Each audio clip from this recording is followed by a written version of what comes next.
actually look good, too. So we're going to pick up where we left off with the Scarlet Empire, our evil colony. Normally, I tend to play RimWorld, where I play as a fairly nice and reasonable person, where, like, the only awful thing I tend to do in my normal runs is the de-aging thing, which is very awful. Just because, very genuinely, where's Bentley's bed? Very genuinely, it's just my preference to play. I do find not being evil to be far more difficult, than evil runs. You just have less levers to pull and all that. But, you know, people like their memes. People want to see the cannibalism. So, we did the subathon that we would do an evil run, and evil run has happened. Cool, some more meat-eating trees. Love to see it. Actually, I'm pretty indifferent, but, you know, they're cool.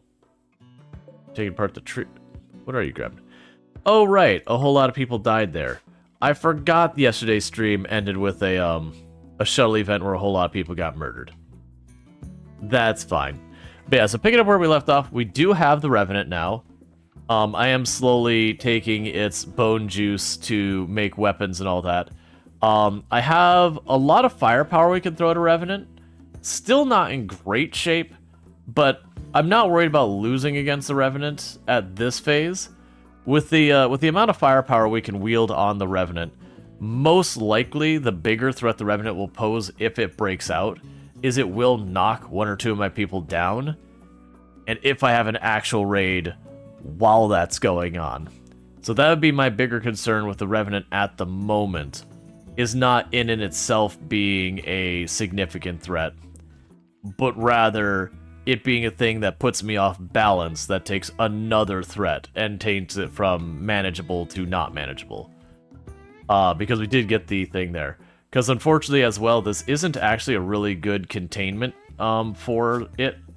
So it's going to have an escape interval and 1.1 years. Now for those who don't know how this works, that doesn't guarantee me 1.1 years safe. It's just a thing that things can kick off. Thank you, Randall for 1812 for gifting 5 subscriptions to the channel. And thank you, Randall Thor, for gifting 5 subs to the channel. I really do appreciate that.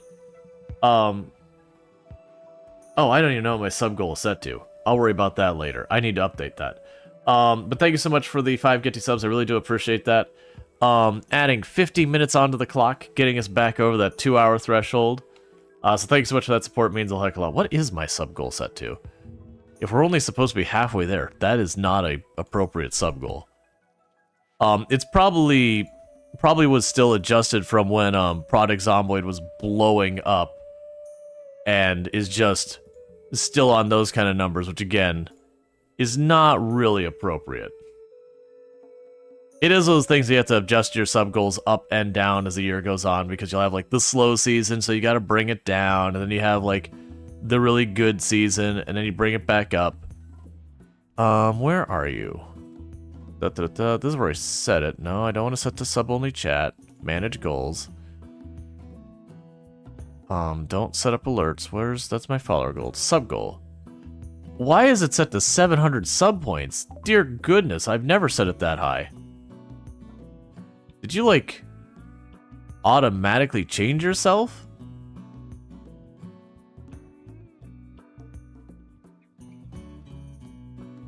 Yeah, it's got an automatically level up your sub goal.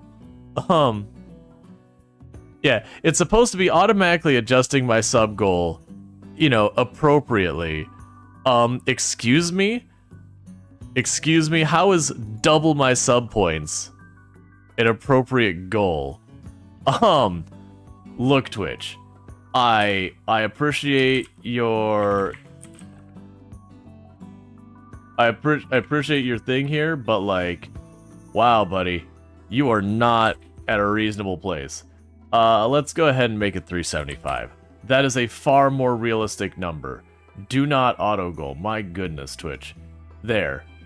Let's have a real sub goal. Alright. That's Anomaly. 700 sub points. Come on. Yeah, I just got a notification where it says, like, you're halfway to your sub goal. And I'm like, I'm halfway to my sub goal? Like, we're in a subathon and things have been going great. How am I only halfway to my sub goal? Oh, You've set it to like an impossibly high number. Twitch's algorithms boggle the mind. The worst thing is that it had like the automatic update toggle there, and then like directly below it, it was like, Twitch recommends, based on your current viewership and subs, that you should consider a sub goal of 360. And you're going, then why did you set it to 700? Do you have to join the queue every stream, or does it carry over? You have to rejoin. The reason I make it so you have to rejoin is just that way, you know, we don't have someone who visits the stream one time for 10 minutes, joins the queue, and then, like, we have a colony, like, the All Endings run, which can last, like, a month, and they've never been back, and they end up getting it versus people who are routinely coming back. You know, I want to reward people who are here.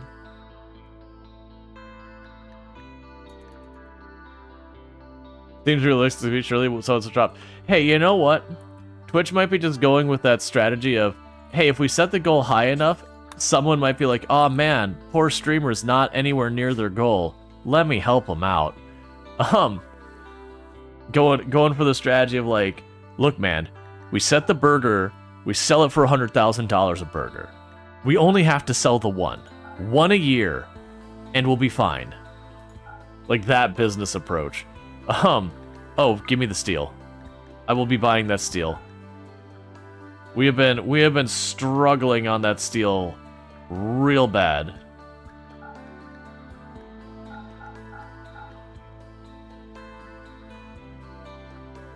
Oh, and right. Hang on. Do not sell the drugs. I do have a waster. I do have people who need to actually eat the drugs.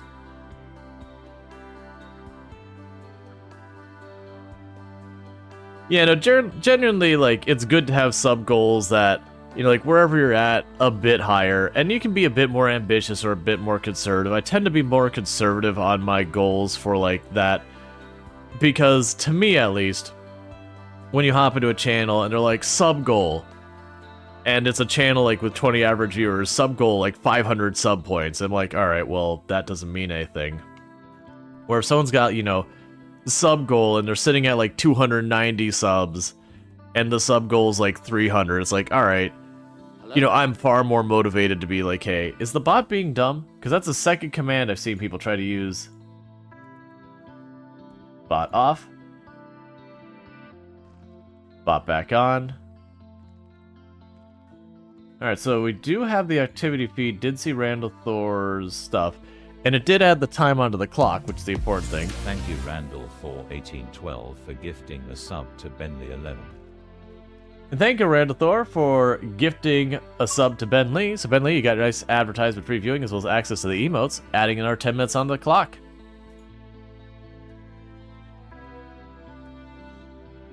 Yeah, so I'll have to look that. It seems like maybe the bot's misbehaving. Worst case, I'll try shutting down the bot and re-enabling the bot. Like right now, I just disconnected, reconnected it.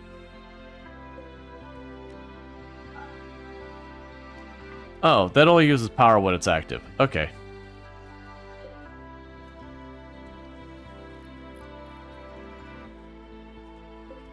Yeah, so I bought that steel, so we're starting to get that in line. This is going to be for making super goals later.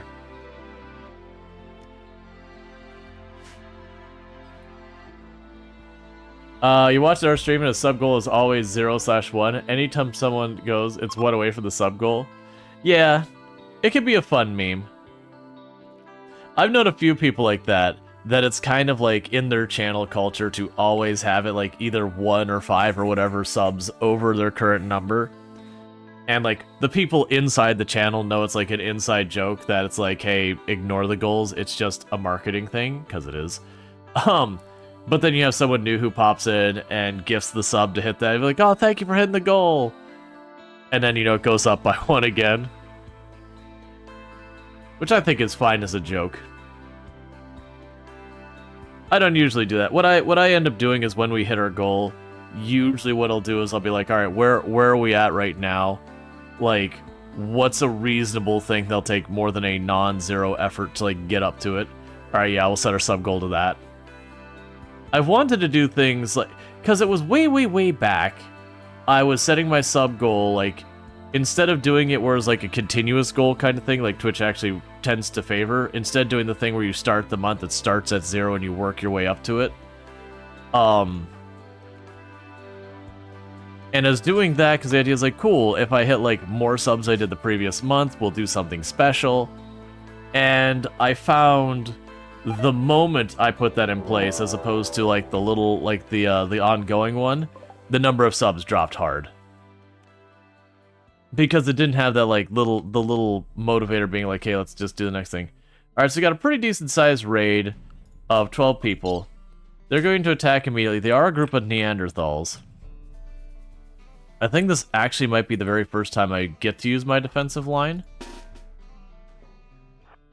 In this particular case, we are just going to bunch them. We're not going to use the actual cover. I don't have the firepower to knock down that many Neanderthals that fast, so we're going to have to just choke point it. This is going to be a little dangerous because Neanderthals are relatively good in melee.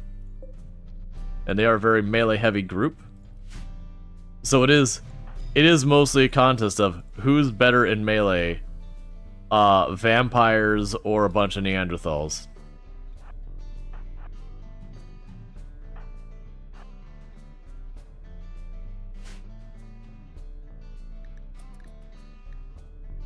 And I got people just coming up needing death rest constantly. We're trying to get the actual death rest beds ready. Because we could do stuff to speed up how fast they death rest, how often they need death rest.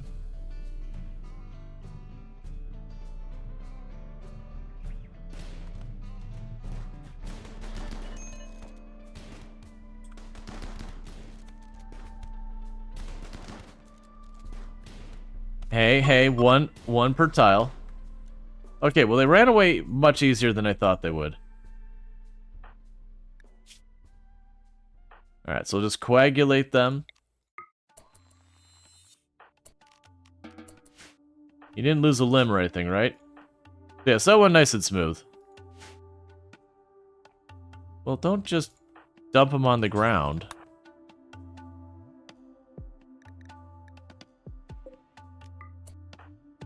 And please haul that back so it doesn't rot any more than it already is. So that actually didn't go bad. The good news about a lot of this... Oh, hey. That's fine. The good news about it is just how fast the vampires heal is an important thing. And then on top of that, where is your sword? I need to make a special shelf just for our best weapons. There you are. I don't equip the wood. There you go. You need death rest, but Calaria just went down. We just had a raid. I am going to go take the chance and have them just go to sleep right now. I don't like having more than one of them death resting at a time, other than Bentley, because, you know, I try and keep children out of the fight anyways. But we don't want too many people death resting at a moment, because that just... Those are pawns who are out of the fight, and you can wake them up early. If you do, it's like really, really not great. They get a pretty severe set of penalties on them.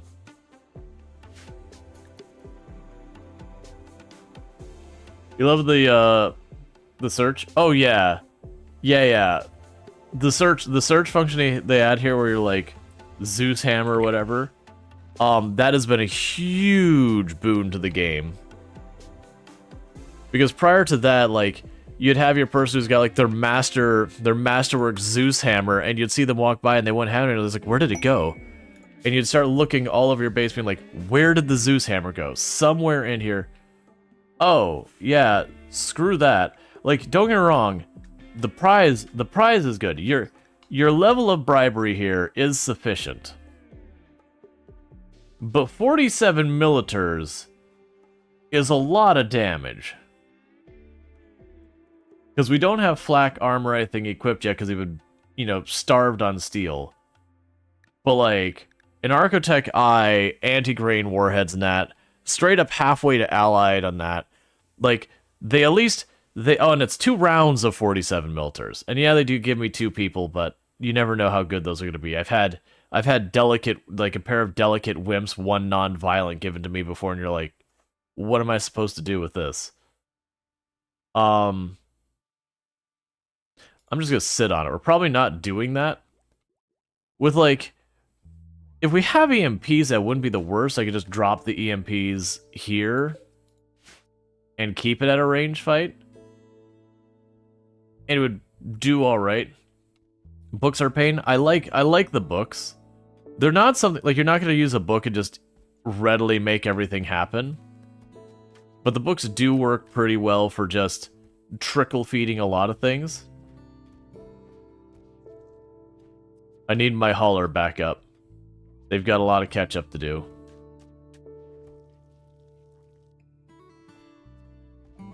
Please don't literally keep the freezer open because you're piling all the leather in the doorway. Oh yeah. No insert function. Yeah, no, that I don't agree. When you're looking for a book, you're like, book. And it only shows like 2 or 3 of them. Because one of the books, like if we look at our books, they don't have a consistent naming for any of them. They all have like flavor text names. Yeah, absolutely. Oh, you're good to patch up that hole.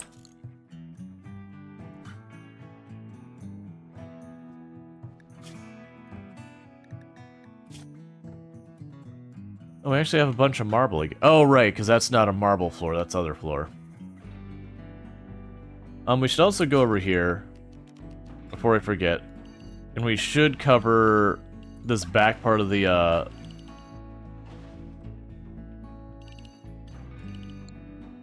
back part there. We should cover that with roof, and the reason I want to cover the back part with roof is that sanguiphages, the sunlight makes us unhappy. So by having that little section there roofed, it means I won't take a mood penalty while I'm fighting. Because having mood breaks while you're fighting is always a bad time.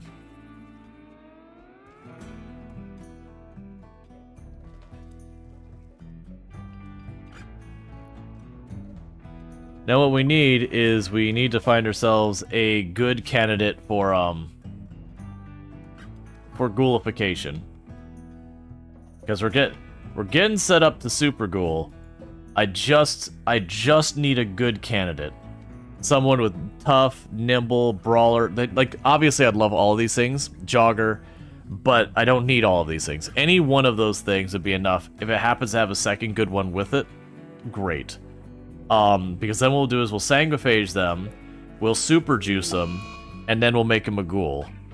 And then they'll become a super juiced ghoul, and then we can start doing stuff like giving them power fists and all that. And, you know, slowly turn them into a near unstoppable force of a ghoul. Because that'll also help us get around some of the issues we have right now with fighting stuff like impids. Okay, we've got a raid of a bunch of people with long-range weapons. And by... Oh, it's different waves. Okay, so you got 5, 8... So 14 total.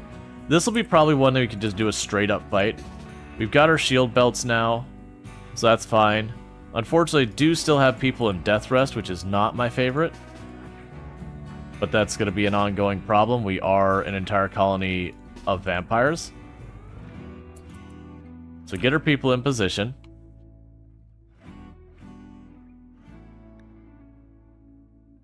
Okay, they're going to attack straight on. I was just checking to make sure they weren't a breacher raid.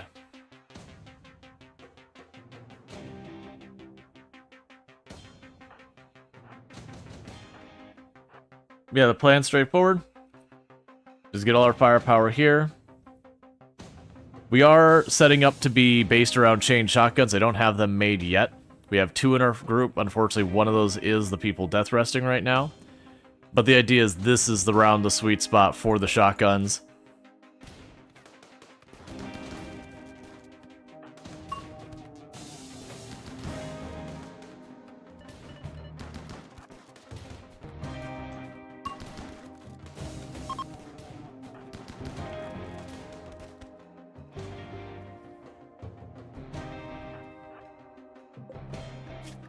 Yeah, we don't need chase. Night Owl, Bloodlust, Industrious, Jogger Pessimist, Nimble. Alright, so we got 2 candidates in this group I would be on board with attempting to bring in as our candidate ghoul.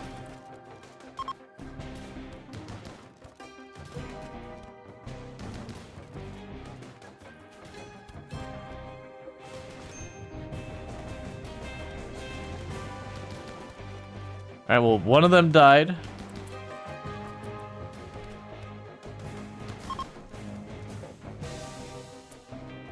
Did you die? Yep, you both died. Unfortunately, we are really good at making people no longer able to move. The survivor is unfortunately not someone I particularly want. But we can always use another blood bag. So go ahead and capture them. The downside is our melee people do so much damage. If we get into melee, their target never survives.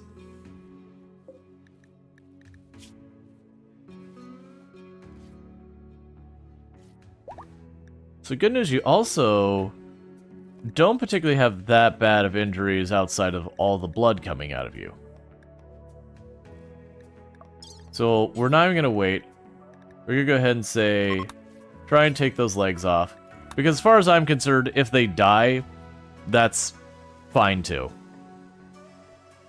Basically, have little to lose and plenty to gain. If they die, they feed us.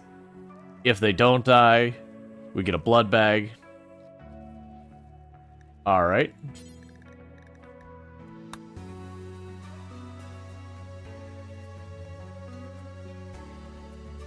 We're getting plenty of medical practice in as well. But he made a run using only books research. It was fine until it was not. The books added too much value to Colony. Actually, so we did that. It was honestly right before Anomaly came out when they had the little window where 1.5 was available that Anomaly hadn't yet dropped. And we did do a colony that the entire premise was around, like, no actual research, just build the library. They do add a pretty chunky bit of wealth, though, you're not wrong.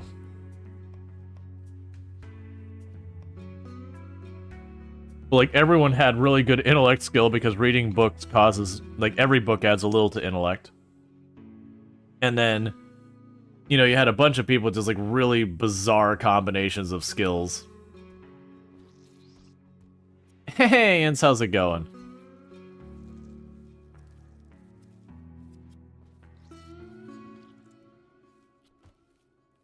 Are we just gonna get that sorted in one go? I mean, I'm down for it. I'm learning the strategy here when dealing with these people is just be utterly reckless and not even worry about it. Just treat it as if they make it, they make it. If not, whatever. Brute came. You're incredibly happy. Awesome. An iguana has chosen death, as they do.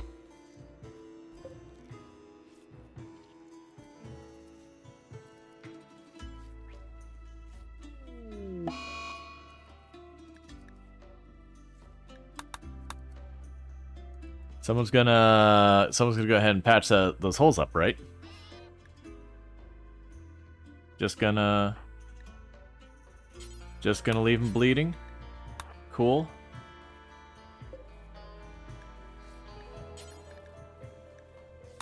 All right.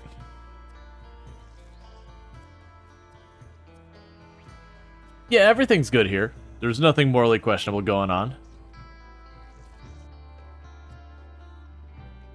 Cool. That actually went smoothly. So we'll convert you for the points, and then we'll hemogen farm you. Because we're still not really making much in the way of reserves on our hemogen. Oh good, this thing's on. Yeah, so what should happen here is now you'll stop entity farming that, or biofairy farming them. It'll just come directly out of them. Alright, and you need Death Rest. Which again is proving to be more and more of a problem that I've got to get the Death Rest chambers online, these other ones, so I can speed up Death Rest. Ignore the agonized screaming. No, it's fine. They're knocked out. We're not cruel. That's just wasteful.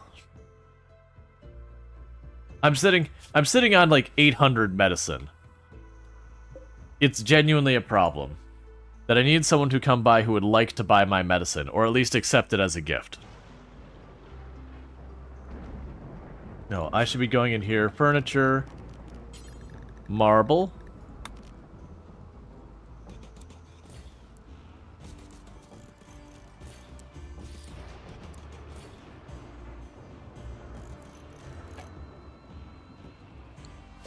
Oh. We had the whole, like, vampire event thing come through earlier. And they left their torch.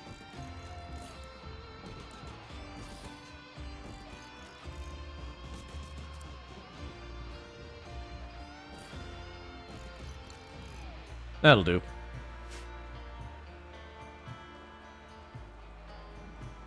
They attacked us, so we made an example of them.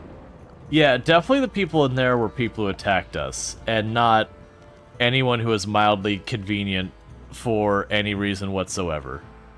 I of course made this room perfectly too big that no matter how I position this, it will not cover the whole room. This is wasteful, but I'm gonna go ahead and put down 2 of those. I don't believe the comms console has any negatives, right? I'm down to drop that in the break room. Let's not put it there. Let's put it...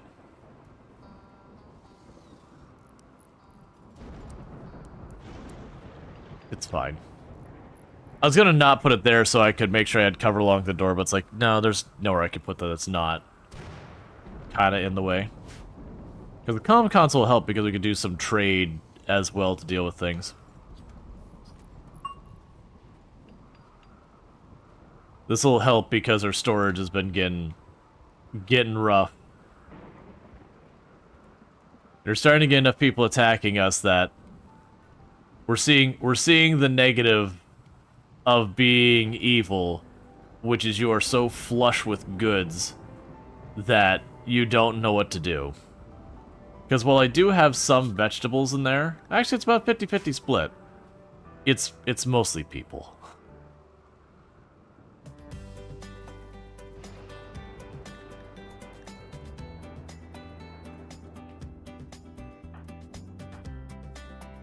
You'll need a death rest soon.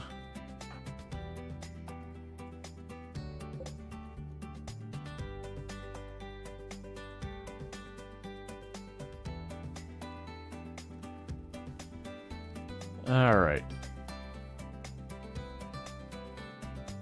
So hopefully we'll get these started soon. We still have a decent number of components. We're probably at that point to say, hey, start mining the components now. We're going to be using those fairly readily. Oh, there's some more steel I overlooked.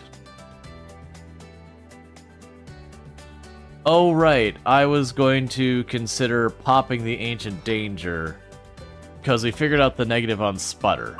Sputter has the negative where they do a Psychic Scream that basically just random chance they do a Psychic Scream. Everyone around them is put into pain and or knocked out.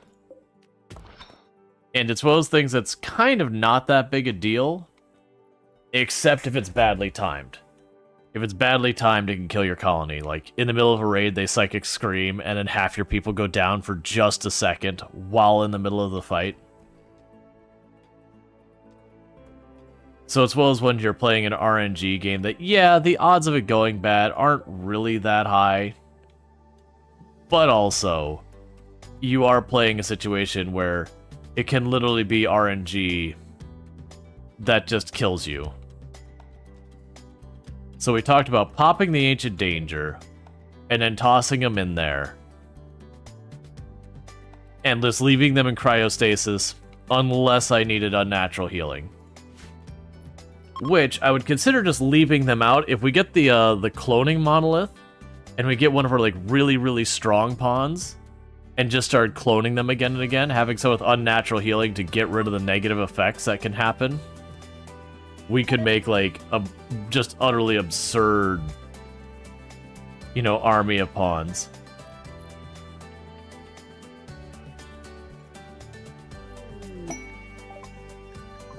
And I had just made a comment that if we saw dromedaries come back, I'd probably keep them. So, thanks, game. I appreciate your shortcutting that. Let's go ahead and put down a caravan spot there for right now. And we can put down a pen marker in the corner here. With the dromedaries, we will want to expand our farm.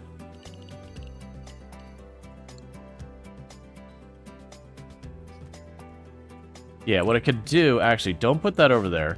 Changed my mind.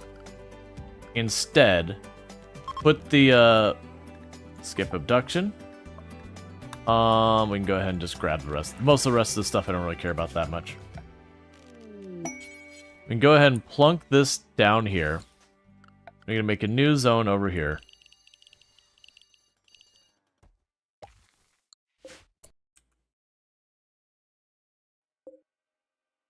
And you are going to be hay grass. I don't grow a lot of hay grass. The important thing is we do not put hay grass in the freezer. And then when this gets done, we do not put hay grass in there. I will add a pair of shelves in here. And a little overhang. With a couple sleeping spots for the animals.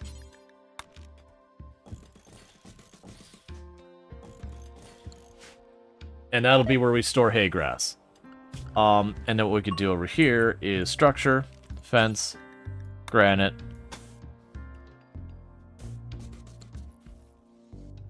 Cool.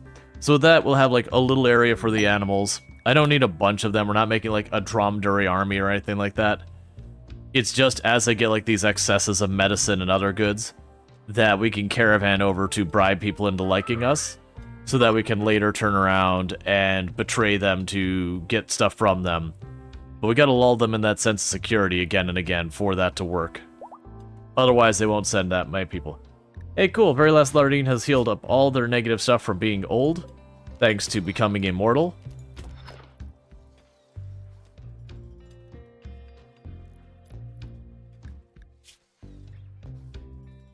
Immortality, pretty sweet, not gonna lie.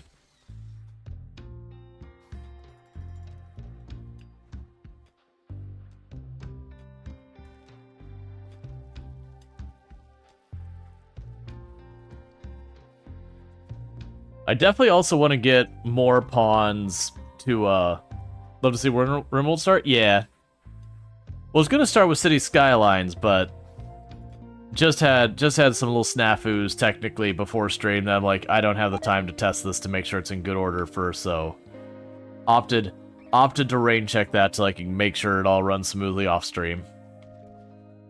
Because I want to do either City Skylines or Planet Coaster 2 or I'm a little more on the fence with Oxygen Not Included. The only reason for that one is that's not a sit down and do one stream kind of game. That's the only hesitation there. Is like then I am hopping into actually like do a decent amount of Oxygen Not Included, which is a good game. But it's whether or not I want to get into a third game that we have a long run going for at the same time. But yeah, so second half of stream I might do Farm Sim, I might do Planet Coaster, I might do Oxygen Not Included, we'll see. City Skylines, I'm going to wait until I actually get a chance to sit down and make sure it's going to run the way I want it to. Alright, so get all of you. Link those together, storage. No hay grass. In fact, don't keep food in this room.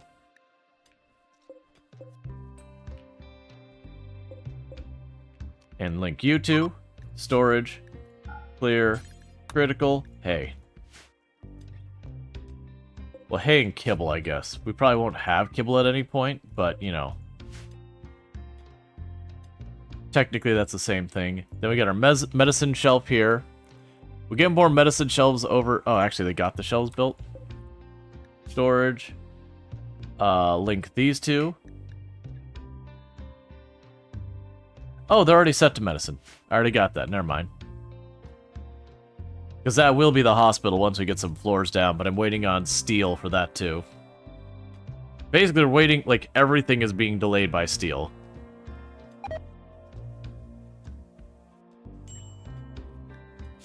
Yeah, I'm gonna say no. I want the architect eye and all that, but getting slapped with like 94 militars in this group is a little scary.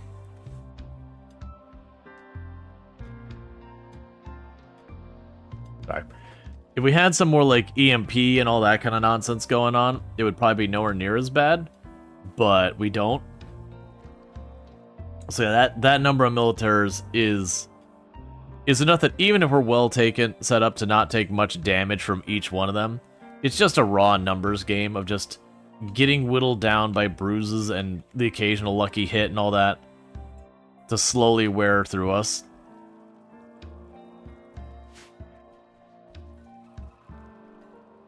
So I think all we got left is moving that wire there, putting down the floor. We got some crafting benches in here that still need to be built. And then after that, we got this. The good news also is once we get our first, like, thing of bioferrite out of there, that should be enough to make our bioferrite shaping table to start getting the flares made. Which will also be good. We're doing pretty good on granite and all that for more base stuff. I also got a decent amount of marble laying around. So we can start getting our next thing here going.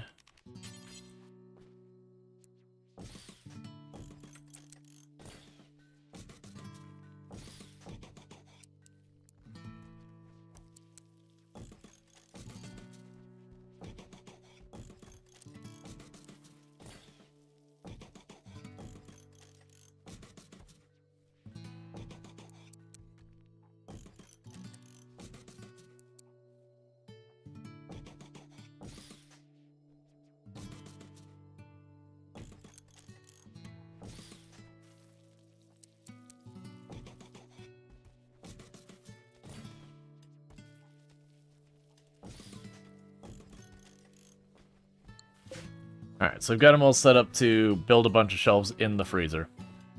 Hey, Deep. Yeah, I'm having a good day so far. Just getting started with the stream.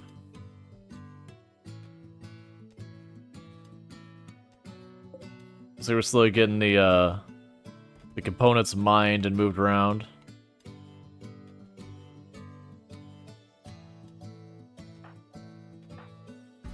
Alright, so Pronger needs her death rest.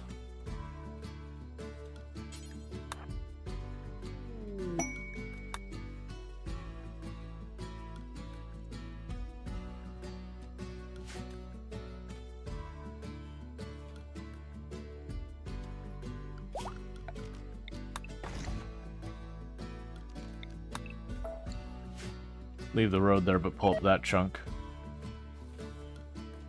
Alright.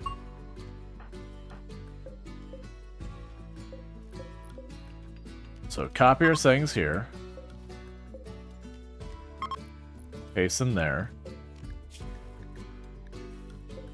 Cool, so it's going to take a little while to get all that going, but we'll get the shelves built, we'll get everything moved in there. That'll be good. They're also slowly getting all stuff moved in here. That'll be good. That's all waiting for steel. This is all waiting for steel. Everything's waiting for steel. Existence in itself is waiting for steel. I'll go ahead and also... I'm going to tell them to build the drills so they start setting aside the materials to do it. Because that'll give me a source of more brick and all that if I need it. But in the meantime, what we'll end up doing is I'll probably leave the drill turned off until we can manage to scan for steel and all that. And we're going to start leaning into trying to get all that stuff. Oh, good. We're actually getting one of our crafting tables that's been waiting. That's the perfect one. Smelt. All of that. Smelt apparel forever if it is not clean. Smelt apparel forever if it is not a utility. We'll say below 50%, because that means probably people aren't going to wear it. Smelt weapon forever if it is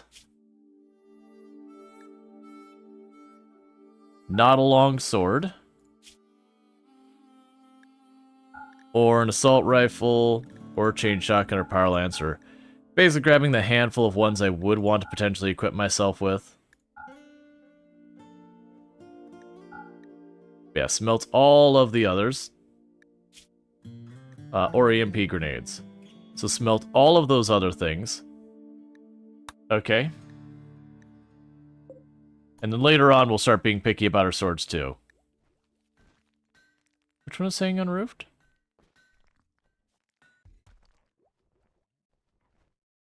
That's alright.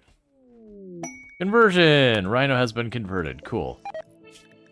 Maintain only. You live here forever now. He did get married. Yep, he is the married. Successfully married. They're having a good time. Maximum opinions of each other. Granted, they're in the honeymoon period, which is a plus 40. But regardless,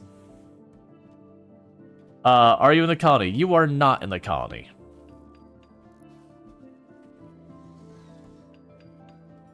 Yeah, so we're using a bunch of those spare bricks and all that good stuff built.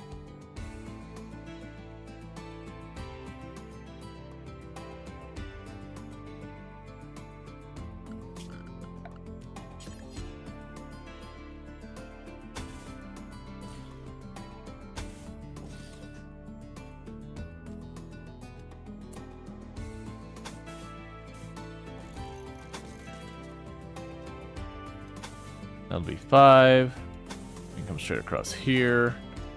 Do that. This. Granite door.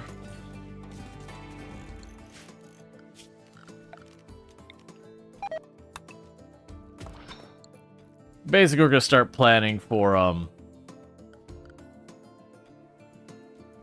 more stuff there. Another thing that I should get planning here is, let's see, piano, that's good. That's anomaly, gunsmithing. So misc. Anomaly, yeah, here we go. Proximity detector.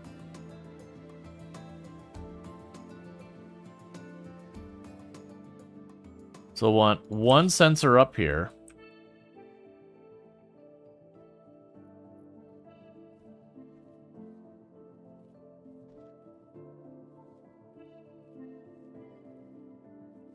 Put another sensor, not there, that's a bad spot.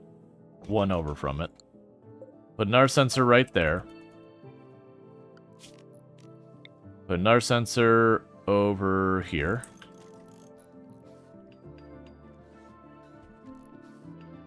Another sensor we could put...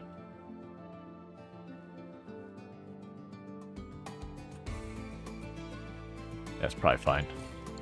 So what I'm going to be doing is I'm going to be putting these sensors around, and what I'm trying to do with those is I want to have them covering all the entryways in and out of my base. And then the reason I want to do that is if we have site stealers or anything else show up, I get a warning before someone gets caught out that, hey, there's a site stealer running around. Or like with the Revenant, when it goes to run away, if we lose track of its footprints, we can see the sensors. And a lot of times they'll run over here and they'll hide like this spot. And if you can tell which way it goes out, like if we have all these main doors covered, based on which way we see the Revenant go, like I know the Revenant's over here, down there, like potentially I might be able to tell from over here versus over there. It really narrows where you gotta search for it. And so when you start getting flares and all that, it's a great way of being able to go aggressive after stuff like the Revenant. Okay. Vanometric power cell? Yeah. Give me the pollution.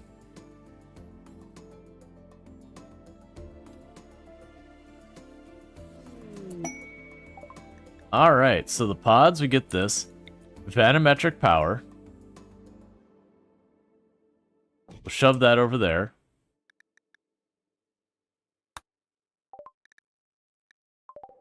And then the waste packs arrive. So we got 265 waste packs. So how am I going to deal with these now we're running an unethical operation here? Normally, I actually just let them sit on the ground and rot. But we have another solution we could do at this moment, where we can make them a not me problem. What we could do instead is form a caravan, find a neighbor we don't like, accept travel items. We can... Where are you, pollution bags? You might have to actually get them into my storage for them to show up. But basically, we can go and take those supplies and get them out of here. So what we can do here in the temporary is do waste packs, toxic waste packs. Those are important. Do not accept toxic waste packs out here. So we can tell them to haul those toxic waste packs into the freezer, and we can either drop pod them out, or, you know, caravan them out, or you get the idea. We could send them to not be here, which should actually go relatively okay. I do have a dedicated hauler. These do take a little while to rot. So our dedicated hauler should be able to catch up with that. The big thing is they need to get all this stuff onto the shelves, which is just taking time. Alright, so see you're getting that built. It's not a bad thing. So go over here. Go run the power up there. And go structures.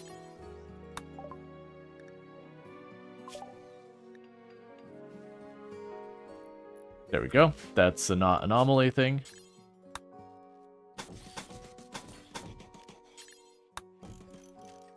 I forgot I do need doors in these things to be able to reach them, so...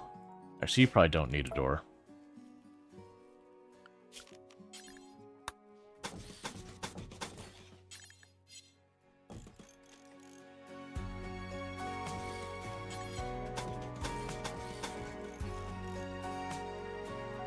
Cool. So we'll get that all online. That's fine. You already got the advanced components moved, which is all good. Yeah, so hopefully get those waste packs. Honestly, the waste packs rot up there. That's fine, too. I'm not too worried about it. Oh, we got the drug lab done. So normally, I don't worry about that this much, so we can make the medicine.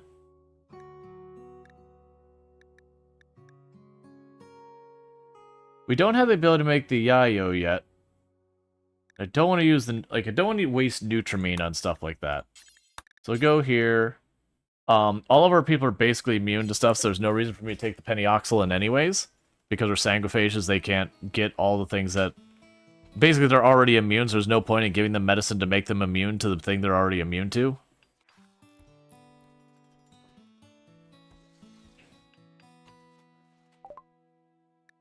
Growth fats. That's all anomaly stuff. Please stop choosing anomaly stuff. There we go.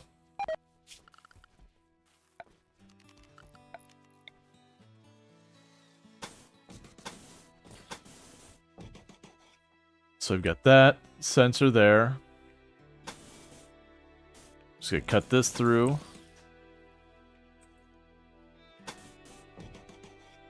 You're already good up here. You'll need 2 units of wire there to get the vanometric power. Then we'll seal that in the wall.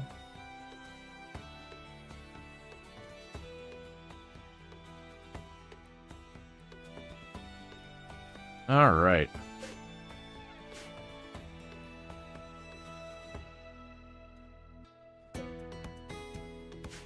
We need more things to lock in these rooms.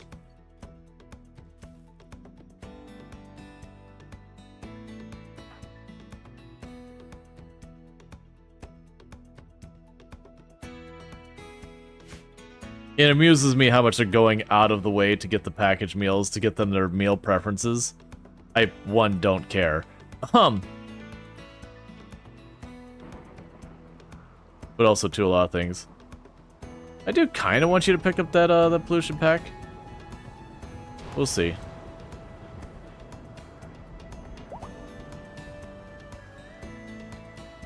Compact machinery is good.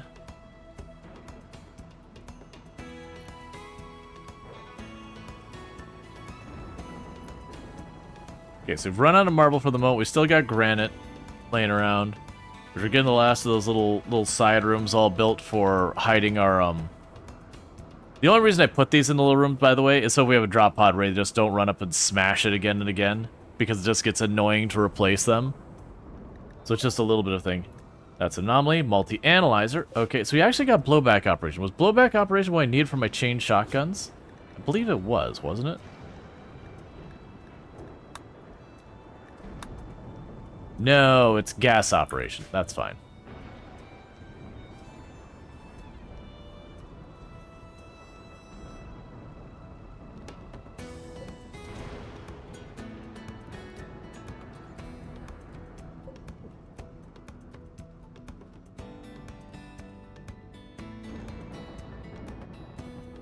Yeah, problem is our hauling people are just struggling to keep up. They're getting there.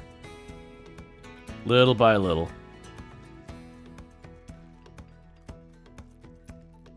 I do have one dedicated hauler. It's just when we have the raids and they bring that much food in, it just takes time for them to play catch up. And everyone's converted, right? Yeah. And we don't know the story on Pritchard yet. Pritchard is the one outlier. I'm pretty sure we're well past the concern of Grey Flesh. What is your researcher level? Like 15 plus? We got a 20 and a 19.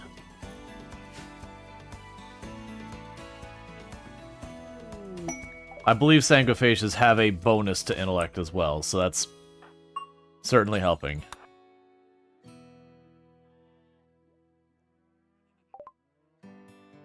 Alright, so what do we got here that we can potentially use?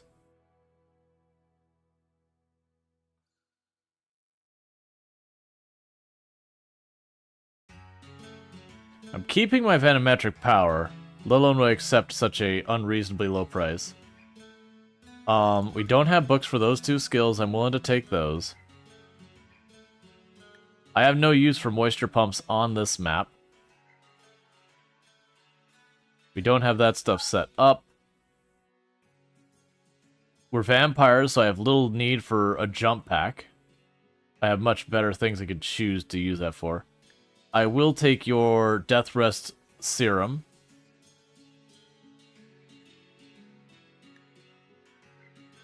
Have a nice day.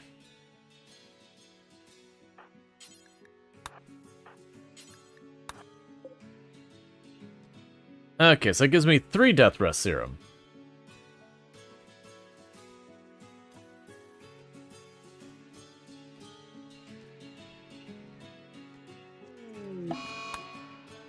All part of the plan for the Super Ghoul.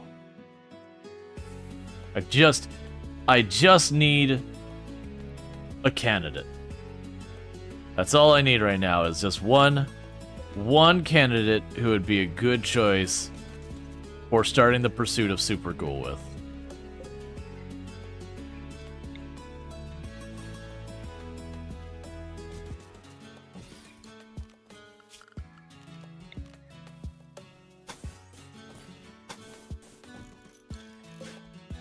What I need is steel. What I really need is steel. Sputter's doing their best, but I really need way more. Those are rotting faster than I'd like, and none of it's getting hauled in because I'm overwhelming my poor hauling person because I have a small army of people zipping around here working on things. On the plus side, we're taking about a bunch of that junk medicine and actually making it into legit medicine. So if we keep getting the Nutramine, we can actually get some, like, really good medicine. It might be the first colony that I just completely ignore using the tribal stuff of my own people and just go for the industrial. Mechanoid cluster. Right by the caravan.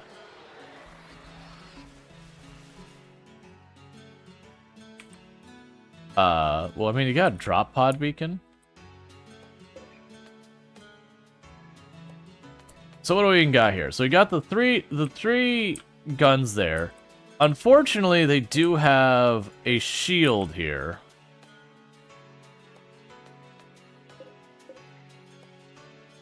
So we'll have to step out there to initiate on them. Let's try to initiate while the caravan's here. Meanwhile, we're going to make ourselves a new zone. Actually, don't need to make a new zone. Expand the zone. This is our interior defensive line zone kind of thing. The don't leave this zone when crap is not safe zone. We'll include the inside of the wall. So they can actually fix that in case they start being breached. So schedule. Everyone is restricted to Area 1 now. Except for Claria, who's got, I believe, the longest range weapon we have. I just need to get one hit in. And then we're just going to jump to safety.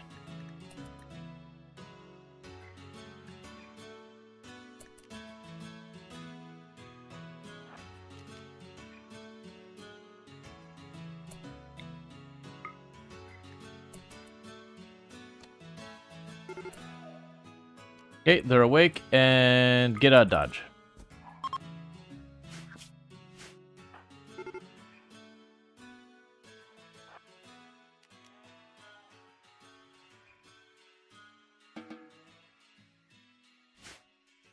Alright, so unfortunately they did not cross paths, but that's okay. We've got everyone restricted to the inside. I don't really need anything outside the perimeter anymore right now. So, whatever. Yeah, no, I was thinking the same thing. If they went up or up left, we would have been fine. Up right, we would have gotten them. Over right would be gotten them. It's only if they went down anywhere in this corner would they have not aggroed, and it's fine. I'm not super worried. That's not even a big, impressive group, but they already drop podded in. I'd have to run through this stuff to get nailed. That's the one that scares me, is the Tesser. Just because we're weak to fire and it'll send our people scrambling. It doesn't have anything that worries me. It doesn't have, like, a psychic droner or whatever. The toxic waste. It can just rot out here. Like, genuinely, if it just rots in that corner, it means nothing to me. Alright, you got a death rest, so that is what it is. Because a lot of times I'll actually take one or two pollution drops. I'll just let it sit on the ground. I don't care about that either. Because it takes a lot for that pollution to start getting properly out of hand. And even if it does, you can do the thing where you pick up the bags again. The worst case is it summons in an infestation. And then usually, most of the times, if we just tell them to avoid the infestation area, it works out for me as well. I could actually even make this different. Zone. Expanded. Manage zones, let's see. You are safe, and you are danger. What kind of range are you dealing with? Alright, so we'll just say expand danger zone. Oh, interesting.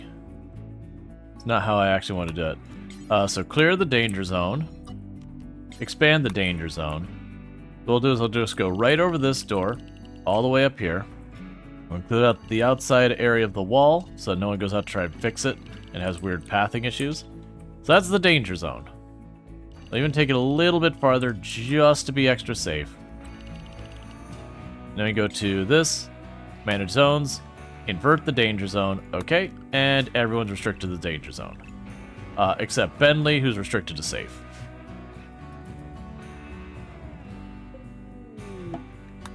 Because now what they'll let them do is they will be able to go out this side, but they won't be allowed to go out anywhere up here. Yeah, we've got a little bit of ferrite coming in. It's a slow trickle. The Revenant's actually not a bad source for ferrite. It's one of the better ones. But just a single Revenant is not much ferrite. Did you change the storage thing? Almost nothing's on the shelf. They're getting there. Let's see, copy your settings. I was trying to wait till these are all built. Link, paste, storage. We can go here, storage, knock you down to preferred, so they start moving all that. Now we need a highway through the danger zone. We have one. That's a highway, and this is the danger zone, and it goes through it. Animal starvation on the dromedaries. It'll be fine. Thank you, PJ Cakes, for subscribing for 3 months. Thank you, Paige Cakes, for the tier 2 sub, adding 20 minutes to the clock, and I really do appreciate that. So thank you so much for the continued support. It means a heck of a lot, but sub the channel for 3 months, and thank you so much for that. The animals, if they do get to the point of starting to go malnutrition, they'll collapse. We'll put them in the bed, we'll feed them. But we've got stuff planted in there. They're just taking a little while.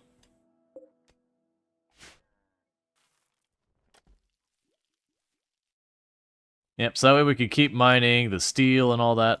This is probably just going to rot out here at the rate we're going. Mad Emu. Schedule. Everyone just go in the safe zone for right now. I believe the emu will get murdered by the mechs.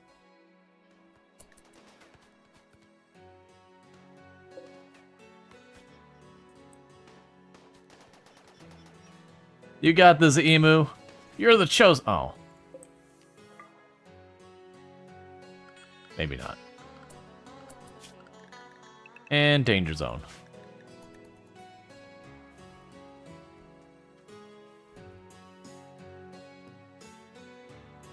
I have had before where one animal runs up to like one of their own guns and gets a hit in or two, and the friendly fire takes out one of the mechs. It's always funny when you get that. It'll be something like a squirrel, too. That's just the fact that it's hard to hit.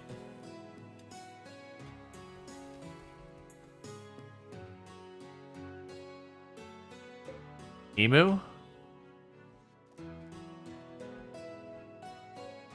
I'm pretty sure, like, maybe it's pronounced differently there, but that's the only pronunciation I've ever heard for it.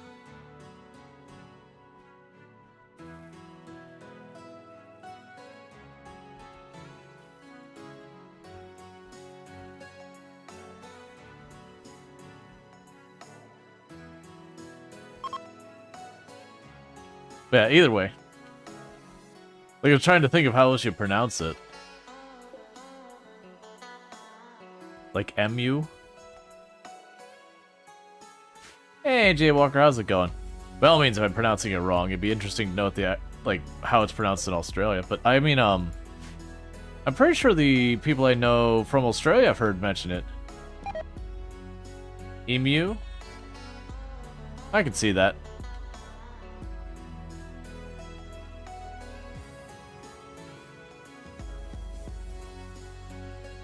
It's different for everyone. Yeah, no, trying to think of the people I know from Australia, most of the ones I could think of who I've heard them say it, I've heard them say it emu. I don't think I've heard emu before. Could be one of those things that maybe, like, depends on where you're at in Australia. Kind of like here in the US. Emu in UK. Yeah, that was the thing. It's like, I've only ever I've only heard it as emu, even from people from Australia, so yeah, that's the way I've heard it.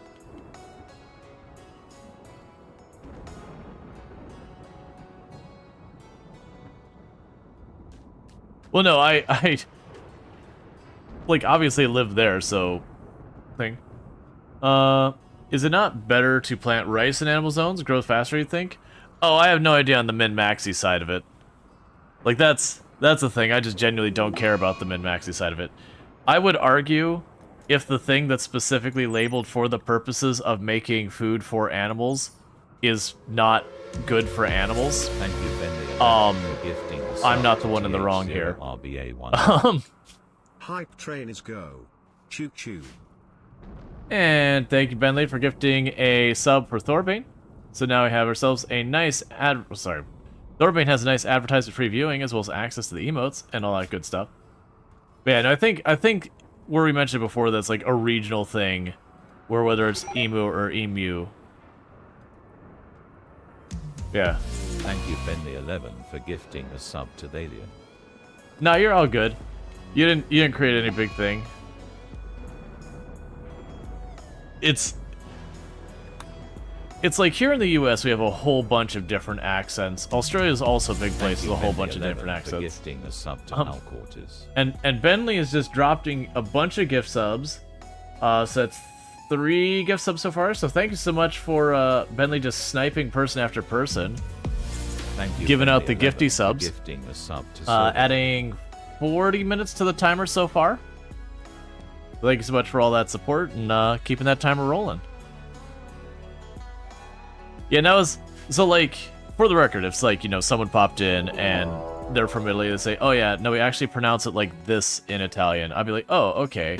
Because I don't really know many Italian people to be like, oh, this is not how I've heard it or whatever. But in that particular case, it's just one of those things like, I know a lot of Australian people, and I've always heard it pronounced the other way. Alright, so we got 2 of them with grenades. They're gonna trash that room.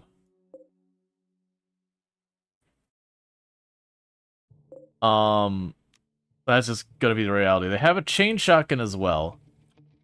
So they're just gonna trash that room. I didn't get enough chance to get people into position beforehand, and I don't have both my melee people up this time. I have just the one. Alright, if you want to just grenade your own people, I am down to let you do that. Who needs what enemies when you got friends like that?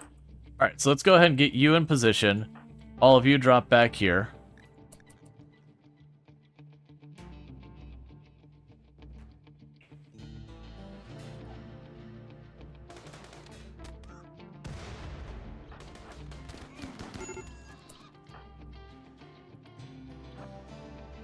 So I can run you over there.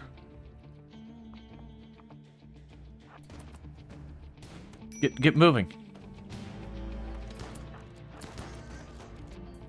It's not how any of that's supposed to go. They're doing the thing against me that normally the AI does against me. Where they're forcing me into one tile, which is causing my people to not be willing to shoot.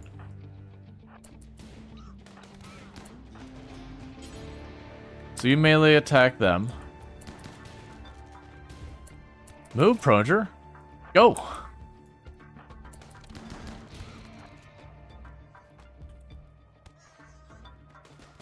You ran out to the mechs, which I'm okay with.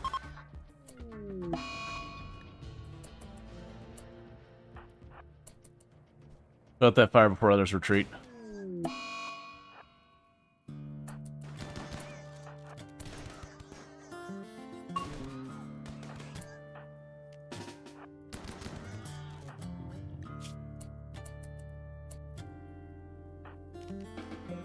Okay, all in all, that didn't go terribly. They did absolutely demolish that room.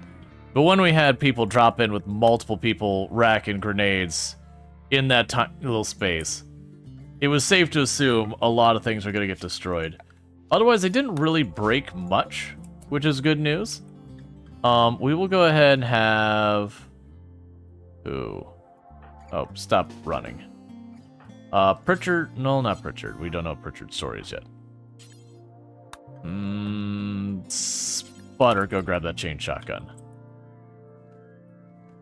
Okay, so they did destroy our drug lab bench. That's the only casualty we had as far as actual equipment. So that's good. We definitely got more out of it than we lost.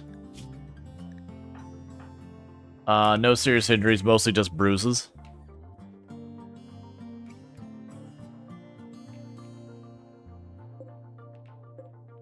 Oh good, we do have very last Lardine finally got room. Choo choo. And thank you, Randall Thor, for tossing 400 biddies, getting us up to the next level on the hype train, adding 12 more minutes on the clock, so thank you so much for that. I do appreciate it.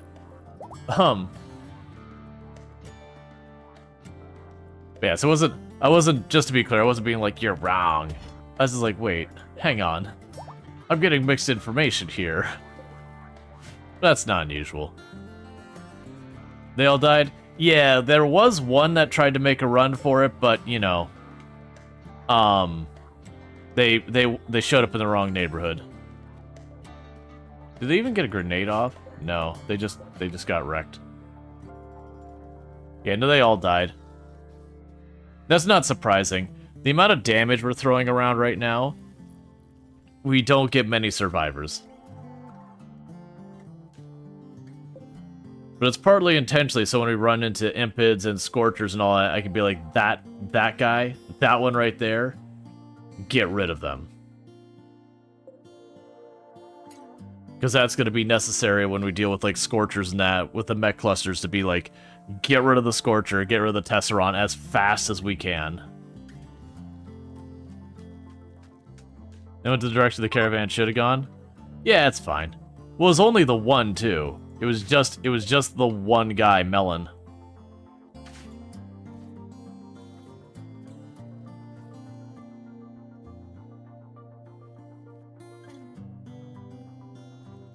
Yep, and all that's on the shelves.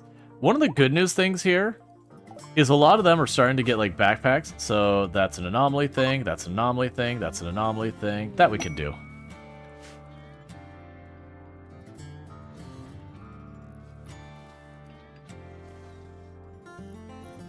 Scanned underground uranium. We do actually want uranium. I like to take my rooms that I use for containment. So where I mentioned Psychic Agony is bad, that's why. You'll notice 6 of our people all got downed, and they get back up almost instantly. But on top of that, they all get a penalty for lingering pain. Pain plus 20. Yeah, oh, actually, some of those are even worse. That's really bad. Alright, you are getting put in the freezer, man. I was gonna try to not do that, but 4 days of 25% pain. So, if they do that in a hospital where people are downed by pain, that can kill people. You can die by pain in RimWorld. So Sputter here is getting a reassignment. So go grab that heavy SMG.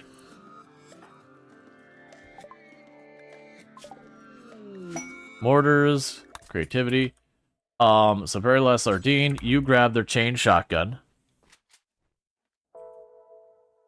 And when Grand's back up, we're popping the Ancient Danger. That Agony Pulse is pretty awful.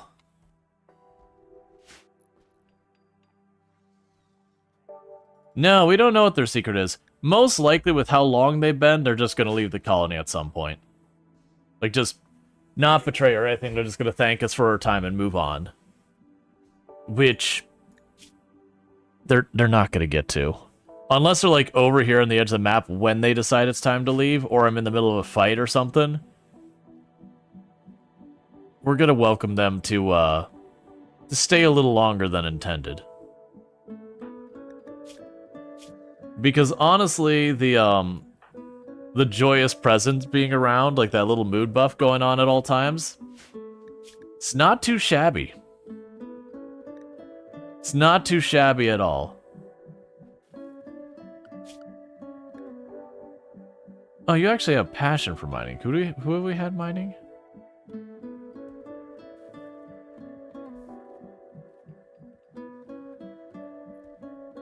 You know, I should have that the other way. It should be you like this, and this, and this. Because Sputter here doesn't take any penalties for hauling. Or Pritchard has a passion. I have those assignments not the way they should have been. It's fine. Alright, so you're gonna get up very soon. Like I said, we're gonna go down here, we're gonna pop the Ancient Danger. I do feel like most of the things I can pop of the Ancient Danger. And thanks so much for that level 3 hype train with 5 gifty subs and 400 biddies. I really do appreciate that support. It means a heck of a lot, and so thank you. But with the forces we have here, most of the things that can pop in there, we should be able to handle this fine. Like, if it's the Flesh Beasts, that should go nice and smoothly. All of our people, because they're Sanguiphage, have at least some melee capability, so even if they do the split thing where they jump past our lines, we can probably tangle with them one-on-one. If they're the mechs, that would probably be our worst case scenario. Then it more is what's in there. If it's a bunch of Scorchers, that would be our worst case scenario, or Tesserons. But if they're like Scythers and Lancers and stuff like that, we should be able to make mostly not a big deal out of that. Not that we couldn't potentially suffer losses, but, you know, we should mostly be able to keep that in relatively good order.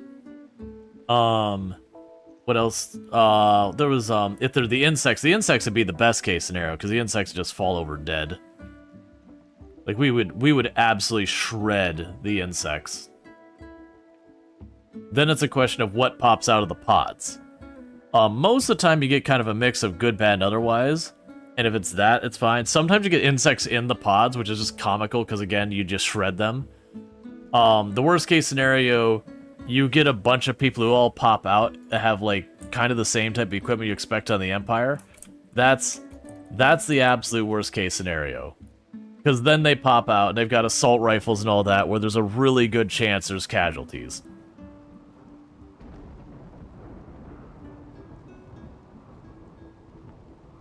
So I'm just waiting for the rain to let up, so we don't take accuracy penalties, since we'll be standing out in the weather versus whoever's inside won't be. That said, I think I'd like the Flesh Beast the most, because there's the chance I could get a survivor or two to give me another source of bioferrite.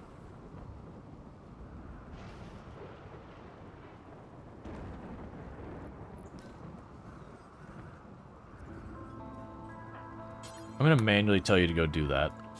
I'm just worried if that does not get done soon, it's gonna get destroyed or stolen, and I'm gonna get salty.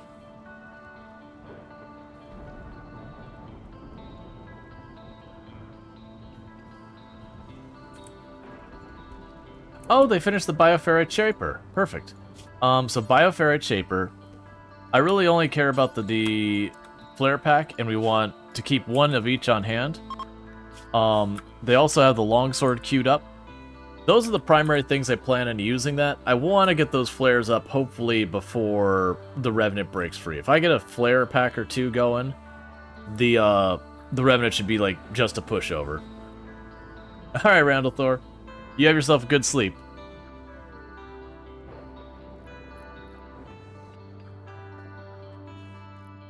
And our hospital's almost online to start putting our medical beds in. Another thing I need steel for that I don't have.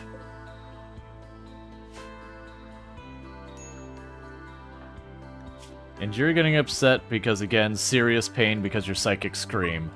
Which, again, is why we're talking about potentially just shoving Sputter into a cryopod and using them as the, oh, I've got a bad thing I need to get rid of, go break out the unnatural healing. Now, I believe the Scream Agate thing has a range on it, so if we do the clone thing, it is possible that I make, like, a little place to shove them for a while, to mostly keep them away from the rest of my forces. But having them as just, like, a pocket healer is certainly worth doing.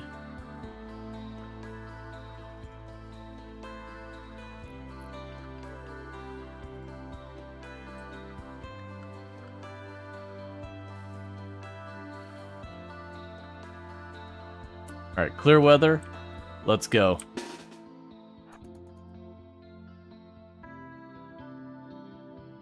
Because if it's range stuff, we got two people with shield belts that could soak up a couple of hits if needed.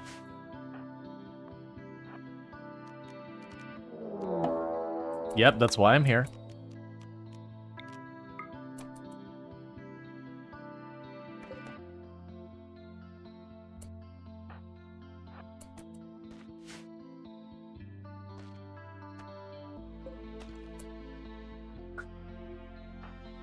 Alright. I didn't choose the best place to hit. It's fine.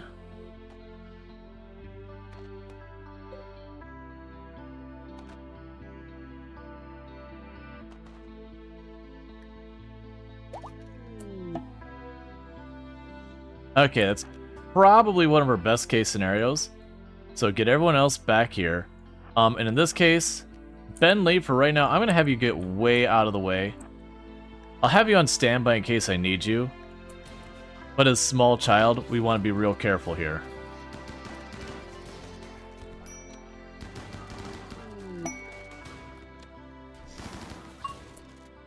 Okay, so it's a mixed pod. We do have one with a machine gun and one with a shotgun. And a bunch of friendlies.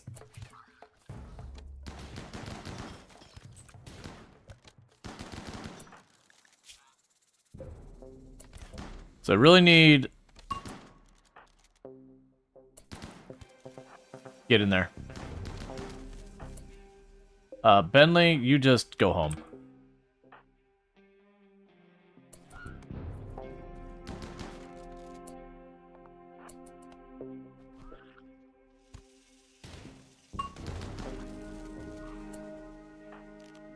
Alright, so what do we got here? A night owl, a kind person, psychically deaf just in general.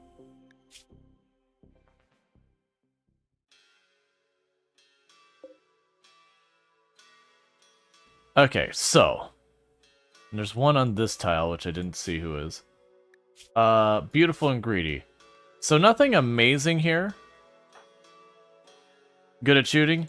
Yeah, I'm not super worried about stuff like that. So Sputter, you're jumping right in one of these pods. I believe these ones won't get too difficult for me if I decide they should stay.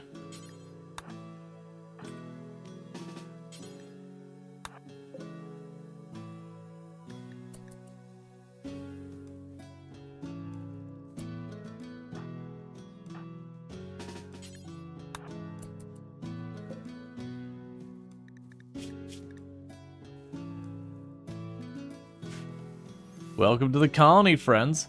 Apparently we're talking to the person inside the pod. That's certainly a thing. Alright, so someone who's not carrying stuff. You took some injuries, so Kalaria, you go open that up.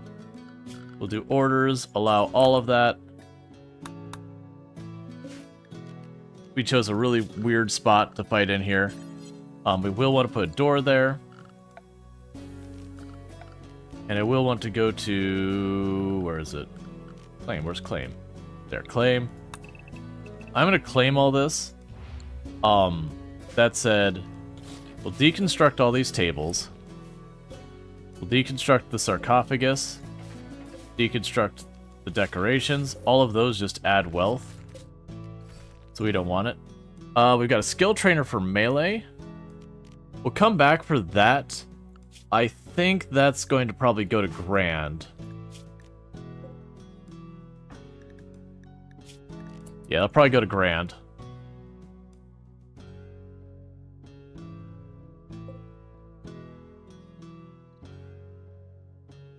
Yeah, that's the thing. We're going to grab them. And a lot of them will probably become stuff like blood bags, in all honesty. Oh, goody! Luciferum. We'll apply the tech print just because you're on their way. I'm not sure all of them are going to get back and survive. A lot of them were bleeding pretty badly. And that's just going to be a thing. There are a bunch of Mega Scarabs still left on the map. That's a little concerning to leave those unchecked. They're not super dangerous, but they can be a problem.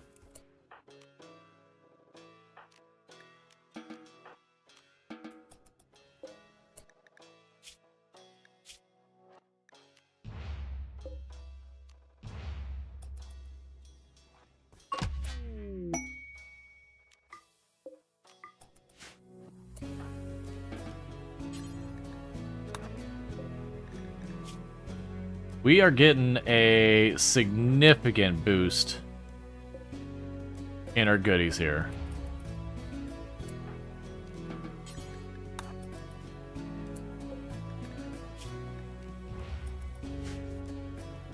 So let's patch up as many of them as we can.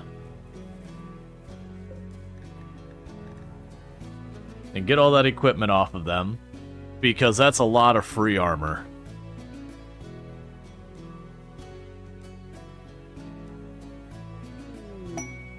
The Arco Nexus, we're not worried about that right now. Yeah, getting a bunch of marine armor and recon armor and flak armor, smoke packs, low shields. Alright, you can walk around. I don't know how I feel about that. I feel like that shouldn't be a thing. First, let's worry about dealing with all our immediate crises, and then we'll worry about Biggles and the fact that they have some level of mobility. Alright, are you a person we keep? We don't really have a need for construction, plants, or animals, or artistic. And yeah, so honestly, let's go ahead and look at that leg of yours. Those legs are looking mighty, mighty, mighty like they need to come off.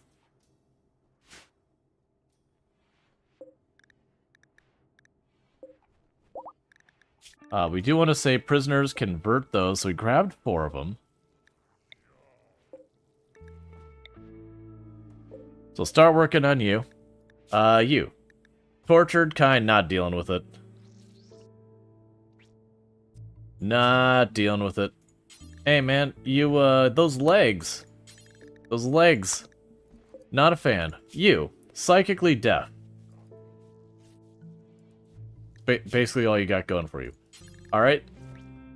Let's talk about those legs. And you.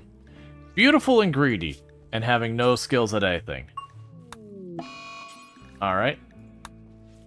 So we got Biggles. Biggles we botched. So we'll go ahead and install the leg. Remove the arts. We're just going to be aggressively trying to do this. If they die as part of the process, that's fine.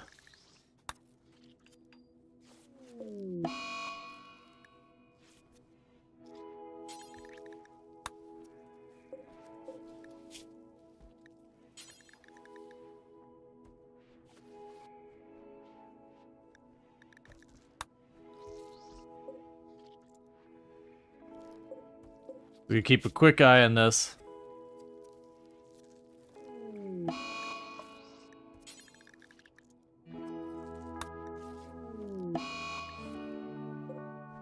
Or all of them.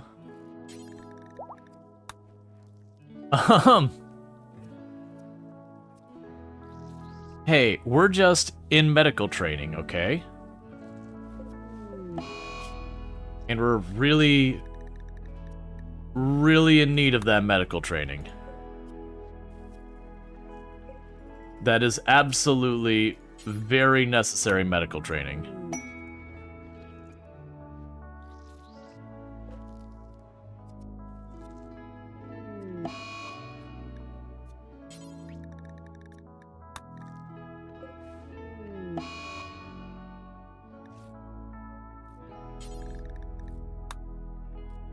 Really need that medical training.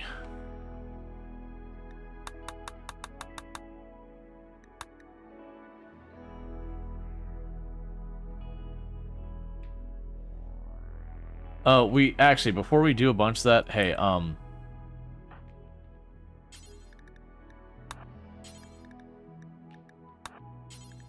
it just made me realize, if they die before they ditch their armor, it's tainted. Okay.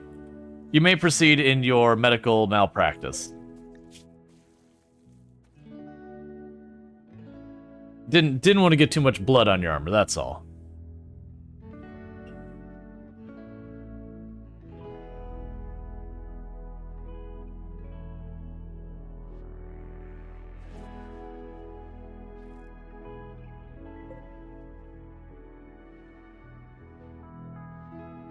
What could go wrong with surgery?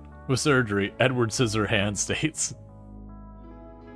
It's fine. Disease infection. Aw, man. A change of plan on that right leg. We're gonna have to amputate.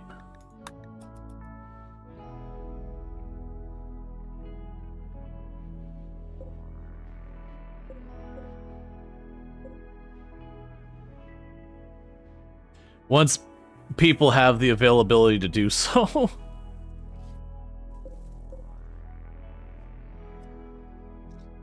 They're trying their best to do it, but so many prisoners need to be like, we're just running around. How much wood do I... Okay, I have plenty of wood.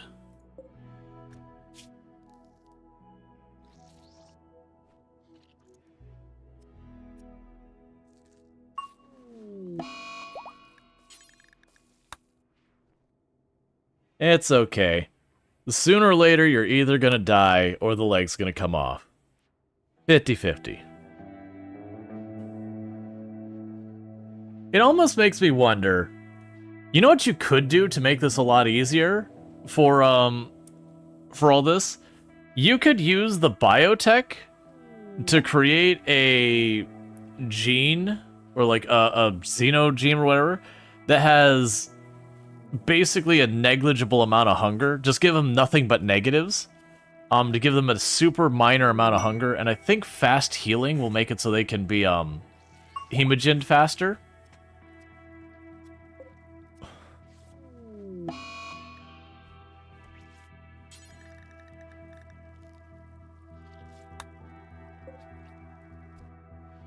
Alright.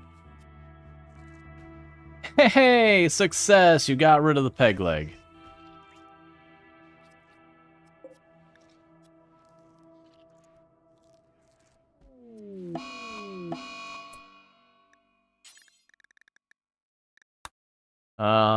Peg leg right.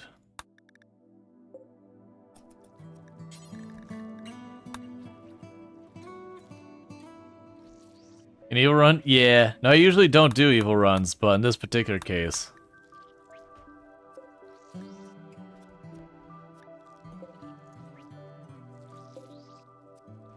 Alright, we can have remove the other peg leg. They did get the leg off. They did a bad job of it, but the leg did come off.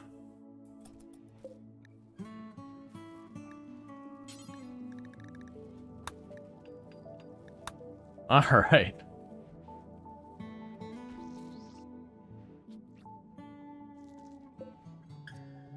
But yeah, no, like the idea of like deliberately making it so that they have very low needs honestly seems... Wait, wrong leg. My bad. And part of the reason I'm going so aggressive on these is I do want to get that dealt with right away. Just so they can't fight back in any way.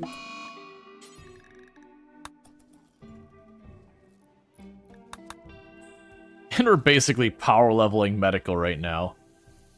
If it wasn't for the fact that I'm sitting at like 900 medicine that's desperately been needing to get rid of.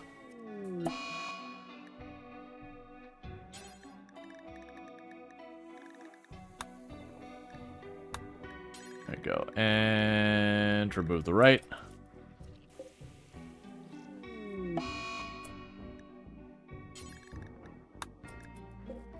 How are you so bad at this?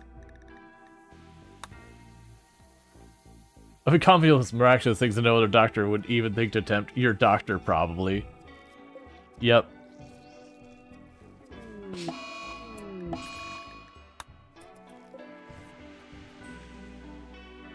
Hey, another success. Again. Wrong leg.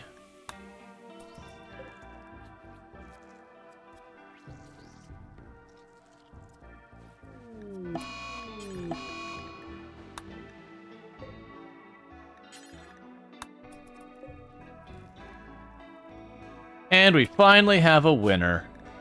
Congratulations, Boo. The suffering will stop now. Boo. So many failed surgeries. Oh, we're getting there.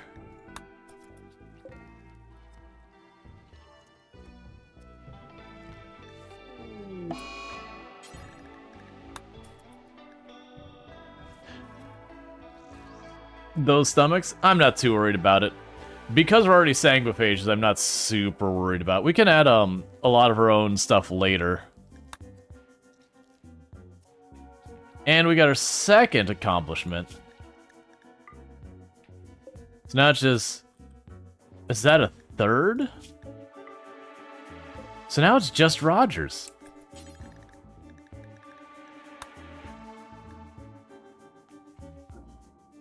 All we gotta do is get Rogers sorted and we'll have 4 new blood bags.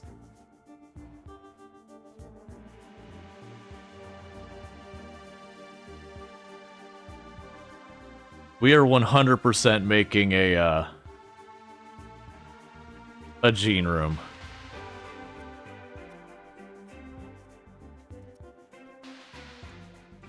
I believe you can only cut hunger down to 50%. Is I believe as low as it goes. I think there is a oh, was there a no, there wasn't. I was trying to remember if there was one that made it so you didn't have to eat. No, that was okay, we got them all. Literally all of them. It did require some flawless doctoring, but perfection. We got everyone here properly treated. Triage was successful. And in the meantime, Sputter here is now in perpetual cryostasis. And if you're not sure why we did that, the reason we have Sputter here in cryostasis is the negative they came with is one where they will randomly scream and cause agony to everyone nearby for like 2 to 4 days, knocking everyone unconscious in a close range for just a second. That will absolutely kill your colony if it happens at the wrong time. Oh, hey, that can't be allowed to be there.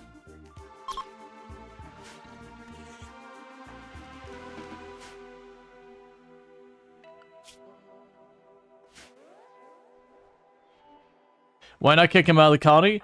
In this case, because he has unnatural healing, and unnatural healing is possibly the greatest thing in the game. It's the equivalent of having unlimited mech healing serums. So we put him in ice, and then if I have a situation where someone has like a very dangerous this will kill them kind of thing, or I need to like regrow a limb, I unice them, have them heal, and I put them back on ice. So basically, this here is a stack of mech healing serums that I got locked in a freezer. Is the way I'm viewing it. And it will cool down. I believe it'll cool down while they're still on ice. I actually don't know the answer to that. If it doesn't, that's still fine. I use it, I let it cool down, and then I chuck them back in the freezer. But being able to cure almost any negative condition on a person is a real strong thing. Especially with Anomaly, if we get the cloning monolith, we could genuinely just clone someone, have him pop out, deal with whatever the negatives are, and then, you know, do the next round. Void Sculpture is the only one that actually would use for anything else. I wonder if it would be... You know, it might not be a bad idea to just literally make this into a ritual room as well. It's got literally just enough space by sheer accident. No, sadly, you cannot clone them. Anyone who has the... Where is it? I don't remember where it's on them. Basically, if you have anyone who is the wandering person that comes in, they're unclonable. So I cannot clone Sputter and I cannot clone Pritchard, because they're the ones who wandered in. That when I mean wandered in, it's like the mysterious whomever, they can't be cloned. Because yeah, no, if you clone someone with unnatural healing again and again, if you could do that, that would be one of the most broken things you could ever have in the game. What's Pritchard's stick? So Pritchard has this thing called Joyous. If we look at every single one of our other colonists, they'll have Joyous Presence. Basically, Pritchard being alive in the colony gives everyone +3 to their mood at all times. Which isn't a huge amount, but it's free.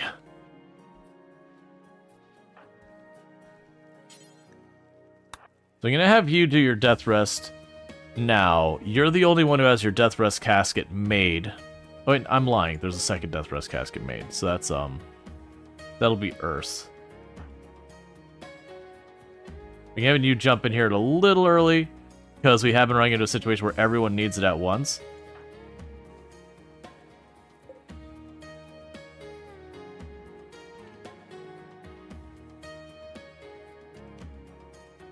So we have Death Rest Accelerator.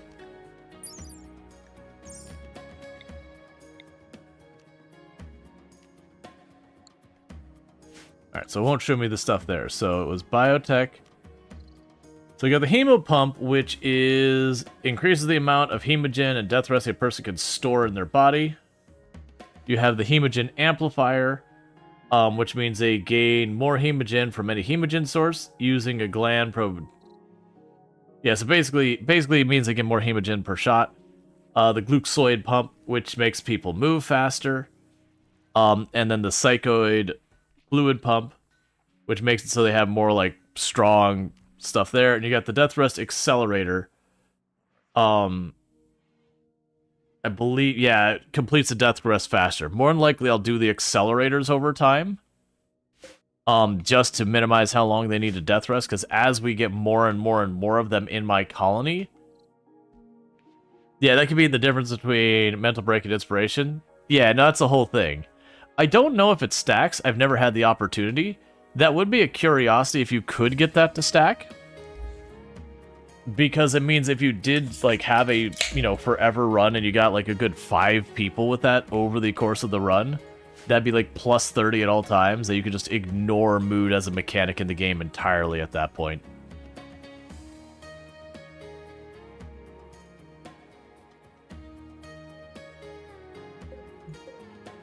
Oh, Bills.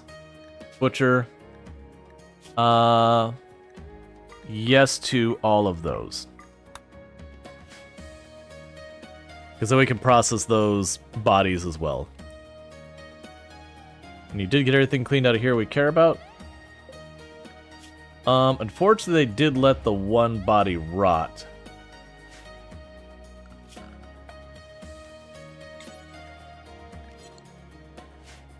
That's okay. They got all the others.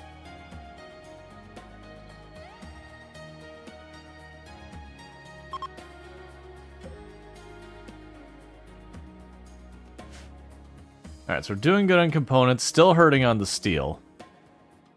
But we're getting there. We did get all their flak armor and all that off. We haven't seen much of that armor getting around to our people yet, which is curious, but that's okay. I think it's more they haven't got all that hauled yet. A lot of people are needing to get their rest and death rest and all that. So as long as they had them in that cycle of just medical, medical, medical, medical constantly, I think we just hit that point where they just... everyone needed some time for self-care.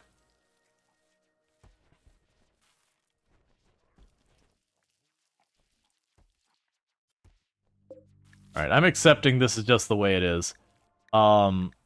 Do forever.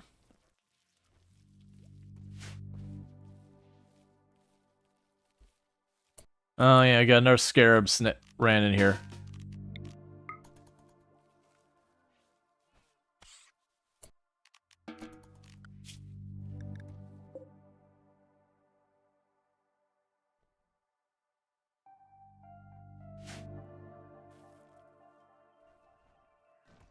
Yeah, it's a handful around the map. We got a couple floating here and there.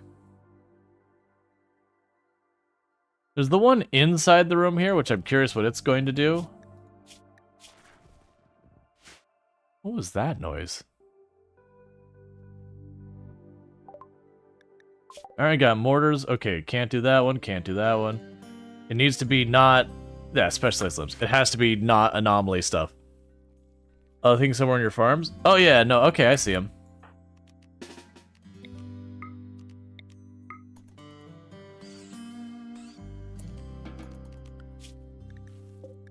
And honestly, there's only one left. Because they can hunt, especially like children and such. So we just jump on them, that'll be fine.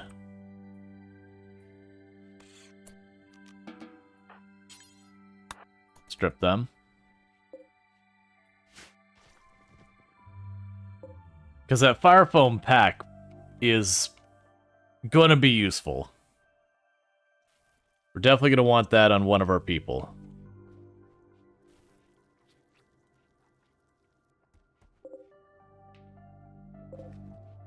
It's interesting when you double click them, it decides on different people based on what factions and all that they're part of. Psychic suppressor for pay.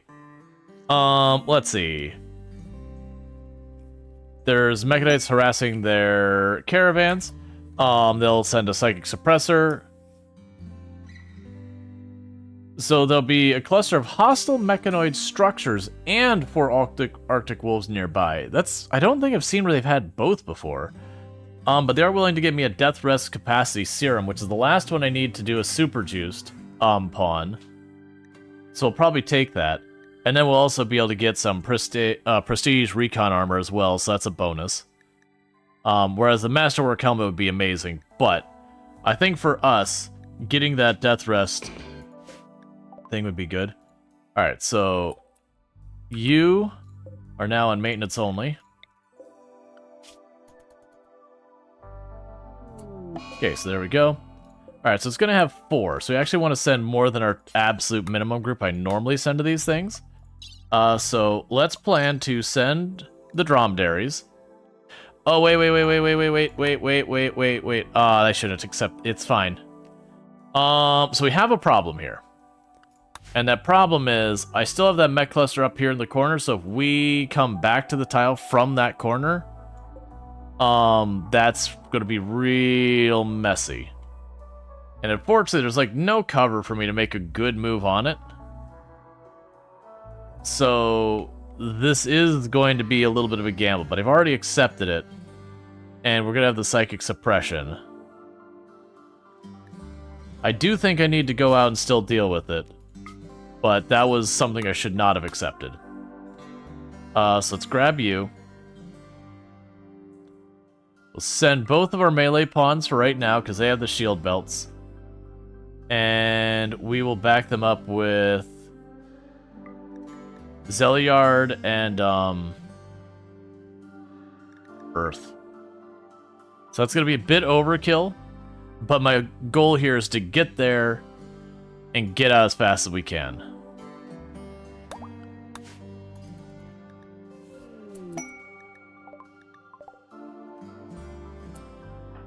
Meanwhile, you hold that. And you hold that. So what I need to watch for is that they don't leave to the west. It looks like we're good. At least leaving, we're going a safe direction. The big gamble here is when they come back. The good news, waste pack infestation.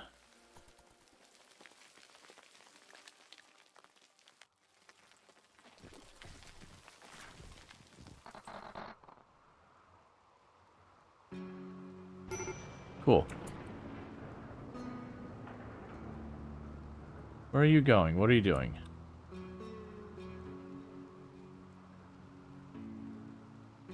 Alright, slate adjustment. Okay, new, clear, danger.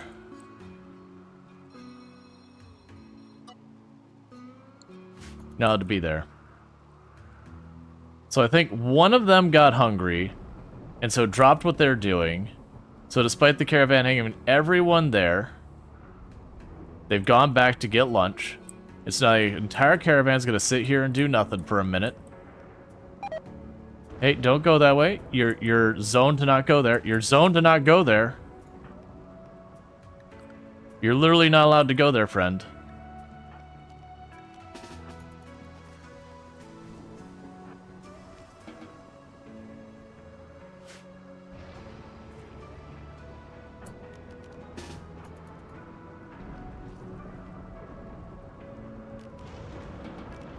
Yeah, and I can't get them to obey. So we have a problem now where they will only ever want to path through here.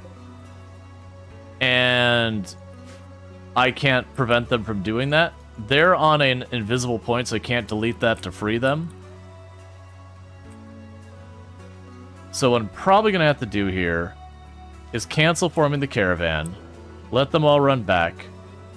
We'll need to retrieve the animals, hopefully without going through this danger zone, so we'll go and put it right up to the next there. Did I mention caravanning as a mechanic is still my main frustration point? Well, the problem is I have to get the dromedaries, and they won't get the dromedaries without going down and around there. Because when you set them to not go into a zone, it's not that they will avoid the zone entirely, they'll avoid it as an endpoint. Which is one of the reasons why a lot of times we work around that. And so they are going to anger that, which is actually a pretty respectable thing there. We've got 7 Mega Scarabs, 3 Speedopedes, and 6 Mega Spiders in an area where I don't have a choke point. Yeah, so as you can see, this one's gonna... Well, actually, no, they're going around the right way. Cool, that'll work.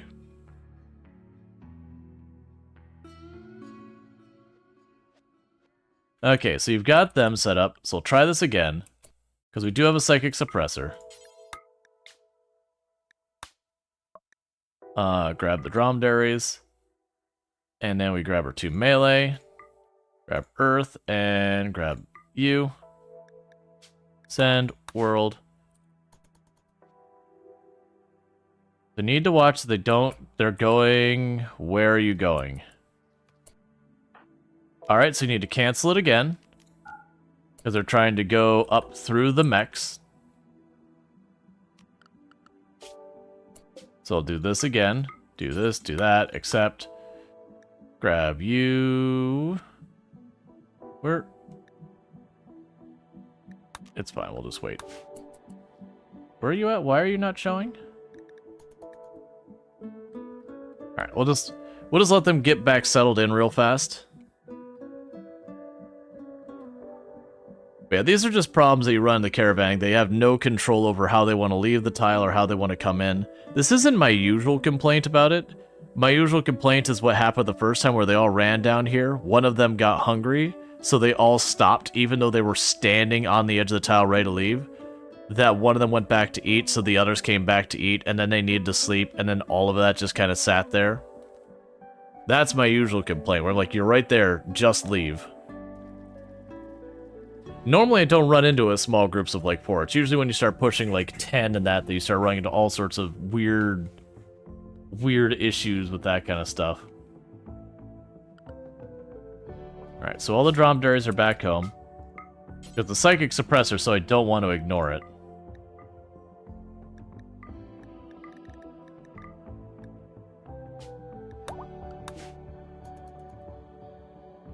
Grabbing the animals, which way are you going out?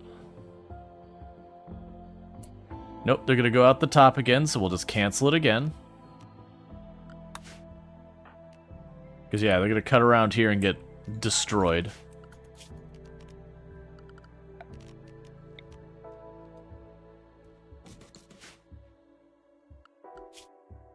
Alright, so it's been 5 seconds. So I'll form the caravan, go down here, go back, accept. It also wouldn't be so bad if I didn't have to redo all of this again and again and again. Luckily, this isn't that bad of a caravan to set up because I don't have to plan a lot of stuff. But so you're watching Mortal Swerve for a while and saw an eager to leave mood. That said the effect, I'm preparing a caravan for a while and I'm excited to get on the road, which made me considering a meme caravanning is.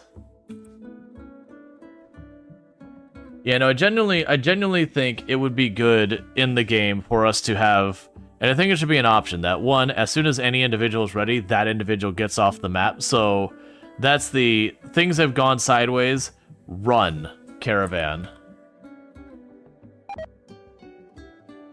Yeah, following the road, imagine that. That makes sense. Alright, so I finally got the caravan out of there. The other one is basically they would load up the animals and all that in advance, and not one person would worry about like the other caravanning kind of stuff until everything was ready, and they would still maintain their moods and all that. And then only when everyone was like they kind of all go get food and go rest at the same time, and only after that would you have it where the other stuff goes in. Alright, so Psychic Express there. Those are the Timber Wolf or the Arctic Wolves. That's the reason I brought more than my minimum.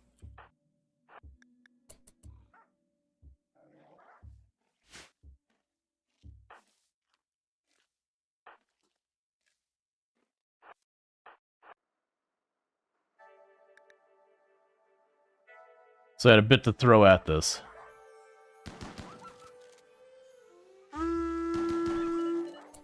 Hey, Dream, thank you so much for the raid. I hope you had a good rest of your stream and all that. It was fun hanging out over there earlier.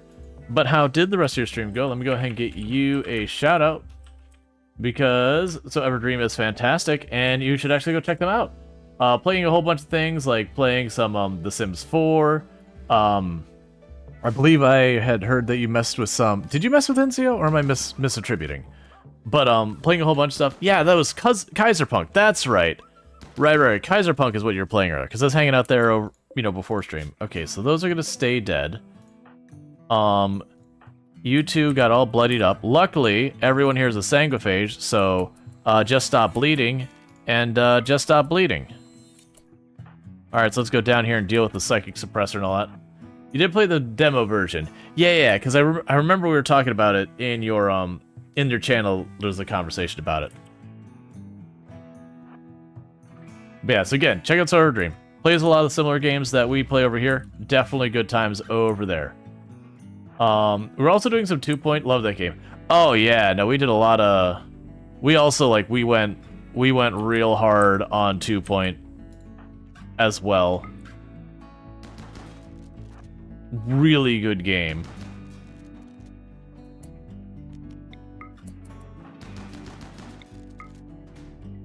But we're doing our subathon. We got our timer working its way down here. At the moment, one of the first things we had that the viewers could earn was me to do an evil run in RimWorld. Because normally when I play RimWorld, I actually do some very... we'll do some sweaty tryhard settings. But as far as the way I treat things in the game, I usually will I'll usually be a fairly kind person in RimWorld. We won't just start lopping off people's limbs and blood bagging them and all that. No judgment for players who play that way. I've certainly done my share of it. But just generally, I find the game harder and more enjoyable when you don't absolutely demolish people. But with all that said, we had the whole thing about playing a super duper evil and awful run. You try to play somewhat ethically, which is probably why it's so hard. Yeah, and that's the whole thing. It actually is, it is harder to play ethically. Genuinely, once you start doing the cannibalism path, the food is free. It shows up on your doorstep. Whether you want it or not, the food is coming after you. Now here's where things might go really bad for us. And the reason why this might go really bad for us is we had we have a mech cluster up here that is not dealt with. And then the mega spiders over here, I'm not that worried. They made caravanning out annoying, because I was literally in the act of caravanning when they popped. But if we show up in this up left corner, we are all sanguiphage, except for Pritchard there. But everyone else is sanguiphage, which means we're vampires. Which means if that kicks off, I'm going to immediately have everyone leap away from it as fast as they can. We are extremely strong unless fire's involved. We really do not like fire. Oh yeah, no problem. Oh no, absolutely. Raid run, do your self-care. Thank you again so much for that raid. Again, check out Storge. Alright, that's not a terrible position for them to come in. It's not great, it's along the edge of it. Hey. Just run through the door. Don't dally. Stay away from the mechs. Okay, so that's good. We dealt with the psychic suppressor. It gave us... We're going to be making a super ghoul. That's what all this is about. There's a really broken thing you can do with ghouls, where if you make a person into a sanguiphage, and you get them the glucoid pumps, which makes them move faster, to maximize juice them, so you can have them go absolute turbo mode, and then while they have the buff ghoulify them, the game just forgets that buff's supposed to have a cooldown that's supposed to drop off. And you just have a Sonic the Hedgehog ghoul. I've not done it myself. But if we're doing an unethical run, let's go for it. So right now, I just got my... Because I needed 4 of the serum. I do have my 4 serums. All I need now is I just need a good person for it. I'm not looking for the perfect pawn. I just whether it's nimble or brawler or tough or jogger. Any combination of those would be great. Or any of those. Just someone who has any of those stats who doesn't immediately die. Oh, you are going to cause me some real trouble. Alright, so the Revenant's coming out. For the record, I don't have the things I need to deal with the Revenant properly. I can't flare it or anything. Wait, can I beat... Wait, I might be able to beat them to it. Revenant. Entity. Execute. Priority. Who's in the lead here? Flaria. I need you to execute the Revenant right now. Get over there. Ha! The Revenant's escape has been cancelled. Who are we gonna free now, Pritchard?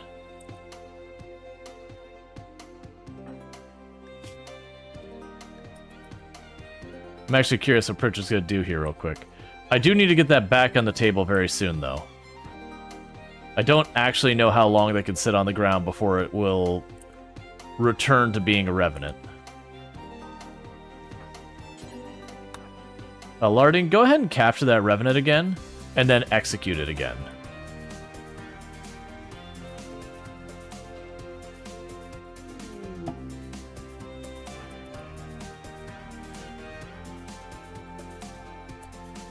Alright, they're going for it. So I'm going to go ahead and need to go to that entity. Poor Revenant. I actually feel kind of bad about this.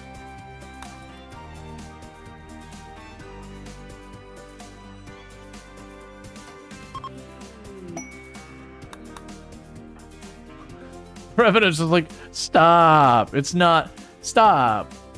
It's not fair. Because what's happening here is Pritchard wants to release the Revenant. That's what his mood break is. So until that mood break goes away, we're really in a bad position to fight Revenant. We would win, ultimately, but with the mech cluster on the map, it adds a very significant complication.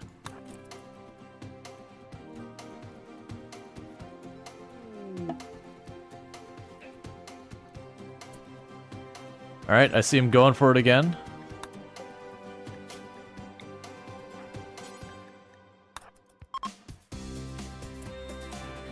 Okay, you're no longer inspired. Oh wait, never mind, you changed your mind. My bad. Oh, wait. Right, I forgot to unset the execute. So I'm just trying to wait for Pritchard to go. And the reason Pritchard had that break is just the fact that they are void touched, or not void touched, void fascinated. And so what that means is occasionally they'll just break for no reason and want to let entities free or kill them or whatever. Stop going for it the moment it goes on the table. The big problem is if it's left free. Okay. Oh, that's interesting. We're learning other things. What that other thing is, when Pritchard goes for it, I don't actually have to get to it and execute it. When I see him start moving towards it, he reserves it. If I then have Lardine run over and do something with it, it cancels him going after it. Because now it's not available for use. Thank you for the follow. Welcome to the stream. Look, Pritchard. Stop having your mood break. Normally I wouldn't mind, but I don't have my flares made yet. You're just wasting my time. Because if I had my flares, it's no problem. The Revenant pops out, we slap it with a flare, and then we mob it, and it dies.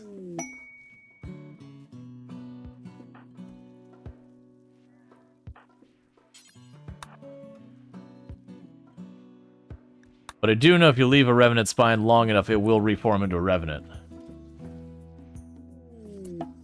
No, they all have a timer. At a minimum, if they, they'll eventually get sleepy. And if they get sleepy enough, they'll go to sleep or pass out. So there's always a limit on a, Oh, wait, there we go. We're good. So Pritchard went ahead and gave up. Alright, so study it. Why are you sleeping on the floor? Oh, right, your bedroom was the one that we got drop pod raid on, so they gotta rebuild it still. That's fine. So we did cancel it. So does that still give you catharsis? No, that's fair. Oh, and ignore the corpses in the freezer. It's nothing to worry about. Also, ignore the large number of people in this room who may or may not be missing their legs. Again, don't worry about it. We are a colony of nothing but vampires. It is a necessity. which is why I don't do a lot of sanguiphage runs, is just the fact that when you're doing the sanguiphage runs, you do end up having to resort just hacking off every other person's legs. You can go ahead and start your death rest.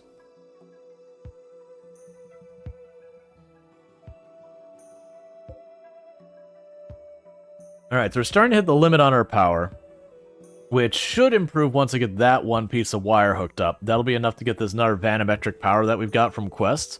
We've had weirdly good odds of getting vanometric powers. We've had 3. One got stolen very early on because the base has barely begun. You are really lucky, Bambi, that you walked around that.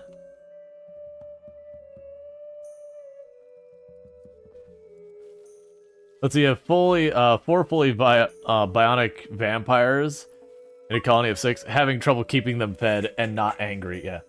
You don't see problems with humans consume animals, vampires consume human. If you aren't the hunter, you are the food. No, I get that. Generally speaking, we don't do a lot of cannibalism runs or all that, but I also don't do a lot of sanguiphage runs in general. But my issue with the sanguiphages is, generally speaking, I don't like to do like the blood bag thing or the nugget pawn thing or whatever. It's just not my preference. Just personally, like, I don't judge anyone for doing it. I've done that kind of run in the past. But over the years, after the hee I can be awful novelty wears off, I find I enjoy knowing that there's the ability to do all these terrible things out there as a choice if I so choose, but opting to not take those paths because, sure, they're easier. Hey, thank you for the uranium. I actually want the uranium. With uranium, I can make these rooms way stronger. It's not enough for me to do that. It was only enough for about 12 tiles, but it's still a start. Because the way your containment strength is determined is the average strength of the walls around it.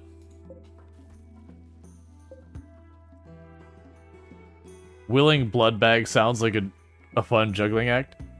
Yeah. In your first ever colony, you didn't realize you could harvest blood from prisoners.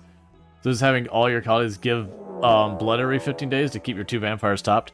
Yeah, my only issue... Would you stop making me caravan off the tile while I got all this crap? Because the issue is, with all the crap we have on the tile, it makes it really obnoxious to caravan. We're not going to worry about the dromedaries this time. That's a lie. I'm going to grab the dromedaries. You, and we will send Zeliard with, for support.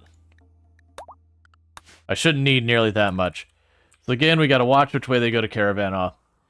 Let's see, I actually haven't chosen to do much evil bad runs, so you're not overly familiar with how that works.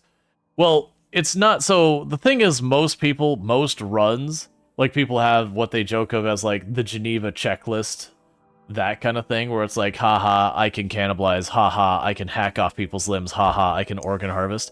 And don't get me wrong, there's a certain fact that, like, it's this taboo kind of edgy thing that you can do that does have, you know, it's like when people first play GTA, you go rampaging, shooting everybody and running them over your cars. And you get this weird thing that after a while you'll be like, well, what happens if I try and drive... Like, I play the game and I try and actually be like a normal person, which doesn't work in GTA. The cops still end up just trying to murder the hell out of you because GTA wasn't really designed with you behaving as anything but an utter psychopath in its mechanics. And that's not me being negative about the game. It's they have an intended way you're expected to play, and they didn't really account for other ways. So right now I've got the drill built, but I want to turn that off.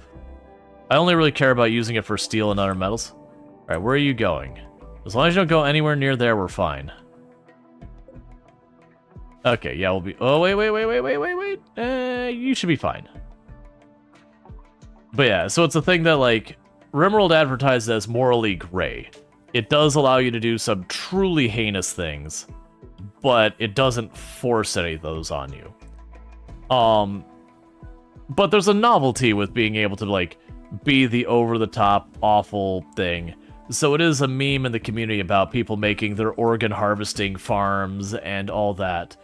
To such a degree that I actually have, when people refer to cannibalism on the channel, I actually have my bot intercepts the message and changes it, which, you know, it reports it as the bot itself, because as I had a pretty sizable audience of people from RimWorld, I would be playing any other game and just be endlessly barraged. I can't even give that to you.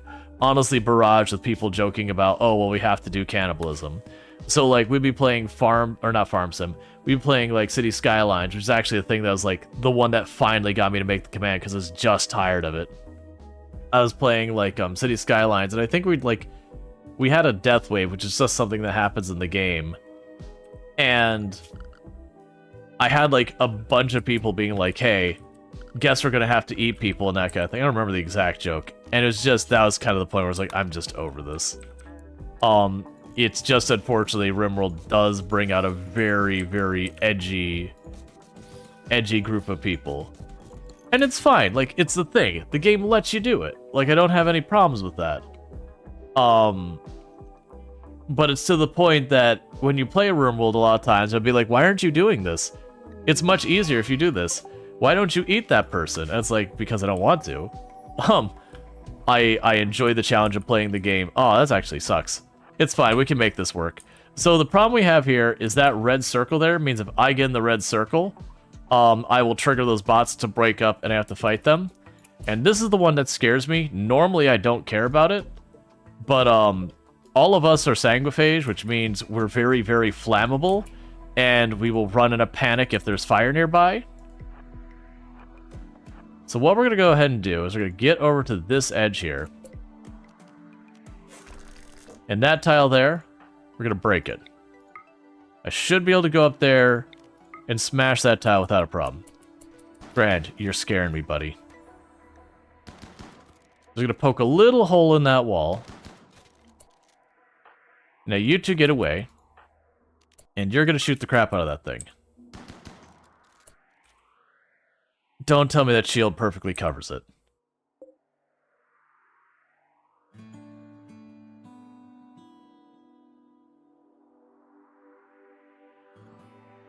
That sucks. Okay, so problem we have here is the building itself is ever so slightly covered by both a shield that protects it from ranged fire and is inside the proximity sensor that'll wake everything up. Now, this is still probably not that bad. The Scorcher's the only major threat. What I'm probably going to do is deliberately wake up the bots. The two militars, I can kill those in seconds. They don't scare me. The Scorcher, on the other hand, is genuinely a problem. But the good news is these sentry guns here, they don't matter. That's not going to matter as well. Doesn't the shield eventually go down from fire? It's a lot of damage. And it's a lot more damage than going to be breaking with one chain shotgun. So what I think the plan is going to be is that we're going to run in there, trigger them all to wake up. I'll start pounding on this thing regardless. The militars will get drawn around. We'll shred those real fast. And we're just going to get that Scorcher into melee as fast as we possibly can. So let's run you in, get you two here, and aggro them. Meanwhile, you two start punching it, you start shooting it.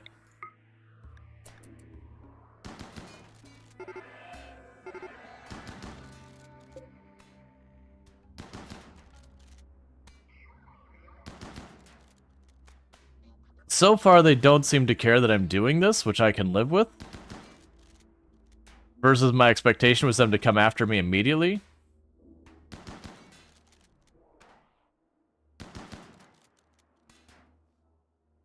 I mean, if they don't come after me, it's easy. We'll just walk off the tile.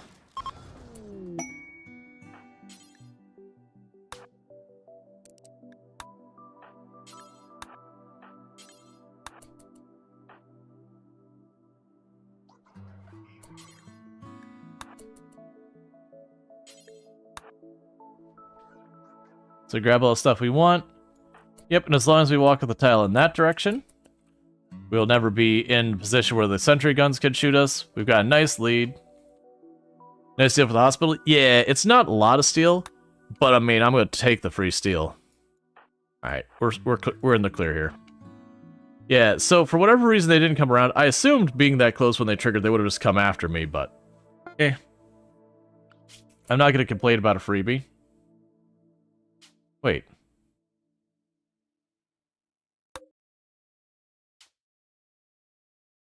Huh? Oh, there it goes. I was like, you should be gone. Why aren't you gone? There's rules here. I destroy your sun blocker, and it stops blocking the sun. Now's where the real danger happens. Because we do have this mech cluster over here, like I said. I haven't had the chance to deal with it, because it's got a lot of range and a lot of fire in it. And just very unfortunately, I don't have my flak armor yet, and we're scared of fire. Hey, thank you so much for, thank you, Purple Lemonurtle, for the raid. I really do appreciate that. So we are in that situation where I'm not well set up to deal with this. And so we've been ignoring it, and we've had, like, back-to-back caravan events, which the danger is I cannot control what side my people come in, and if they come in anywhere in range of this, then we're instantly in a fight. But, being Sanguiphage, the hope would be I could just jump sideways and then run out of it. Just gotta watch them to get here. But welcome in, Raiders. I do hope you had yourself a good stream and all that good stuff. Let me go ahead and get a shout out here. So as, where is that name again? It's Lemonurtle? Oh no, it's Purple. My bad. I was like, why can't I find the name? So, Purple Lemonurtle. And all that good stuff. And what were you playing and how did it go? Looks like you're also playing some RimWorld, and according to this, also play The Sims 4. So definitely, if you're looking for those games, you can find over there. Mad Rat. Goodbye, Rat.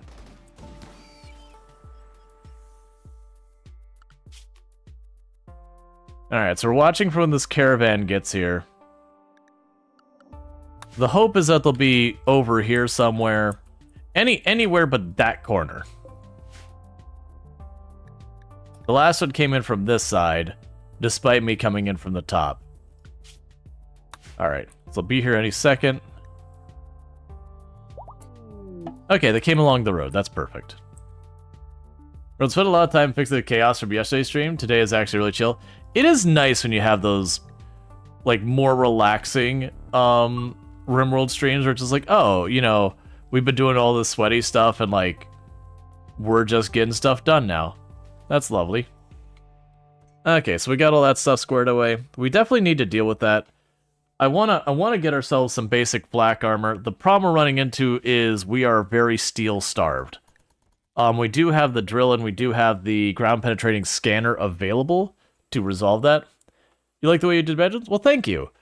They're objectively worse than doing rectangular bedrooms so far as, like, in-game mechanics, but also everyone knows the single most important stat on anything you make in a game is the aesthetic stat. There's a reason we've got, you know, fashion souls, fashion frame, path of fashion. It matters. What's the point of living if you can't live your best life? And so I'll do stuff like make my rooms a little rounded or kind of odd shapes. Dyeing the floors various colors doesn't do anything mechanically, but I'm gonna do it anyways. Alright, so Bentley became an adult, so that's good news. So, well, out of these, you're getting kind. Those are terrible. In this particular case, we can have Bentley become a dedicated mining person and then give him the backup skill of crafting. So that'll be good. So we go to our work assignments on Ben Lee now.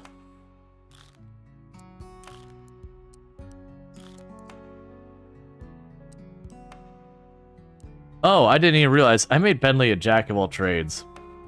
That's not a bad thing. Yeah. We demand relentless waves of cubes.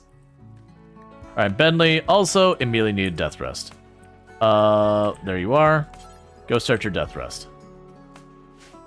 Alright. Okay, you have yourself a good lurk. Thank you again for that raid, Purple Lemon Nerd. Purple Lemon Nerdle. I'm having problems putting words together.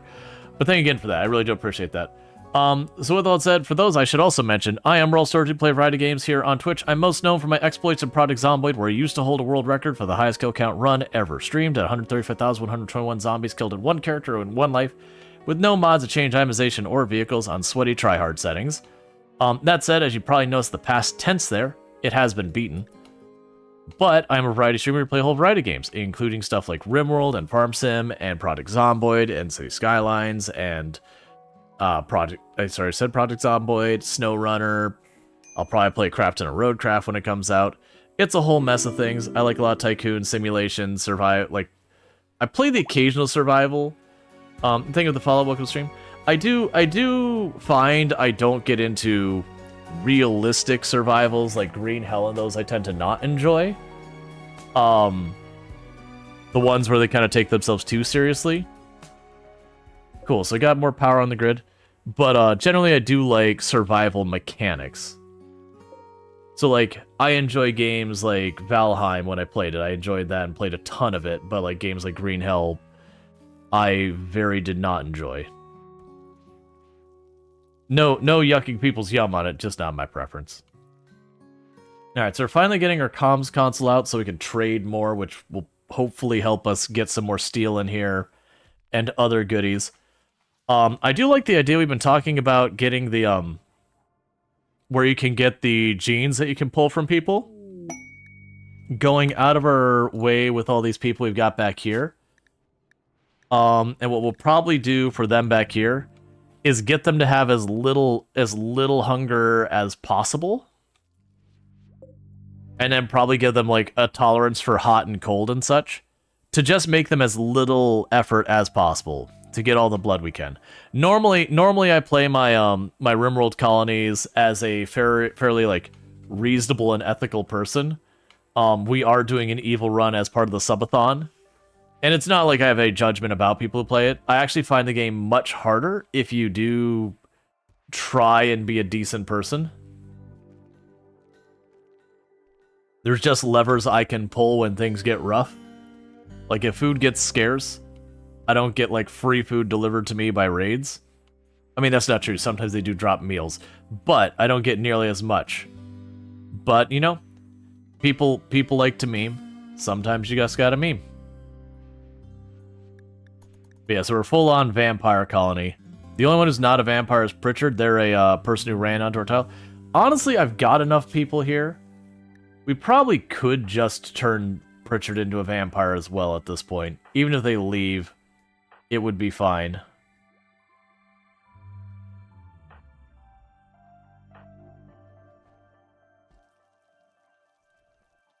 I might just do that. Because clearly it's not a Grey Flesh incident. We would have had Grey Flesh show up long ago if that were the case. Who was the one we just finished? You still need to be converted.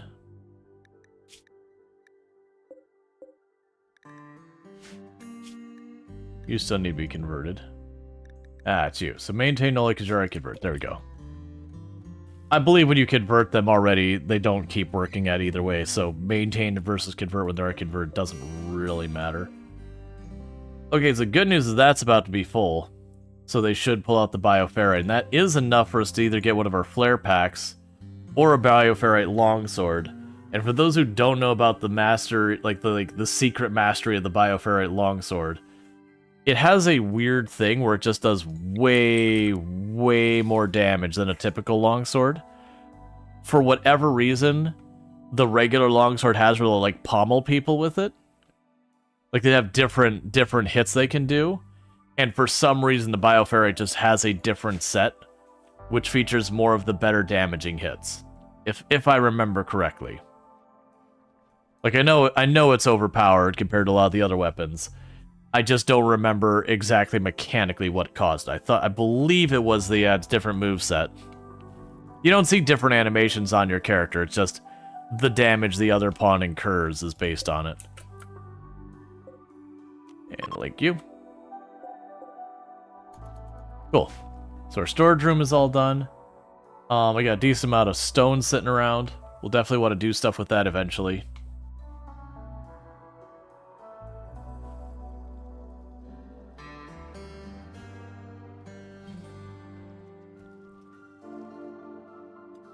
And you're down here getting that plasteel. So we had plasteel meteor, which is wonderful. It's amusing that I need just like plain old boring steel. Like that's the thing that's killing me, is we only had a couple places we could mine on the map. And we're working on it.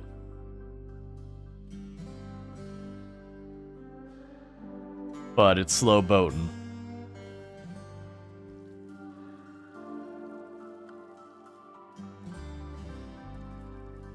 Alright, we did get our second vanometric all hooked up, so now I got surplus of power again. We still need to get the drug lab rebuilt after we had the bad raid that trashed it.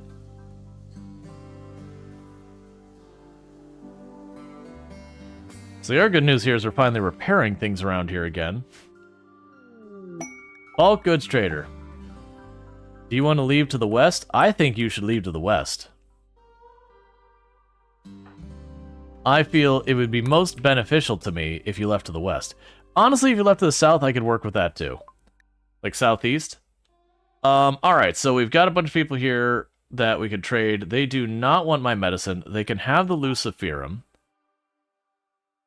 I have a skilled trainer for melee floating around here somewhere.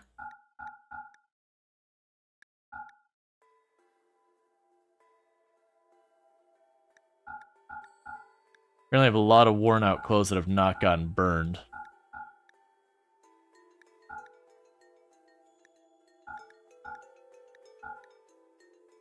Okay. Is there things we want from you? Because that's more than you can afford. Gas operation would be a good one to guarantee ourselves that. We can get crafting and shooting book, which I certainly won't complain about either. We've got those. I've got a pile of stuff here. We don't want the Lucy or any of that stuff. Yeah, my trace amounts of leather. I will take that. That'll let me make better medicine.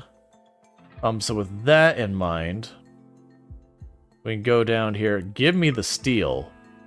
Dear goodness, give me the steel. We could spare a little bit of this. Oh, I gotta be careful about that. I have grossly underestimated the amount of wealth we have in this colony. Hey, I just realized I'm sitting on a giant mountain of wealth here, and it concerns me a little bit. Have you ever wanted to just speed run being allies really fast? I feel like I would like to speed run being allies right now. Because I missed the fact that it was sitting on a giant mountain of wealth in the way of ethically sourced leather.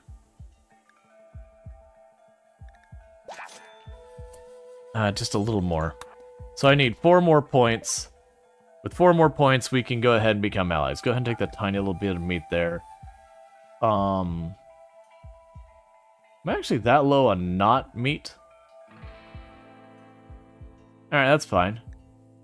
Ah, the cloth. There we go.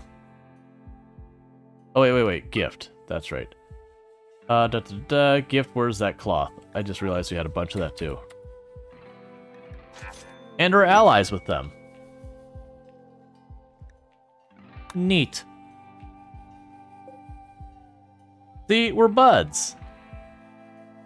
Don't worry about it.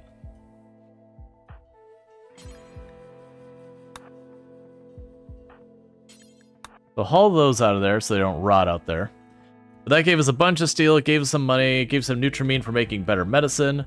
That'll let us make some of these things that have been sitting here waiting to be built. So that's all good news. I definitely want to get the thing that'll let us death rest much faster. Yeah, because I believe you can hook up... Yeah, okay, so you can hook up one thing to death rest pods. So first get the death rest pods built. After we get the death rest pods built... oh, we can unassign that.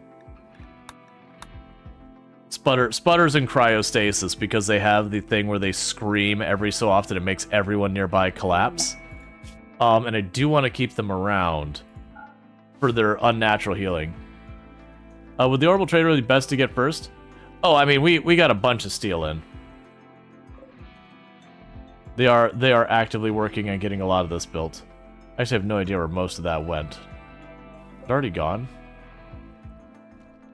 Where did it go? Bioferrite generator. Cool. We can go over here and ghoul enhancements, because we are going to use those. Alright, so we did get the trading console up, and we've got the two... Oh, is they got all the fire foam poppers. That they finally got those set up for all my important rooms, since we are scared of fire. That's going to be the only way I can contain fire if it gets inside my base, is to just knock it out with poppers. Are you going down? Nope, you are taking the safe route. Fair enough. Where are you going? You scare me every time you move towards that corner. Specialized limbs, and that gave us gas operations. For the record, this defensive line we have based it around using chain shotguns. That's the reason it's so squatty. So we are going to be trying to get all of our people who are not melee set up with chain shotguns.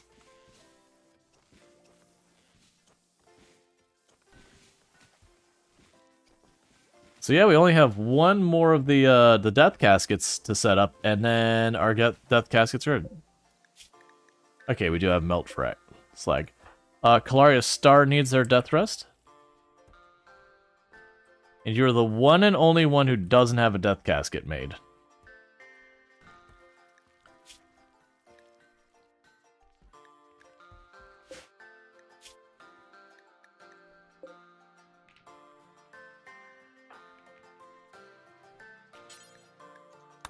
I'm gonna have you focus on that real fast just to get the medal.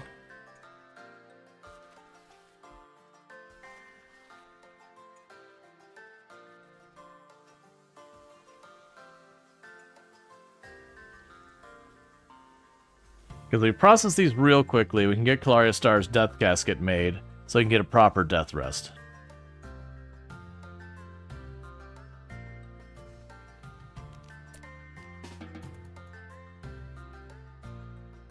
And then you can go in here, finish building that real quick, and then we'll have Kalaria Star death rest before, before things go too far.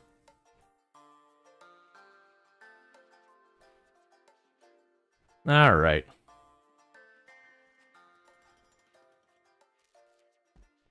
And then you can go ahead and get your death rest started. So with that, we're getting to the point where we're going to start wanting to do the enhancements we can get going for the enhancements we can get going on. I'm mostly going to make the enhancements just death rest faster, because when you go to death rest, it's something like just shy of 4 days. And so that's 4 days you have pawns knocked out, which is just shy of a third of a season. Sorry, just shy of a fourth of a season. So that's going to be a thing.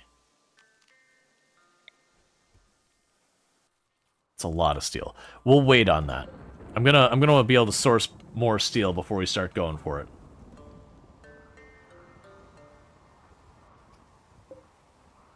Yeah, we're still waiting on bioferrite for everything. No one is bothering to empty that, so luckily you can manually tell it to empty it.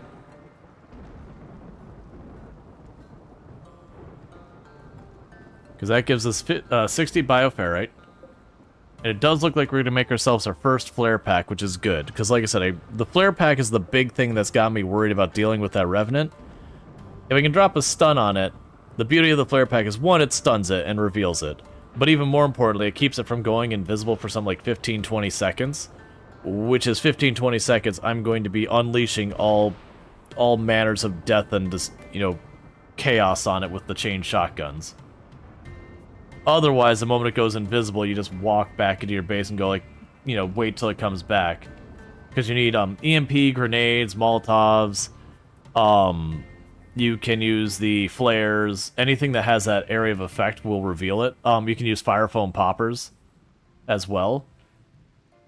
But if you don't have those handy, it doesn't do you any good. So many special abilities on all of them because of being Sanguiphage, just nothing but special abilities.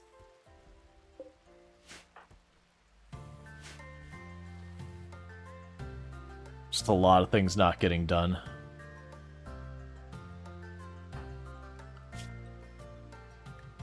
Because I've got enough of them up here now that my cook is basically full-time just making the food for the prisoners. And that's kind of an issue.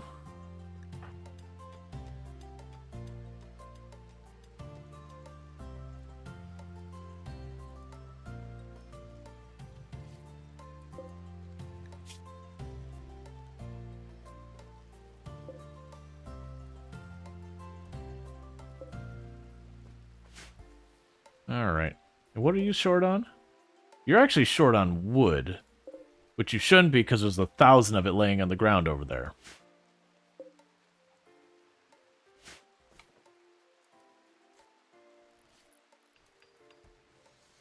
Well, we're getting our next proximity detector online. Because like I said, having those can be great. So if we get attacked by a revenant, even before I know a revenant is on the map, the moment it gets near one of my doors, like when I say near, we're talking out this far, we get the signal that something invisible's outside. I grab all my people and I drag them all into a corner. That way, if it's a revenant, we just get as much time to just slap it with shotgun shells as possible before it manages to get back out of there. Who do we convert? Rogers.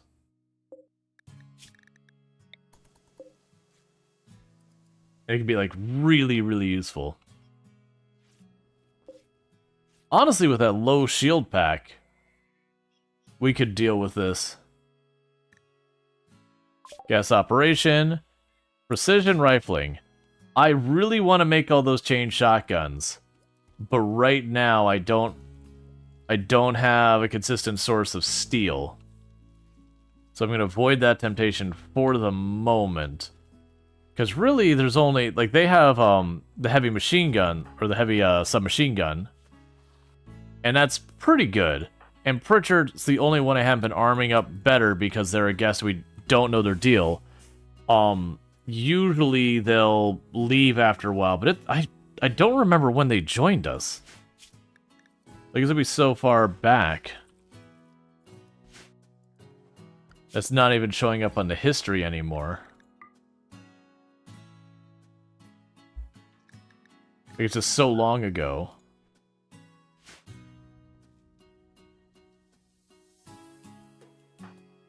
We can try treating them just as, like...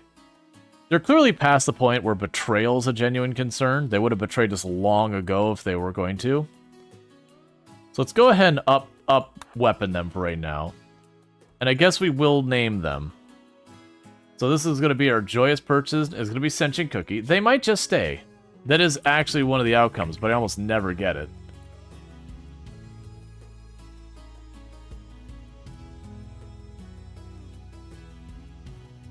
Oh yeah, no, if they were Great Flesh, it would have happened a long time ago. Do we name Sputter?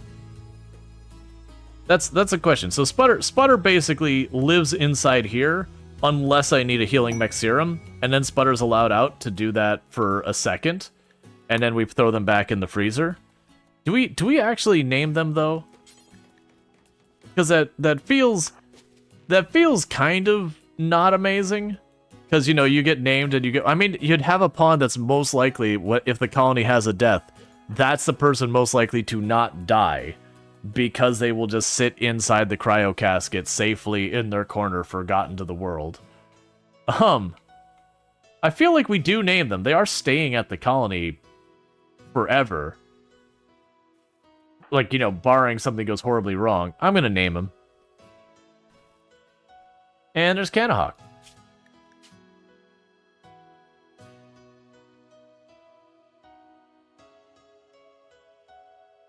Welcome. You get to stay safely in the fridge, away from all the dangers of the world. It's a difficult job, but someone's got to do it.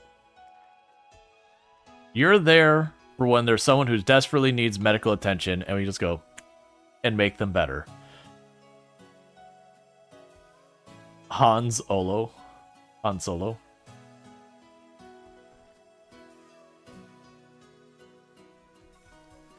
Yeah, so you're pulling all that up. Get just like everything cleared on the map. Still cutting brick. Eventually, we're going to want to put down paved paths and everything. It's actually something else we can work on with that marble. Because we've got the marble furniture I want for the time being. We are starting to build up more of a supply. Don't care about that much. So we can do here. Let's go floors. We can go to the cobblestone. There you are, flagstone.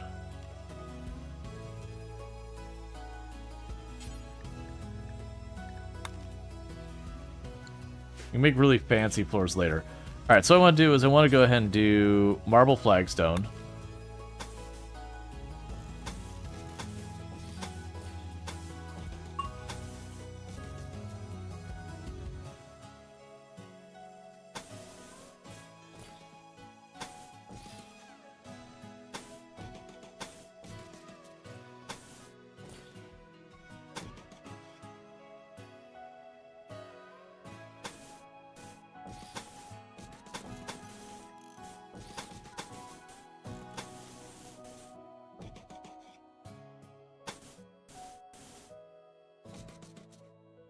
Keep to that for now.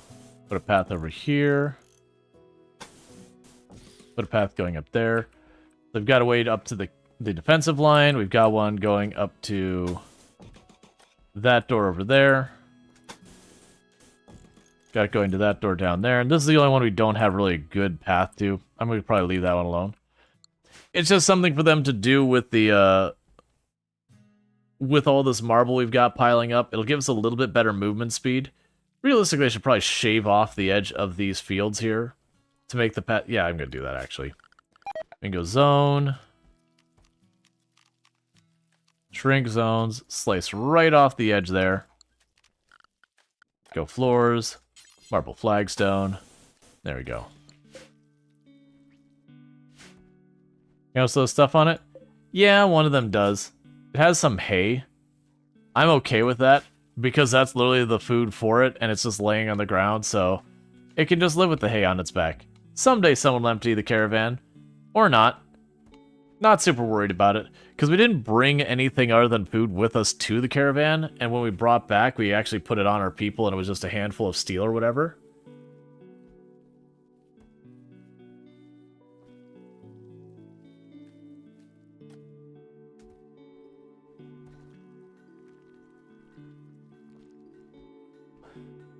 Alright. And something I meant to do for a while and I forgot about. So normally what I will do is all your pawns have a favorite color. And normally I will paint their rooms their favorite color as the run goes on.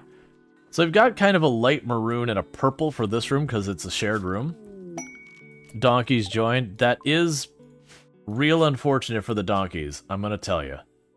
Donkeys, we will be keeping 0 of them. For the dromedaries, let's go ahead and say no more than 6 with no more than 2 adult males. Because they don't really have a lot of space to keep a bunch of animals. Alright, so back. So we had, so it was Earth, who is like kind of that color. And Progenitor, so it's like a very violet color and almost like a muted maroon or something. You can't always match it with very infuriating in all honesty. Yeah, so I think we go with this. That the outer border will be your color, as well as like this little spot in the middle. And then we can go ahead and grab you.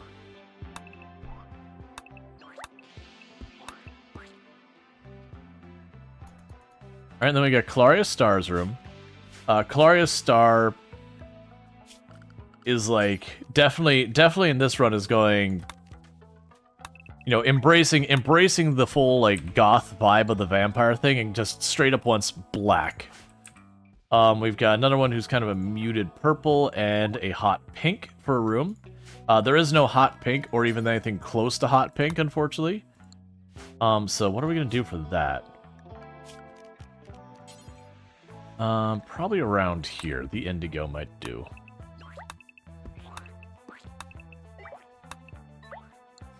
You had like a... That's just kind of a regular purple, not really a muted purple. What's your color again? I do wish there's a way you could be like, paint the room their favorite color. I'm gonna go to straight up purple. Alright, so an exotic trade goods ship. Wolverine Lubricants is the name of the company we're trading with. Or the group we're trading with. Wolverine Lubricants. Ooh, fabrication, yes. Yes. We'll take the fabrication book.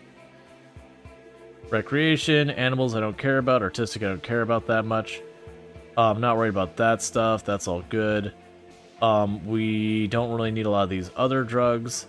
I will take the Oh god, I don't have that kind of money. Never mind.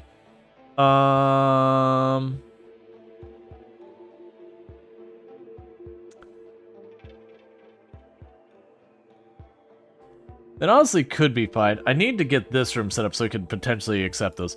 Right. There was a melee side trainer.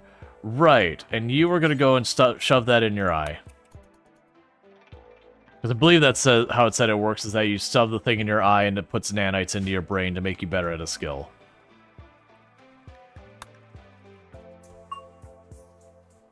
There we go. Alright, you have a good one. You sleep well. Thank you again for tuning in. You're playing Age of Wonders 4. Cool. I don't get why they're not being processed. Oh, right. Right, because I told them to literally cook as many meals as they could and stop worrying about all that.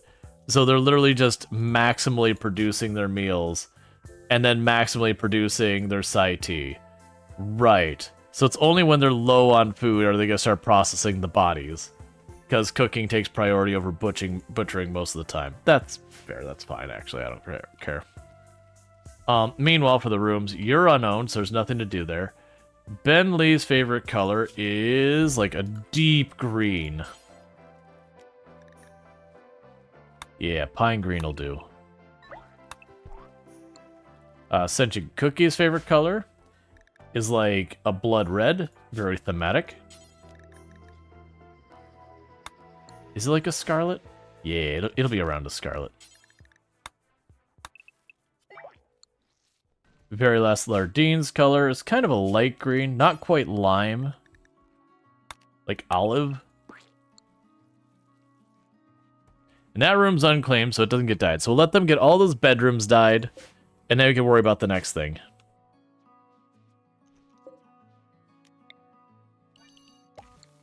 Make that slightly larger grow zone.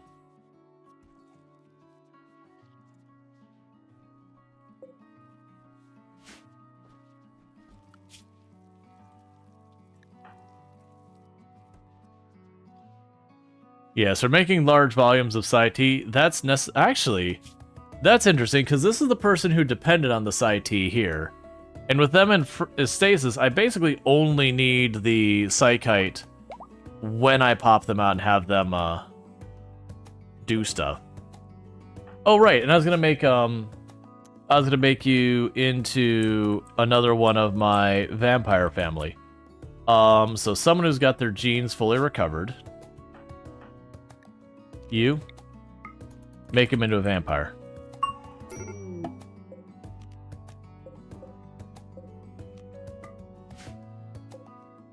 Alright, so rescue them. And haul the gun away. And then with that, you now also need a death rest room. You have a suggestion on the hair dye, orange? Yeah, the only problem with orange hair dye is it's really hard to get like a cartoonishly bright orange.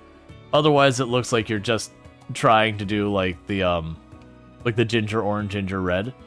I'm not against it, but I would need to do my research to be like, okay, I need to find like a screaming bright orange that is very like a neon orange. If we do that. But for that, we do have to manage to hit the 200 points. And if we check where we're at right now, so we were at 157, so that'd be 162, 163, 165, 166, 167, 168, 169, 170. So it'd be about 170 so far as the points. So we'd still need about 30 more points before we've unlocked the hair dye, which is basically the equivalent of the regular sub points, or for every $5 in other stuff, it's one more point. So like 500 bits is a point, $5 on Ko-Fi or Patreon's a point, that kind of thing. I did the points this time just because when it was based on dollars, things got really weird about like subs and all that, because you know, subs in some places are like $3, some subs in some places are like $8, so it felt weird. Hey, you're gonna solve each other's problems. I appreciate you.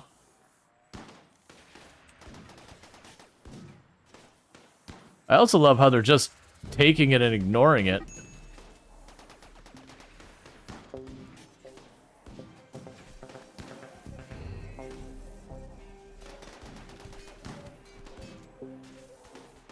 Alright, let's get our people ready.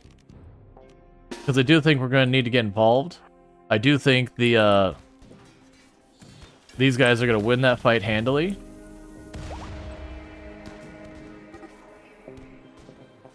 Oh, never mind. Okay, that's even better.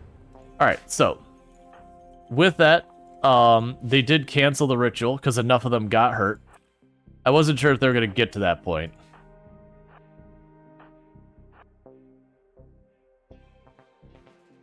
Is that everyone brought over? Yep. So they are fighting the mechs for me, and you're bringing me myself a free chain shotgun?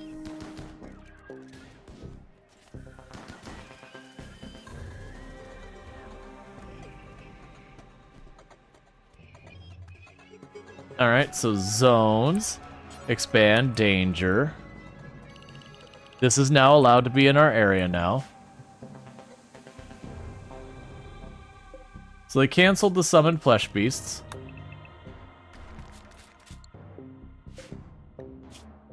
Because they got wrecked.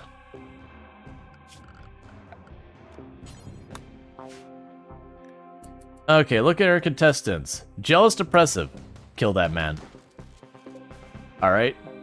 And Nimble. If you survive, you get to be our ghoul. You did not survive. Brawler. If you well, never mind, dead as well. Lazy.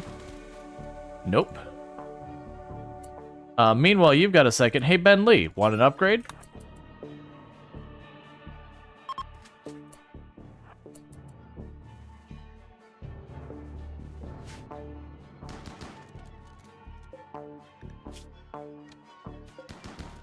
Slower trigger happy, don't want them. Annoying voice ugly. Any of the rest of you gonna respawn on me? No, it looks like it may have just been the one, the death refusal on there. Oh no, you've got death refusal up there as well. We can wait.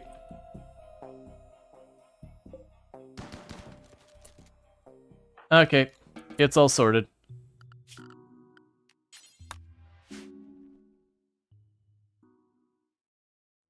So we did actually have two contestants. Had they survived, we would have taken them. One of the challenges for like, where are you? So like this one was Nimble. I would have considered taking that person as our super ghoul. The issue you run into is this inhumanization. Reduces their pain incredibly. And that's the challenge you run into there. When your pain threshold is so low, it means you're very, very unlikely to go down, as opposed to just straight up get murdered. And so it's really hard to get some of the ones with like inhumanization to actually go down. The ways you usually end up having to do it, there's the shock lance, which will down upon instantly. Like it has a charge up time to fire it, but you can knock out upon instantly with it. That's usually the way you have to get like the super good ones, is like to hit them with something like that and then grab. Oh wait, you're up. Oh, and you're a brawler dirt mole. Okay. Let's Are you just gonna stand there? So I'm hoping that if we let this person bleed enough, they will go down and I can snag them. Because they are in a trance. Okay, they're downed. This is perfect. Alright, we have candidate Ghoul. Because I don't care that they're unwaveringly loyal. So, there's a couple things I need to do here. First. Oh wait, the unwavering loyal. Can I force them to death rest in that room? Ooh, we might be doing some science here. So they're unwaveringly loyal. That means I can't recruit them in the traditional sense. Like I can't just go up here and say, "Hey, join my team." Like you don't even get the choice there.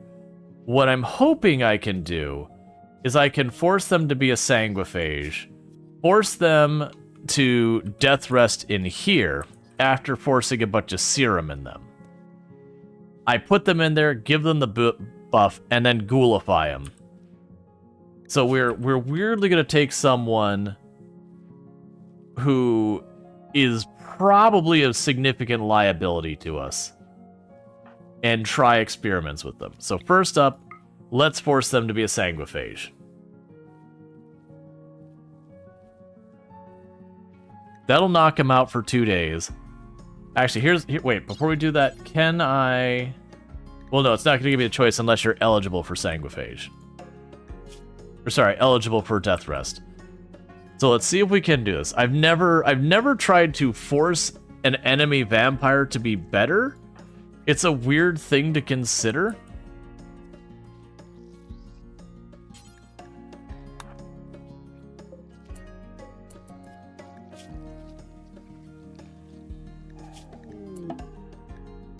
Alright, so you're now a sanguiphage dirt mole.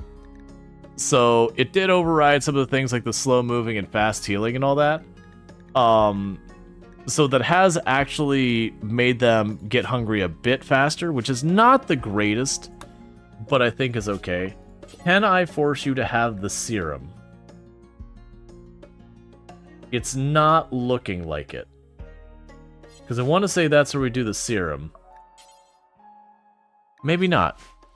Okay, if we walk over to the serum here.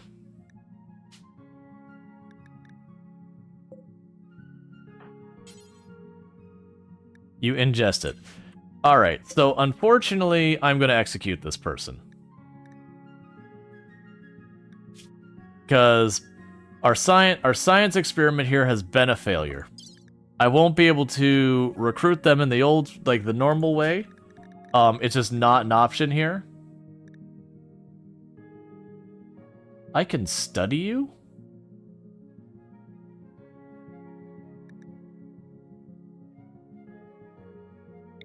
Let's just kill them.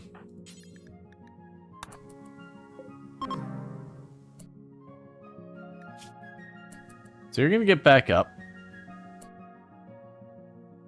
Actually, if I tell them to butcher the body immediately...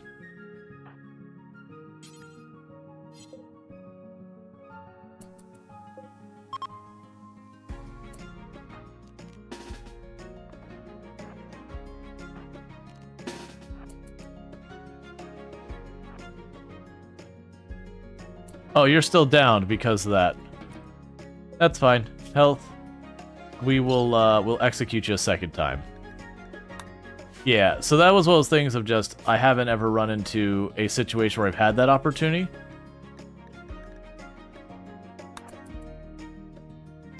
Because I could make them a ghoul, just a regular sanguiphage ghoul, which isn't terrible, but, you know, that's not our goal here.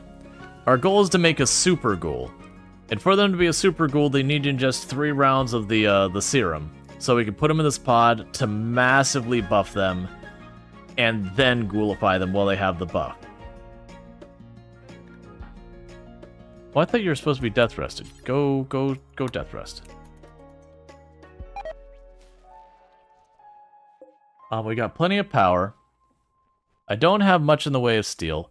Oh, that suddenly made me realize we got the multi-analyzer. I'd never built it. Multi-analyzer. You're gonna need to be there. The drug lab, I forgot that got destroyed.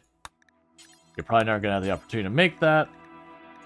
And then make the mess and don't worry about the other stuff.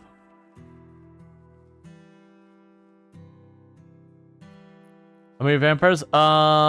Everyone but Canna is a vampire. And Canna is currently in deep freeze because they have the psychic agony thing they do. And we've had 2 pretty bad hits of it. It seems pretty rough. So because they have unnatural healing, I'm keeping them like just... You know, I'm keeping them locked in the basement for when we need a pocket heal. We just grab them and, you know, have them heal us up real quick. But yeah, so the whole colony is vampire.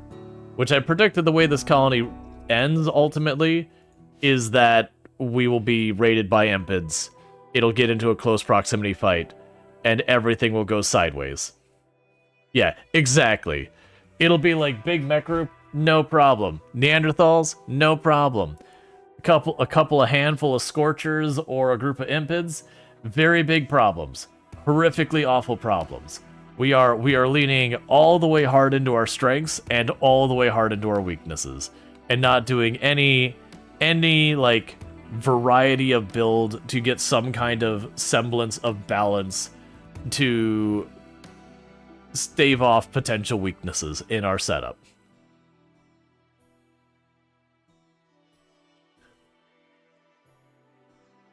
That said, we do have some preventative measures going on. I've got fire foam poppers in most of my important areas, and areas I'm likely to fight from. So that will help. Hi. Thank you. Mm-hmm. You only have like 37 minutes left on your subathon. I know. It's fine. I love you. Okay, we can go ahead and get the SMG there. Yeah, for the Australians here, we were all excited. We can get these locally now.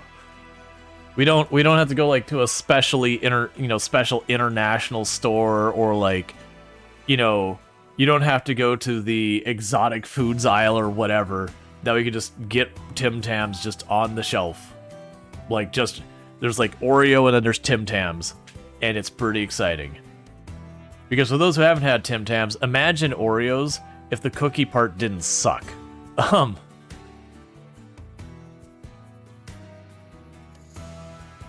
Because Oreos are enjoyable, but hear me out. If you had an Oreo in this hand, that's enjoyable. If you have the frosting from inside an Oreo in this hand, probably a bit rich to have on its own. You probably would sit there afterwards going,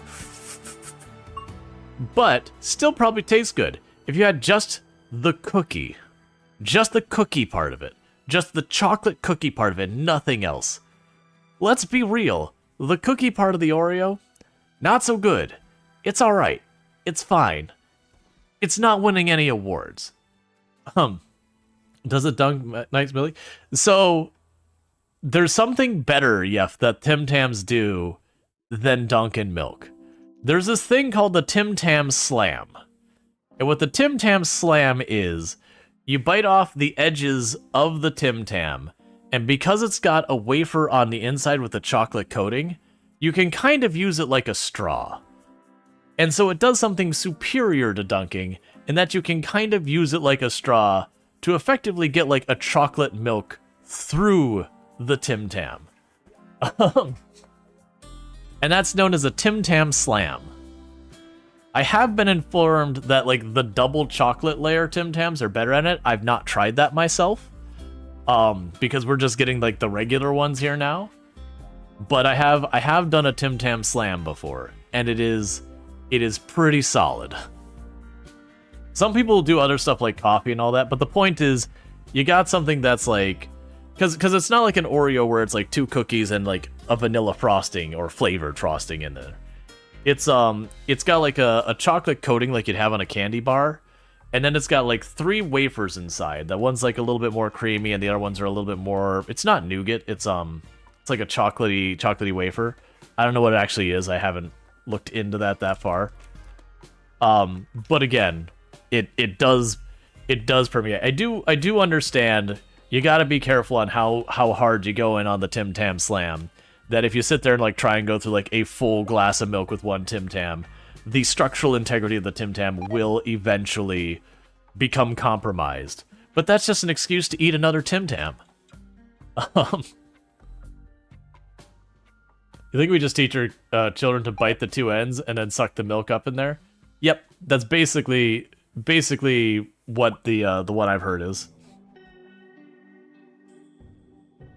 But yeah, no, I have heard if you get like a tall glass of milk, you try and just use one Tim Tam. Eventually the structural integrity of the Tim Tam begins to suffer. But that's why you have like 3 or 4 Tim Tams. All right. So what we need is we're still trying to get ourselves a good candidate for ghoulification. Now, we could have like had a child that we raised to make it to the super ghoul. Like deliberately get a child where we can get ourselves good things. The problem is, by all being sanguiphages, there is a major issue there. Sanguiphage, it's in here, they're infertile. Isn't that right? I'm pretty sure sanguiphage are infertile, that they cannot have children. Don't draw shamblers, that's an anomaly one, that's an anomaly one, that's an anomaly one, that's an anomaly one, that's an anomaly one, that's an anomaly one. There we go. They are fertile? Why was I having so many that... Oh, I stand corrected. Hey, if we gotta grow ourselves... Yeah, no, it's fine that they don't make baby vampires. Oh, Nick is 13 years old? Nah. Sorry.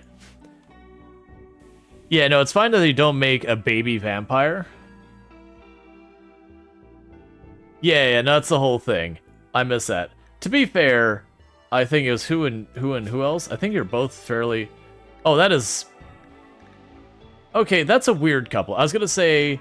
Oh, that's not okay, because it was like 62 to 18. I was like, oh wait, but both of them are literally hundreds upon hundreds of years old in reality. No interview with a vampire drama in this world. We haven't seen that. Then will the kids be a brawler with a double passion? Double passion brawler sanguiphage arc. Like, well, that's what I was thinking, is, Trying to get to some free supply. Oh, hey, dear Tim Tam brand, diversify your marketing streamers. Look no further. Hey, yeah, Tim Tam. Hashtag not sponsored. If you want to start getting your product in the eyes of people in the US, I am probably not the correct person to go with, but I will surely do my best, and I will probably get it in front of dozens of people that could potentially buy your product. Actually, it would be potentially thousands of people in the target customer of the US. But still, hashtag would sell out.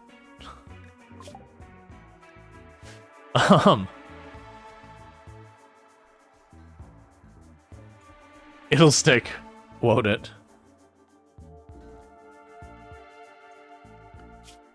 That's up to chat. Chat decides that fate. Oh wait, you don't need to be under restrictions anymore. You're an adult.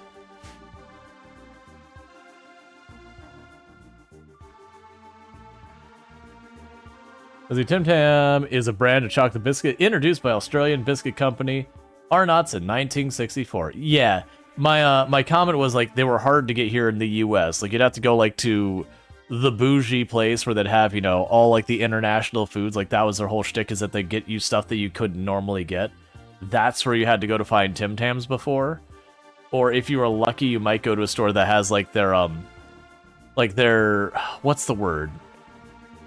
Not ethnic foods, but it basically it's the section for like all the unusual like foreign stuff. Oh, Bentley, you are so bad at mining. You are actively starving to death because you are so bad at mining.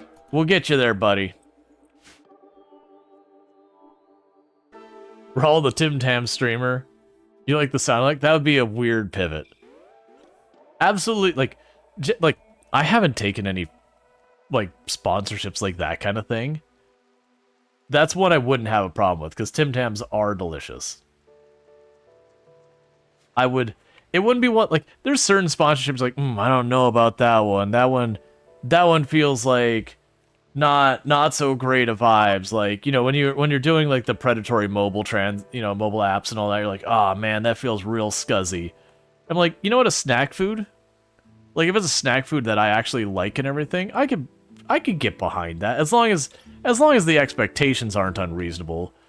You know, you have some of the things that they'll have like expectations like, oh yeah, so we're gonna need you to put out 2 social posts a week, and we need to make sure it's predominantly shown on camera at least this much. You get the idea. There's definitely a point where like they ask you like, all right, come on, man. But like if they want to do like the fractal thing here, where it's just like have like the little Tim Tam logo in the corner, I could work with that. They need to pay properly for it. I wouldn't be against that. I got bills to pay. For the record, I doubt that would be a thing. I have no idea what Tim Tam's got going on in their marketing department. I have not heard of them being like, all right, what content creators can we get with in partnership with to better promote our product among the young content creator population and young gamer population. I feel like it's like Oreo, where it's so ubiquitous within the cultures, you don't need to promote it in the places it's common. And again, Bentley is so bad at mining that they are starving, trying to mine. We're gonna deprioritize mining on you. I liked the idea of you taking over mining. I have changed my mind. You can just go back to crafting. Are they hip and with it? No. You gotta ask if they're on fleek. And if they have the proper drip. That doesn't really work with a cookie because drip is clothing, but you know, you get the idea. You got me to buy one off Amazon? Hey, Tim Tam. Let's talk. Let's see, you buy gluten-free Tim Tam for your mom? But a lot of people, if you don't tell them it's gluten-free, they still love them. Yeah, that's, so there's a long, complicated story about how Oreo came to be, and some of, like, the sketchier things that happened. And it's not, like, nearly as bad as a lot of the stories usually. When you hear something like that, you're like, oh man, what's Dark Oreo's secret? There was a cookie like way back in the day that is an Oreo, and it's still around. I believe it's called Hydrox, which that's part of the problem is that's a name. But it was a cookie that came out around the time that we had lots of issues here in the US about all sorts of not so great things being in your food. It's the classic where you hear about the stuff like, you know, sawdust being added to food to pad them out, and, you know, some real dodgy stuff like that going on. It's where we started seeing like clear glass containers as like the big marketing thing. It'd be like, hey, look, our food isn't full of garbage. It's actually edible. And so we had that. And so Hydrox came out around that time that there was the push to be like, hey, no, this is actually decent food.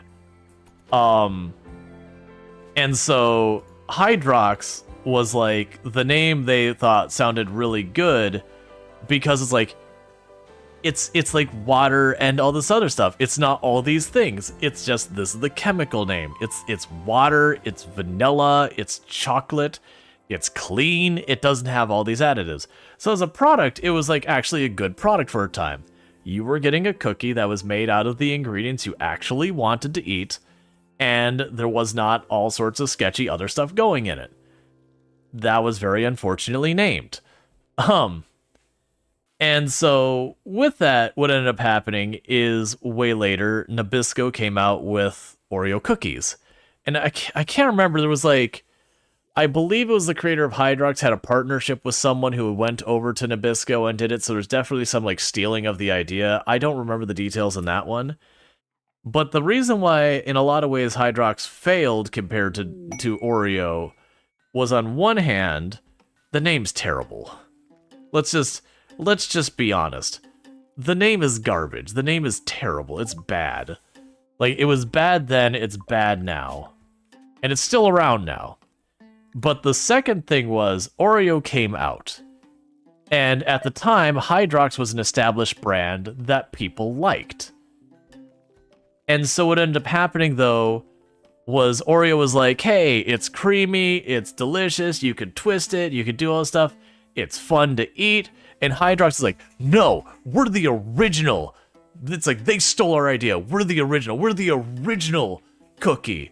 And they didn't promote any of the reasons why you wanted to eat the cookie. They were just so really just pissed off that their idea got stolen that all of their marketing at the time was how about they're actually the first cookie, the original cookie and all that. Versus Oreo took the marketing being like, hey, we taste delicious. Hey, this cookie is creamy. It's great. It's got this balance between chocolate and vanilla. Like, they were focused on what does the product offer you, the customer. Well, Hydrox was just super tilted about the fact that their idea got stolen. And for the record, it did get stolen. And in a better world, Oreo would at a minimum have had some type of like royalties or something they would have had to pay Hydrox for just straight up ripping their idea. But that's just not what happened at the time. And because they focused all of their marketing and like literally taking out newspaper things about how Oreo stole their idea and is a copycat and all that, versus trying to, promote their product in literally any way, Oreo absolutely clobbered them. And so they went from being the bigger of the two cookies to slowly fading.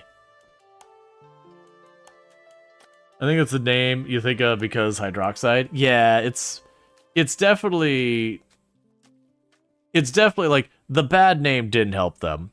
Now to be fair, Nabisco did some really anti-competitive stuff too. Like, for those who don't know the way a lot of grocery stores work, is you'll have what's known as the shelf captain. So when you go into a store like Winn-Dixie or Publix or Target, a lot of times you'll have like the soda aisle. That like in a lot of cases, the grocery store itself won't decide what products go where on the shelf. They'll have what they call the shelf captain. And so what ends up happening is, say like you have your soda aisle, and it's like this part of it, the shelf captain is PepsiCo, that side of it, the shelf captain is Coca-Cola, or a company working on their behalf. Well, Nabisco had that they're the shelf captain for the cookie aisle in a lot of places. And so what they would do is they were required to actually shelf Hydrox as well. It was a product being sold to the store and all that. But they would go to the shelves and be like, Oreo, Oreo, Oreo, here's the column directly against the shelf. We'll just slide Hydrox behind that column. The next competitor, like deliberately give them like strategically really bad positioning. So put it right near the floor or way up at the top so it's not at eye level. Put it behind like support columns. And they got in trouble for it, but again, as well as things that at that point, Nabisco's this giant company and all that, versus this little teeny tiny Hydrox company that was floundering and struggling to keep the lights on. But the guy associated with creating the fruit roll-up before General Mills got the idea had his brand acknowledged by the kosher community. That's the same thing. Hydrox was the same thing. Hydrox was kosher. Like, that was a big deal. That was actually one of the big things that became a big marketing problem for Oreo, is their cookies, if I remember correctly, had been kosher for a while. And then they changed their formula in a way that wasn't kosher at one point. And it became this big like faux pas and all that, because that was one of the big audiences for Oreo cookie, and Hydrox was communities who wanted kosher foods. And so the number of years went by that Oreo cookie was not kosher, and that they made a big thing about, I can't remember if certain Oreo cookies went and became kosher again or what it was, but like Oreo started to see like a lot of its, sales of their cookies. This is like way years later where Hydrox stopped being relevant to the conversation. Oreo cookies started losing to other cookies that are just better. But they still want to be like, oh, we need to, get this kosher community back. Like, this is an untapped market. And yeah. Double stuffed is a lie, it's just aerated to look like more. I have no idea. But like, so it's not like Nabisco's innocent here. They did genuinely, like I said, it was someone involved in Hydrox. I think it was like someone who was fronting money to the operation, or like a business partner or whatever, like an accountant kind of thing. Someone went to Nabisco with the idea and like didn't sell it, like just didn't even involve the Hydrox people, just kind of stole the idea and went over there. I don't remember the details. That's when you gotta look up and all that. Let's see. Kosher salt is coarser grained, additive-free salt, often used for cooking and brining. While table salt is used, is usually iodized and smaller, more uniform grains, often used for seasoning and shakers. Yep. Well, for something to be kosher, there's a lot that goes into it. There's certain things you have to do with the prep of the kitchen. There's a lot of things that you cannot have certain ingredients present in the kitchen at all. There's certain preparation methods you have to use for certain things. And all of that has to be verified, and they have like a whole procedure behind it. If you do something that makes your stuff no longer kosher, like your kitchen's contaminated, you have to go through a whole procedure to get it certified's not the right word. It is a whole thing. And it's important to some people, it's not important to other people. There is a lot of people who are kosher are Jewish, but not necessarily strictly. And there's also individuals who are Jewish who care a lot more or a lot less about stuff being kosher. But it is a thing that if you're someone who wants to eat kosher and your products that were kosher stop being kosher, it sucks. It'd be kind of like if you're trying to eat healthy, whatever your issue is, like you have a sodium problem and you've got your food options that were very low sodium, and you're like, yes. And then all the brands you really like suddenly start adding a ton of sodium to it, and you're like, well, crap. This sucks. I can't eat this anymore. Or if you're like someone who tries to not eat meat, and you had products that formerly didn't have meat, and they kind of slip making animal product into that food again at some point. Again, that sucks. The kosher hot dogs go harder than the non-kosher? Trust me. Me too, otherwise. Well, that's the thing. There's a lot of those kosher products that by disallowing a lot of weird stuff that you're allowed to do with other products, there are absolutely times that the kosher product is just the better product. Like, it's just a higher quality. I need to go in here and tell them to stop keeping the blood in here. It does not need to be refrigerated, weirdly enough. In real life, it very much needs to be very heavily temperature controlled. Not just you freeze it, that's bad. You have to keep it within a certain temperature range. It doesn't put up with much. In RimWorld though, once the hemogen's in a bag, it's fine.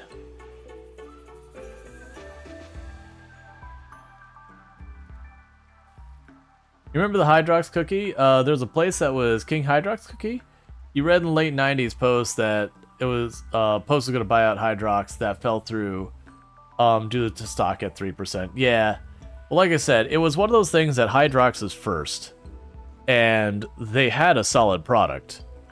It was just when the competition showed up ripping off their idea, genuinely guilty of actually stealing and ripping off their idea, not hyperbole or anything, that they just got so caught up on the fact that the product was stolen and were like going into like the New York Times and taking out articles about how their product was stolen, and their advertisements on TV and radio were how about they were the original cookie and all that, and forgetting that ultimately they got to get people convinced to actually buy the cookie. They got to tell why I would want your cookie over someone else's.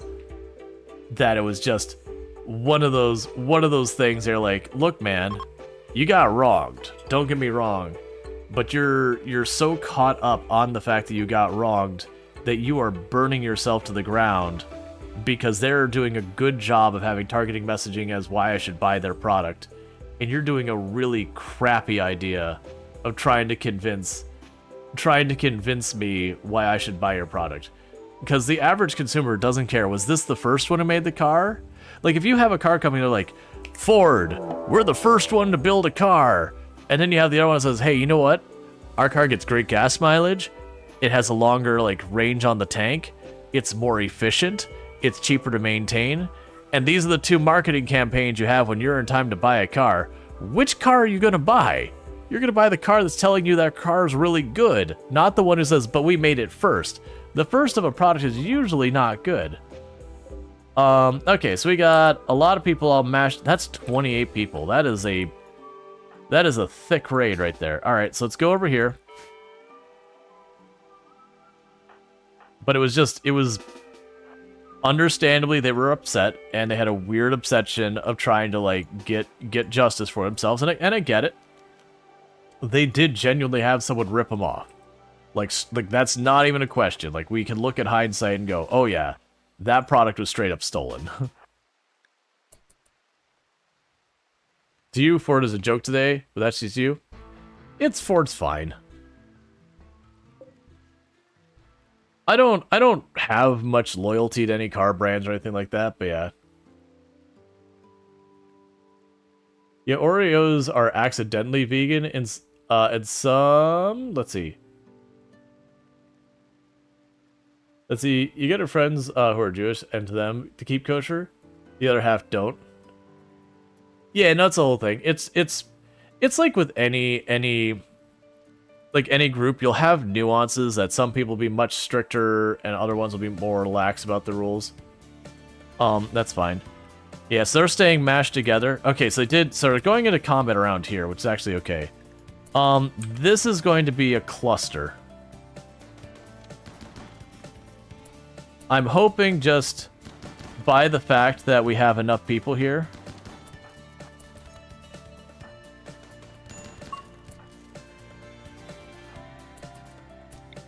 Pop that. Get over there. Don't let him get in the melee or the range line. Well, at this point, just defend yourself.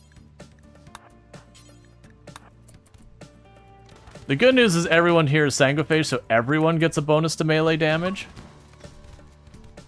There's so many.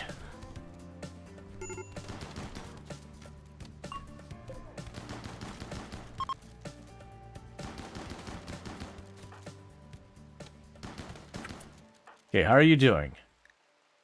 So actually, you're doing pretty okay. So we're all bruised up. But otherwise, we're fine. Okay, so there's a lot of enemy survivors. Is there any good contestants? No, you're awful. You. Tough. We have a winner. And they've kept all their limbs. You, sir. We have been waiting. It has been a long time coming. There is a ghoul in our future. We can make them better, stronger. Oh, what's your deal? Ironwild's Night Owl. You know what? I might just straight up recruit this person. Hey. I'm surprised you're downed. It must have been like a ridiculous amount of pain. Well, they'll get to blood bag. Meanwhile, what's your deal? Other than you're about to bleed out? Alright, yeah, you're you.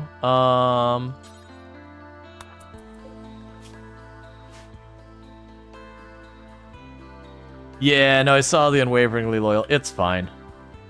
So get them in here. We might have to coagulate them, but that's okay.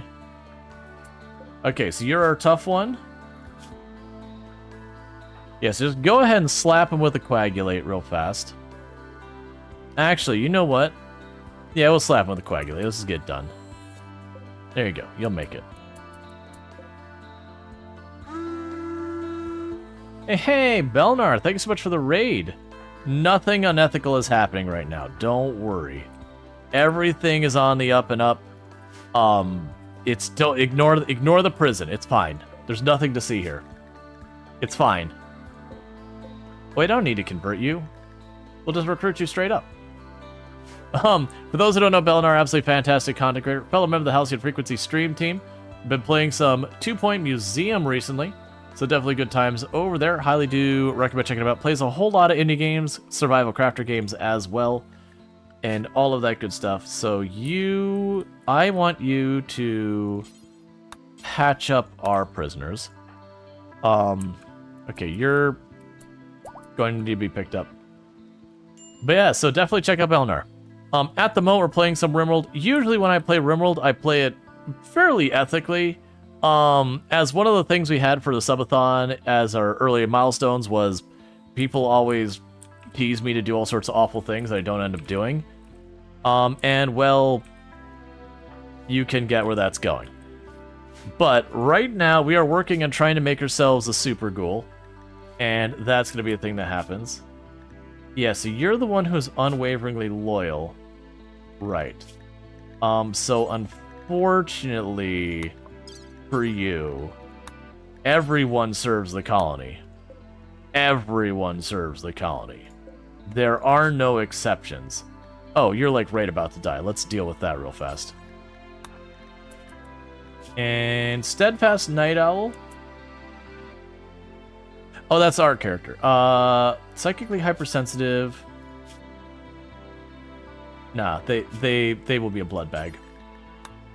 Everyone serves the colony. No exceptions. No, certainly not do any unethical. Certainly not black magic stuff. Yeah, that's fine.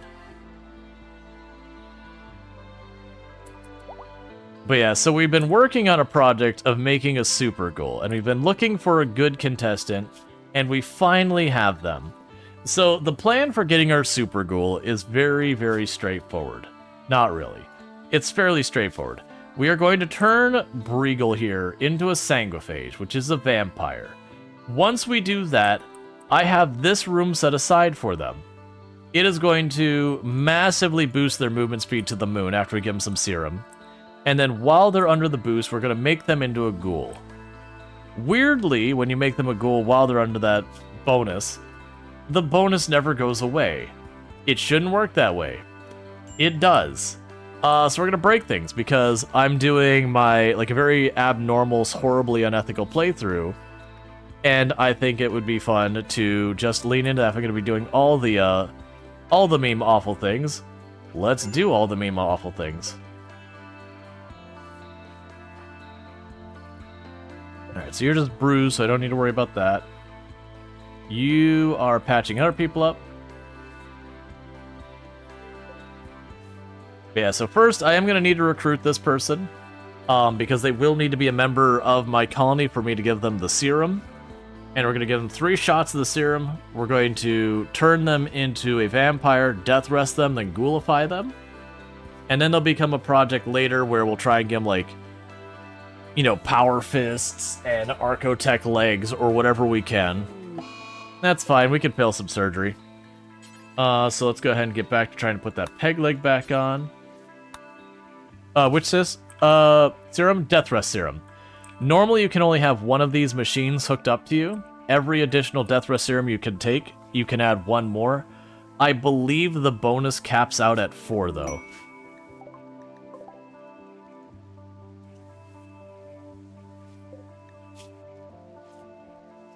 So we take 3 of the serum. Those are found bought. A little of each. So you can trade for them, you can get them from quests, and you can find them. You don't find them very much though. It's usually quests as your main source, but you can trade for them. Honestly, I haven't gone after them very many times. So that's one of the things that I'm just not used to having to consider. So I'm probably missing a lot of sources you can normally get it from.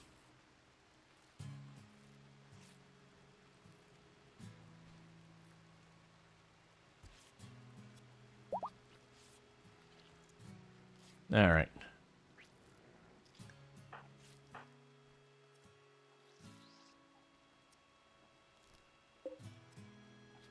Cool. I need you to... Well, I mean, you're bruised. That's fine. Where are their doctors? And you're dealing with these operations.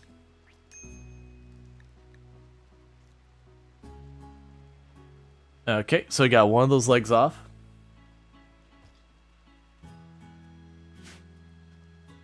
You'd find her... Yeah, no, I think it's exotic goods trader. It's not a hard resource to get. It's not like a mech healing serum or whatever. It's relatively easy to come by. Colonist needs rescue.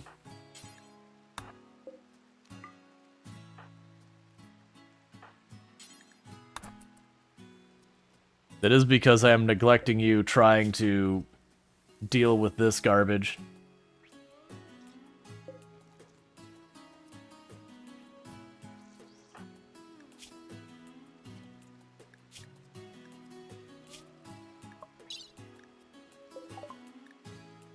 Okay, so let's see here. Yeah, so we've got 4 of the Death Rest Serum. I want the steel. We've been hurting on steel the whole time. I'll grab that because it's cheap and it can teach me another skill. Get rid of some of these clothing items that are all worn out.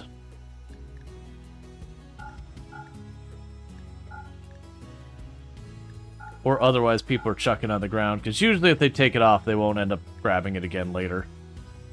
Alright, so we got all that laying on the ground. We're not going to worry about buying a bunch of that. Let's see. We've got that book already read, so we're good here. Fabrication we haven't done yet. Plain leather we can get rid of. And then the cloth, we can go here and just give them a bunch. That's fine.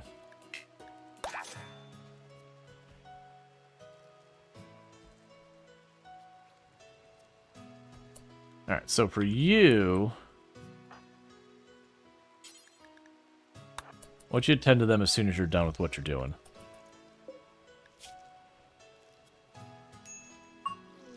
So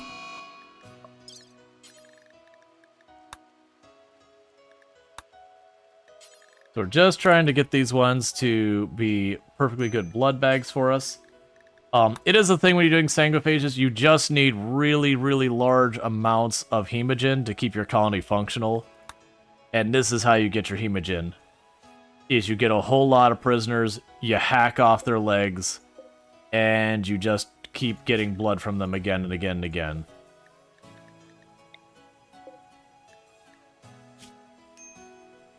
We've got enough here that I don't care if we botch the surgeries consistently. Them surviving is not that important.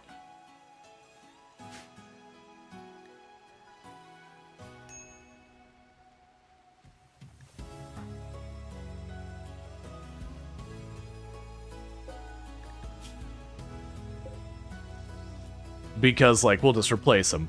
Because also, because we're sanguiphage, we're cannibals and all that. And that means even if they die, they serve. This is very atypical for me. I actually pretty much never will run cannibals or sanguiphage because I just don't feel like dealing with it.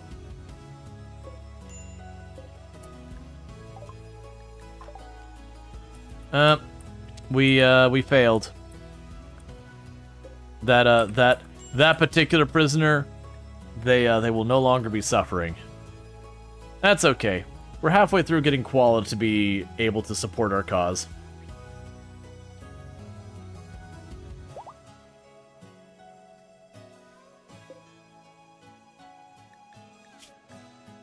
And then we're slowly recruiting this person, which is gonna take time. And then once they join us, we make them a sanguiphage. We get them 3 rounds of the serum. After 3 rounds of serum, we boost them. We ghoulify them, and then they're a ghoul, and they will be utterly terrifying. And then we could do silly stuff like give them architect legs, and watch them race across the map at Mach 5.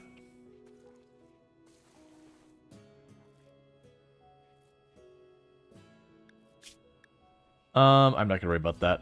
They're also impids.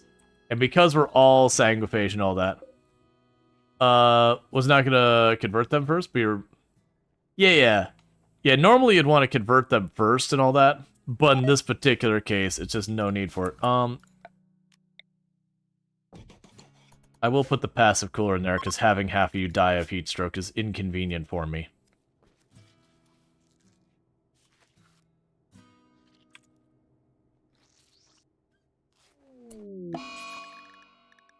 It's okay, you'll get there.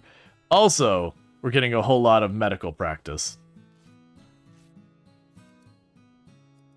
That's one nice thing, is we're getting some really good doctors with all this. I usually struggle to have decent doctors in a lot of my runs, because I don't have a perpetual treadmill of people to take care of. Where did all of our food go? I looked up and we had almost 200 meals. Or I looked down, we had almost 200 meals. And suddenly, I'm looking, we got almost nothing. When did that change? Also, bills due. Cook meals forever. That's fine.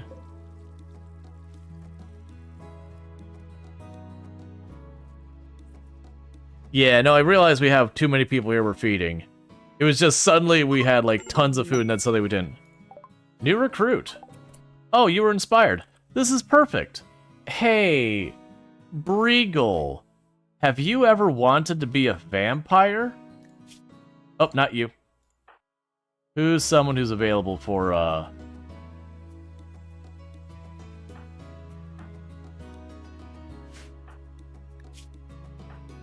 Oh, your genes are literally regrowing in a couple in-game hours.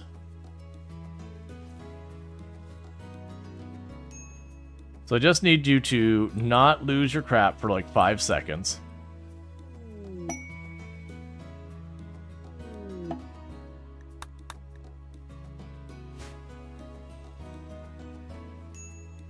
Alright, so the answer here is I need a second cook.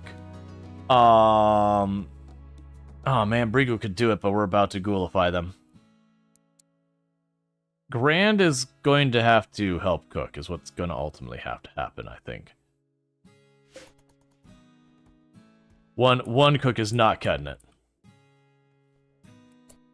Alright, so we're going to go ahead and get rid of the timer. The timer did run out, so as of this, the subathon has officially ended. We will still go to the ending time of the stream, but that does mean we definitely did not hit the number of points required for the hair dyeing thing, which I'm fine with. But, you know, that is what it is. But, I mean, thank you so much, because, like, that went extremely well for subathon. We did go for 5 full days. Well, five streams. We did over, what was it, like 55 hours in the course of just over 4 days. So thank you so much. I do owe everyone, like, basically to play through this run. But then on top of that, I do owe everyone Split Fiction with Tomb. We'll be doing that once her schedule eases up a little bit. All right, so you're ready to be a vampire.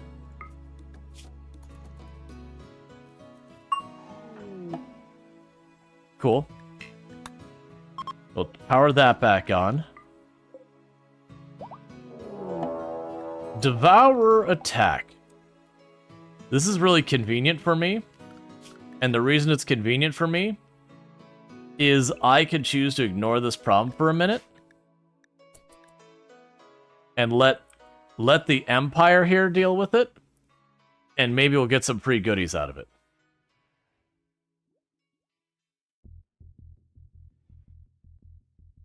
Because I cannot be held accountable for what is about to happen to them.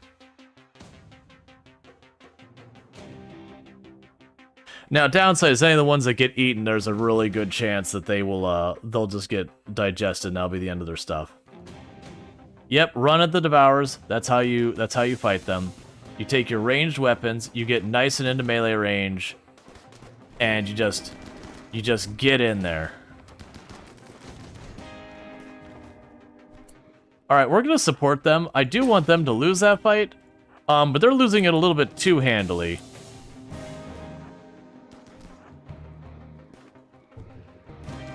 I do not have the "it's not my fault."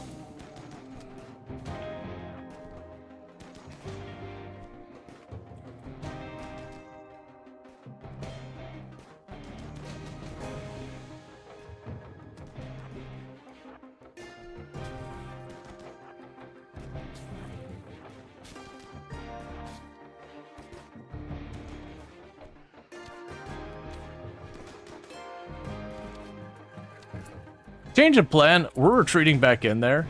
They're losing so badly, I need to reposition.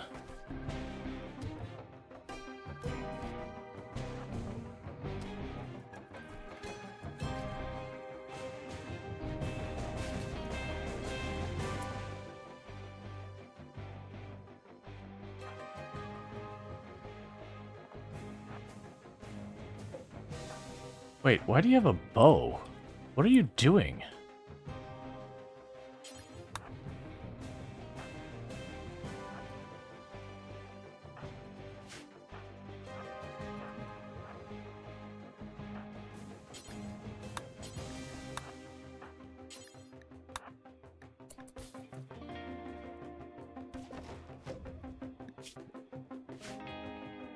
Well, I really hoped they would do a better job of being cannon fodder for me.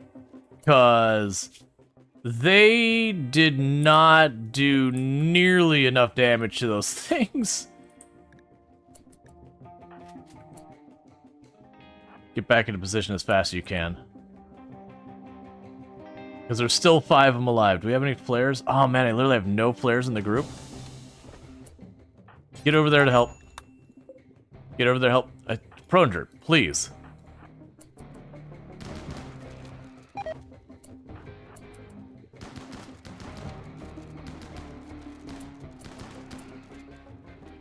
All of you, focus fire that one if you can reach it.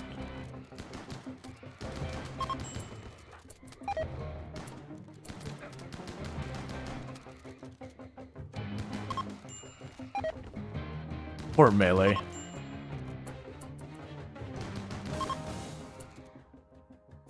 Okay, how badly did you get digested in there? Just a little horrific burns.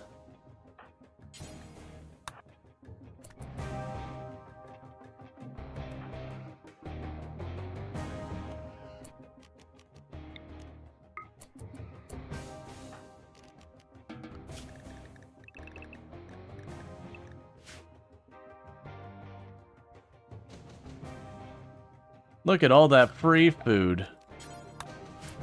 Oh, whoa, whoa, whoa, whoa. You got back up. A quick change of plans. All of you who just went to eat, get back into position.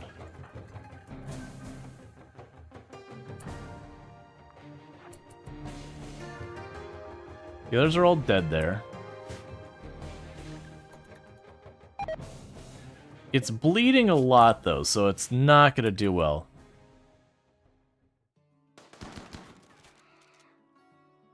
Oh, it's still eating one during the whole fight.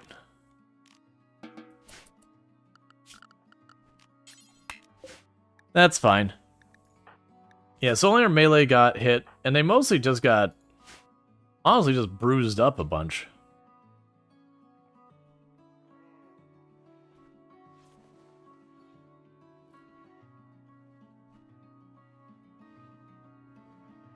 Okay.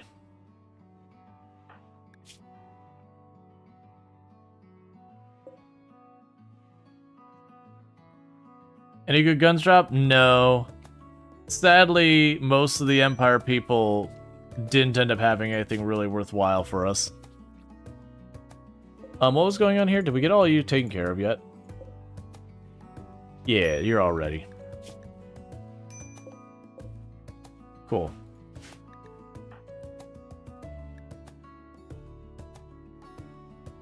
So yeah, so we're waiting for Bregal to be ready. Then we're gonna death rest Bregal.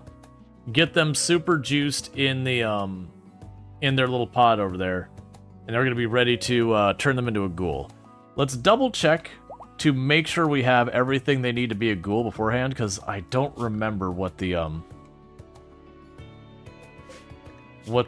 ghoul operation required. 30 bioferrite. So that's what we need. Is we need 30 bioferrite on standby. They're not emptying this reliably, so we're kicking that out.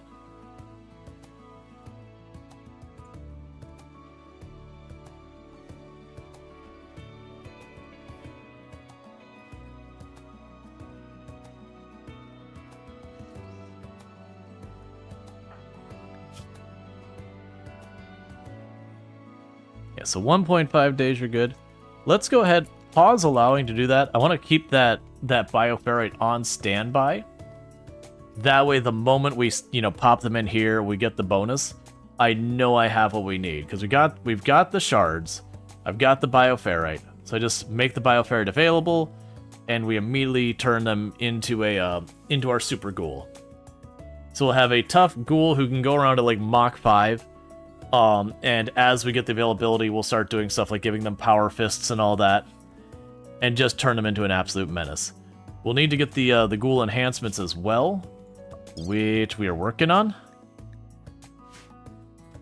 But you get the idea. We're going to make them as durable and as ridiculous as we can.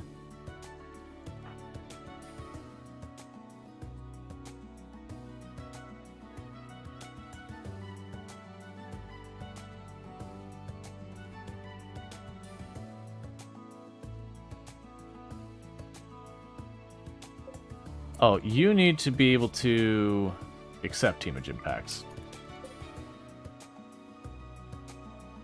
Because we told him to stop allowing the hemage impacts in the freezer.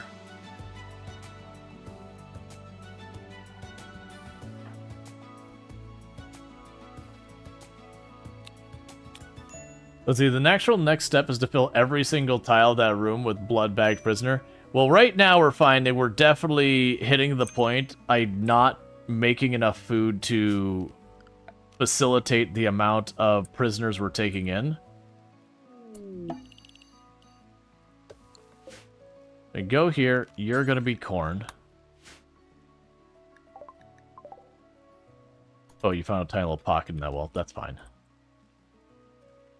So we've got to get that under control.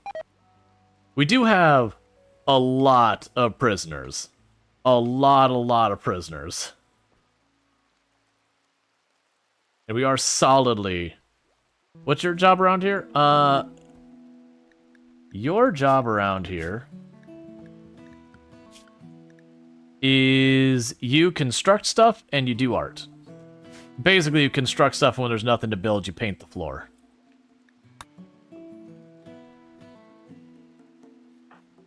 So you should be up soon. And then you take 3 doses of the serum, and after 3 doses of the serum, you pop in there, and then we make you a ghoul.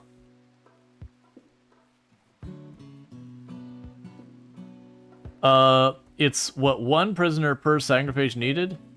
I have no idea the ratio. I think there's enough things that take into consideration. Oh, right. We never made an ideology room, did we? Okay, that's a project to work on. We can probably make that down here.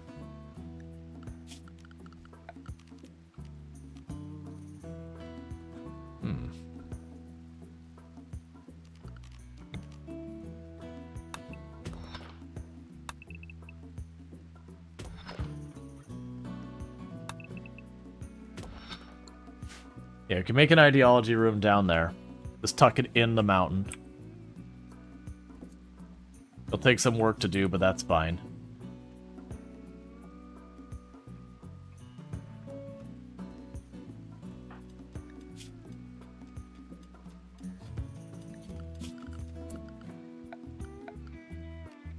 And let's be wasteful about this.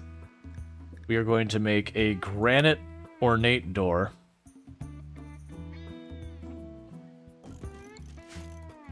Incredibly wasteful.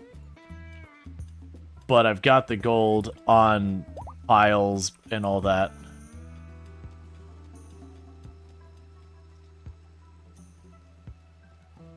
Wasteful, and it's going to boost our wealth a lot.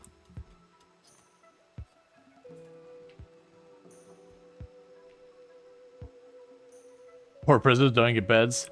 Well, I mean, we're evil. If I gave them beds, it wouldn't be evil. It would be reasonable, and that's just weird.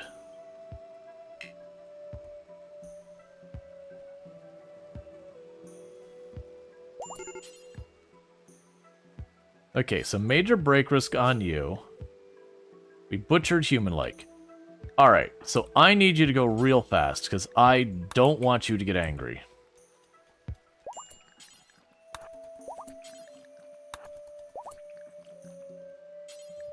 Start your death rest.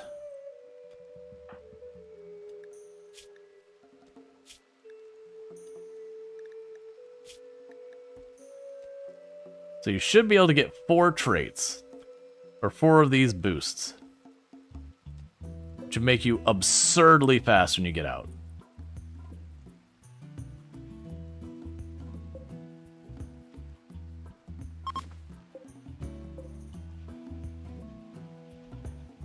Yep, so death rest capacity 4. We've got all 4 of these.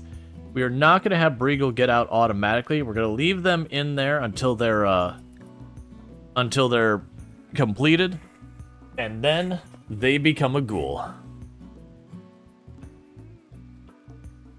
We just have to be quick because I want to make sure we still have the buff on them when we ghoulify them.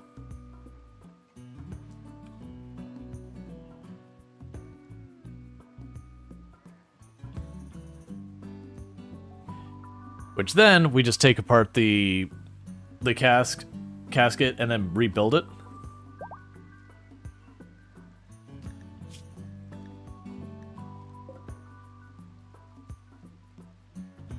Every time I move it down here where I see all the yellow dots, I think there's like a raid or something coming in. Because of how many people are up here.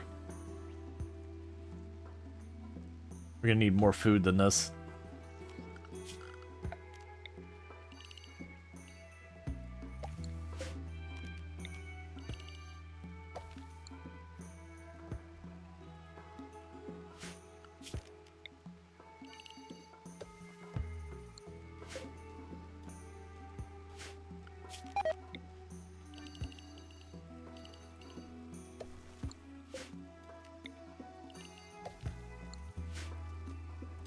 Just gonna use all the growable space over there.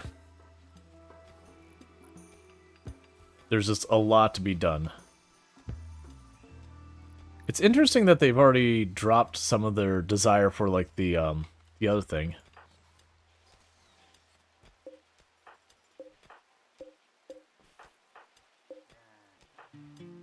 I want the light. It's fine.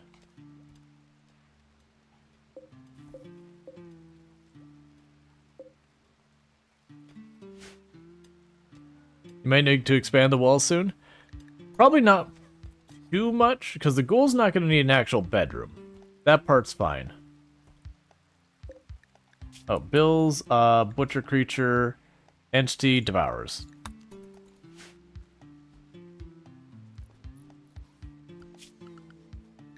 Oh, don't unrestrict, danger zone. That's right. We still have that nonsense down there.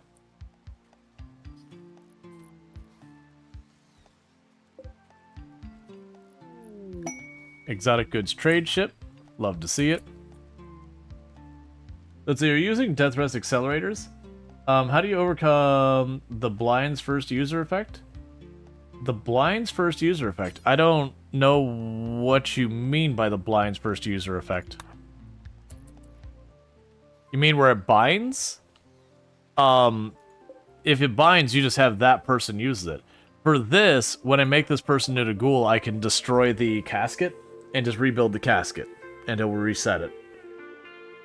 I'll lose a little bit of material, but that's not a big deal.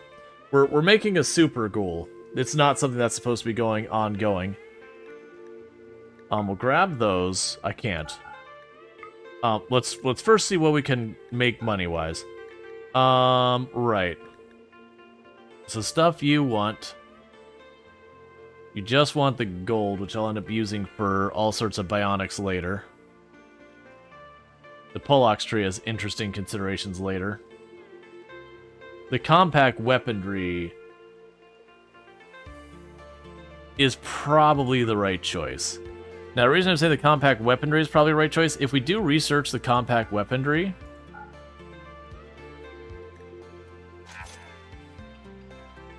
what we can do with that is, for all of our ranged people, we can give them hidden blades and that kind of stuff. That way, when we get into a fight, I can literally just, you drop into melee, think you got an easy fight, and suddenly this guy's got knee spikes and all that kind of stuff, and is just as strong in melee. And because they're all sanguiphages, they'll have a bonus to melee on top of it. So this is a colony I probably want to take the time to do that.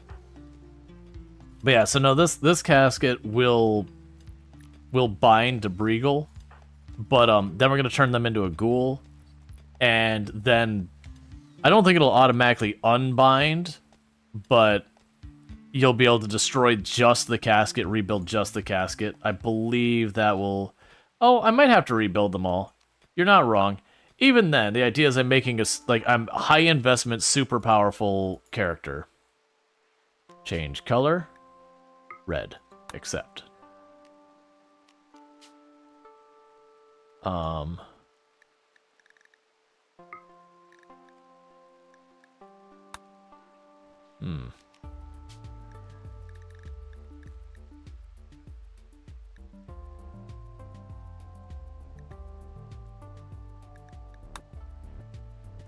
It's not making it red enough for me. It's fine. I'll probably have to dye the floor red, really, realistically.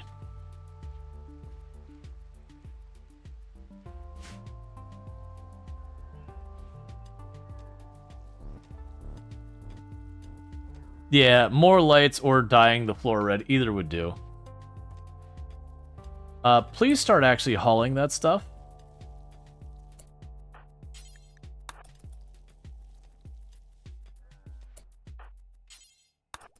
Don't just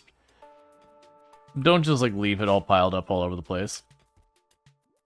So we're getting meals made.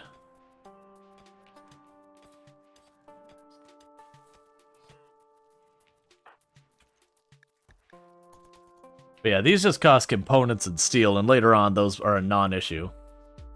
Yep, the timer did run out, so technically the subathon has ended. But like I said earlier, I will play through my regular stream. That way people have stream streaks and all that don't end up losing them just because, like, we do a bonus mini stream or something like that.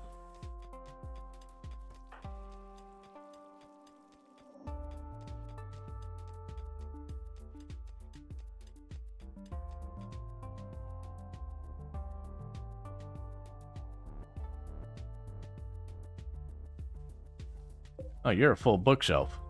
That's fine. Build a second bookshelf. We're getting an ideology room built down here.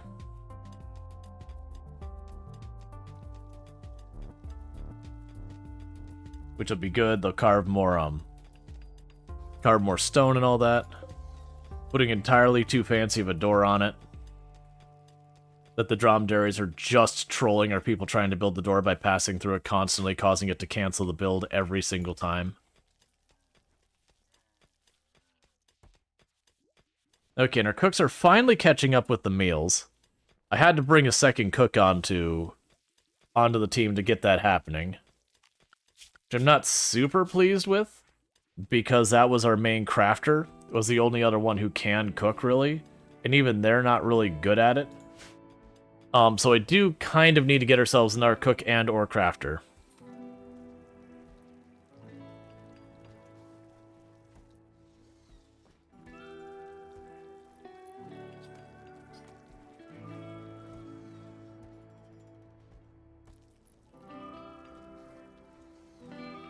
Oh, this is something we should change. Meals, detail, meat. Let's tell them to not do the twisted meat. Because the ghouls can eat that. Multi-barrels, so that's an anomaly, that's an anomaly, that's an anomaly. Okay. This also means we can go to security. Mini turret. We want to place it in there, and we want to power it off. And the reason we're doing that is if it's powered on, the enemies will try to avoid it, because they'll be like, oh no, it's going to put me in range. But if we have it there, it'll consider them in combat the moment they get close to here. So it'll help prevent the thing where they could, you know, too many enemies can kind of be in one tile.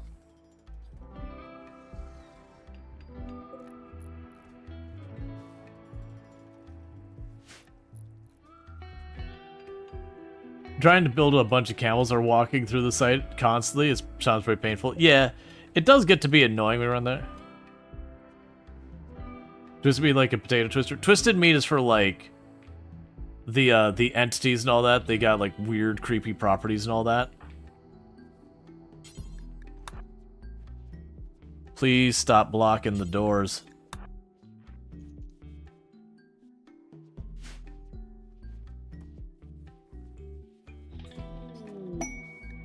Vagabonds wish for aid.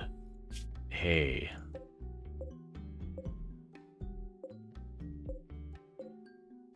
Alright, so there's none that we want to ghoulify. do we have a really good cook slash crafter among you? You can be cooking or crafting. It doesn't matter. You're really not selling me on the list. Jealous kind of sucks. You suck. Aesthetics workable. Oh yeah. So Harry there can be one.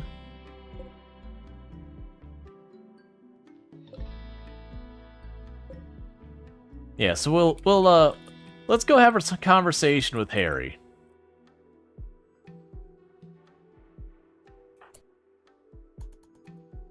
Hey Harry, you wanted our help. Look. We're gonna help you in ways that you never expected. Gonna bunch all of us over here. Hey Grand, I think you should go talk to Harry. Actually, change plan. You get back. Sentient Cookie, you go talk to Harry.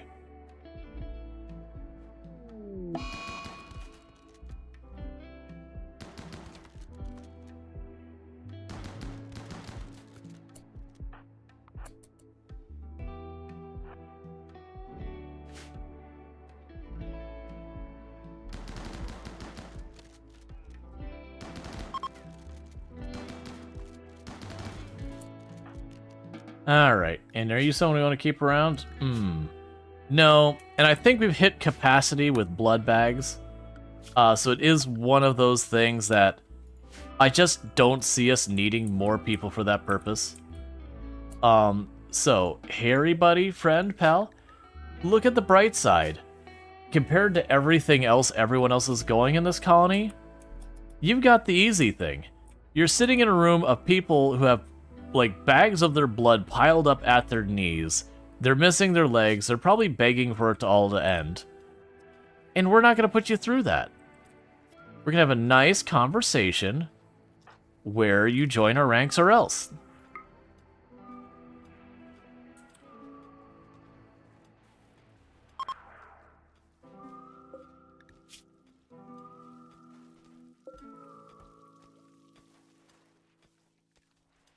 It's like Harry's wandering around in this room. Everything is just awful. It's like the worst imaginable blood donation situation going on ever. And the person's like, hey, you want to join us, right? You should really think long and hard about this. Don't keep using that. I need 30 of that left.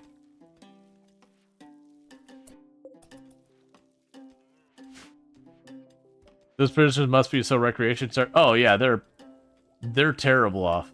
Interestingly enough, as prisoners, they don't have a recreation gauge.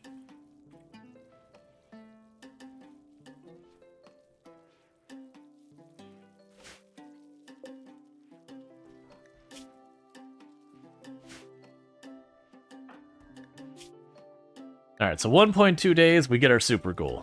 Alright, Lardine needs her death rest.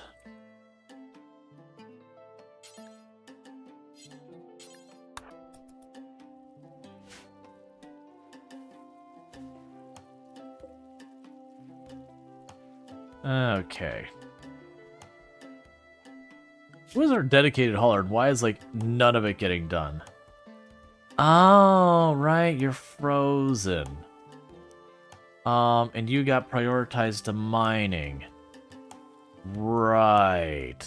That's why it feels like all the hauling suddenly ground to a halt. Because we stopped doing it. Yeah, that'd do it. I don't care about that.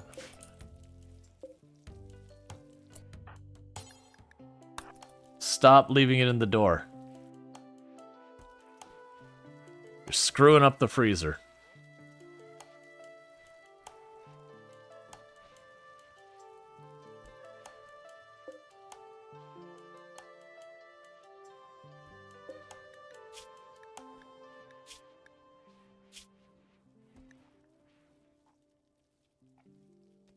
Yep, so plan is to get Harry on our side.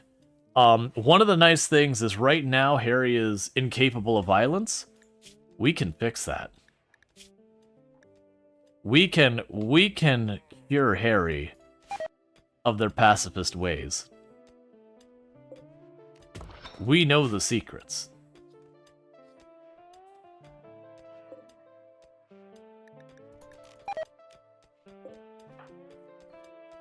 Alright, 22 hours left, and then we are ready for the,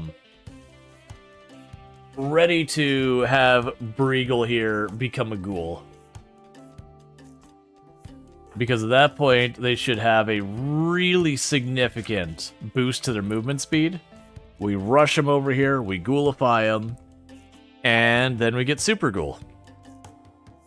And then as we're able, we give them Power Fists and Bionic or Arco Legs or all that kind of garbage. And they can still die. Like, if the body is destroyed by fire or explosives, the ghoul can be lost. And it sucks then because it's a significant investment at that point. Would you please stop leaving the stuff in the door? I need to get that mod I used to have way back that's like, don't block the door. Because that's annoying that they're slowly compromising the freezer because they just again and again and again keep dropping crap in the door. And I understand it's being overwhelmed because the hauler can't keep up. But I don't mind if it spills out here and it becomes a waste and goes to rot versus losing everything in the freezer because they keep dumping crap in the door.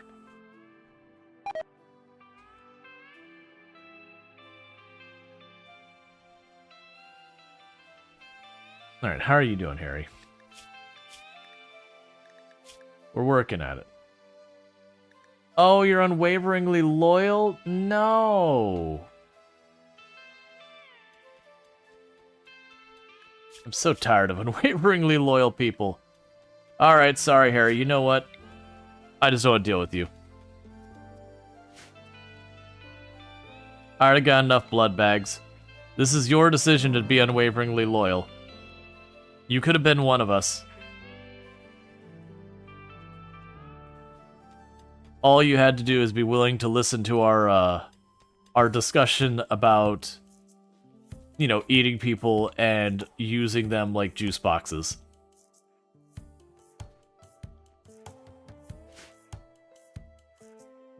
She saw too much, she has to go. Yeah, that's definitely why it is, and not just that we kill pretty much everyone we find.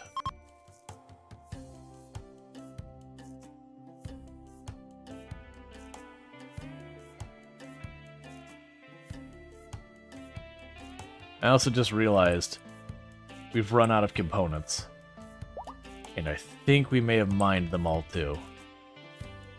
We went from having way more than enough to just none at all pretty quickly, actually.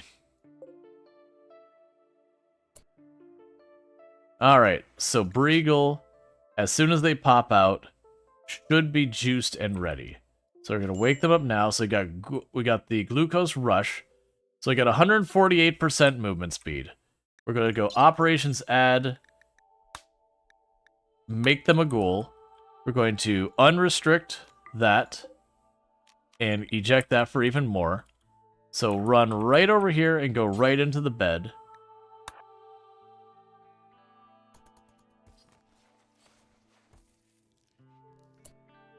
You're going to immediately have you run over and prioritize operating on them before they can have a mood break.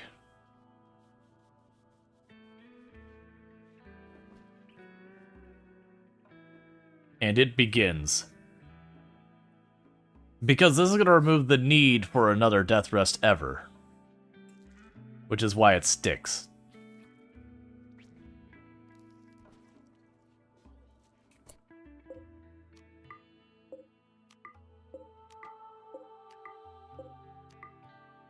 And welcome. Welcome our Mach 5 ghoul. That when the ghoul feels like going on a travel, its movement speed, it's showing only 100%, but it's 148% there bonus. So you'll watch when the ghoul decides it wants to be somewhere. It just goes zip, zip. Solar flare, thanks man. Here, we can just demo.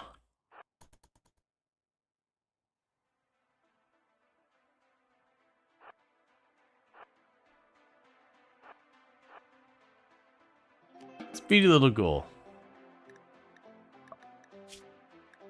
It also has the Sanguiphage, where its base move speed's also increased. Where are you at? Yeah, so you can see that Death Rest and Hemogenic are both suppressed now because they're a ghoul. Where's your fast move speed? Yeah, fast runner.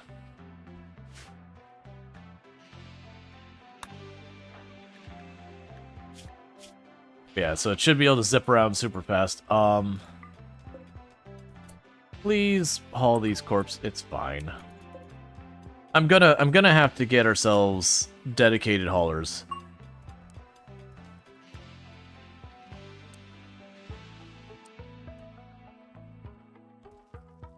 You know what? That's fine. Yeah, anyone who gets down to this phase, just go for it. Pronger could do the research. Just haul, because we're gonna lose all of this stuff. We're gonna keep getting this door blocked. We just get everyone. Yeah, no, we'll get there, because we're gonna go ahead and add, like, Power Fist, probably Cybernetics and all that. The good news is the metabolic efficiency is not affected at all.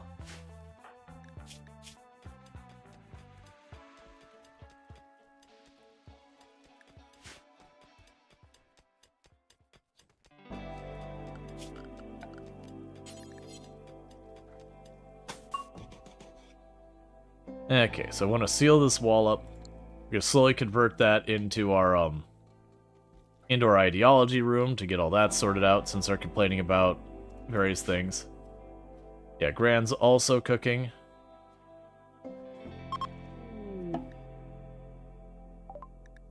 We have some refugees passing by. Yeah, it's fine. We've got more bodies than we can process right now. I need my haulers and all that to catch up first.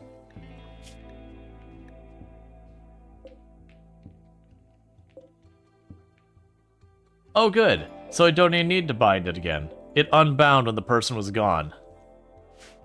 Cool.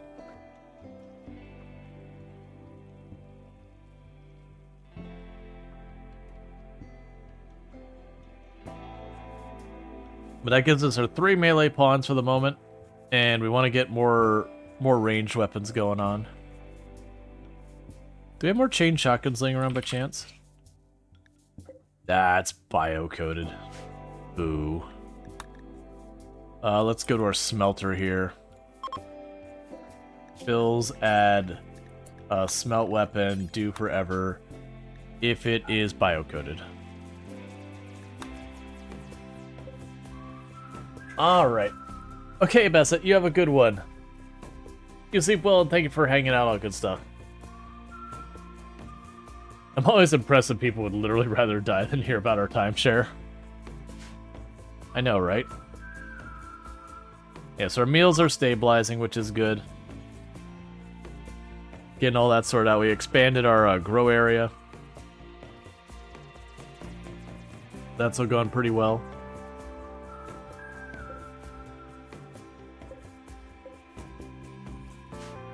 Yep, so we do need to recruit someone else to keep things going. The good news is I still actually have an available bed. With all the stuff going on, Gore Hulk attack. Alright, so we got 22 Gore Hulks, no problem. So we can go ahead and we can grab our people. You here. You there. You here to draw a fire. Grab the range team. Hilari in the back. Senshi Cookie over there.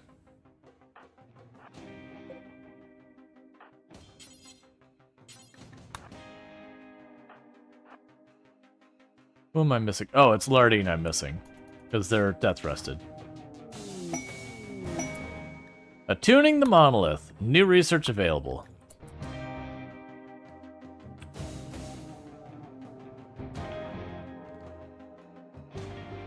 So we are going to need to make the ghoul enhancements when we can. Right now, I don't believe we can make any of them. Yeah. We're researching it. Let's say the ghoul enhancement will get them, like, the boosted armor and all that stuff.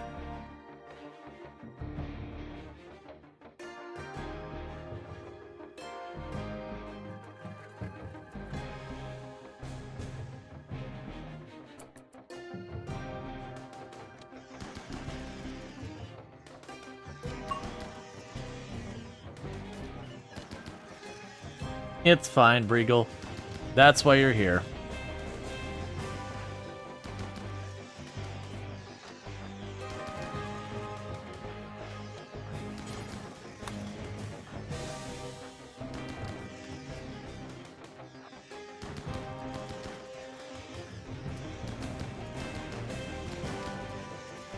Yep, so those chain shotguns do work.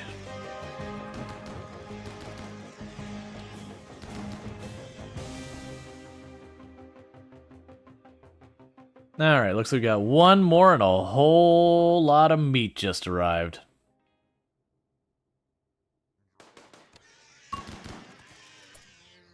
Okay. So.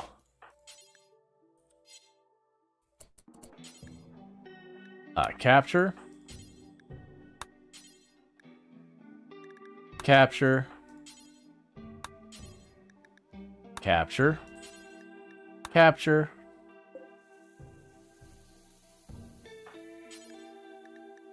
Capture.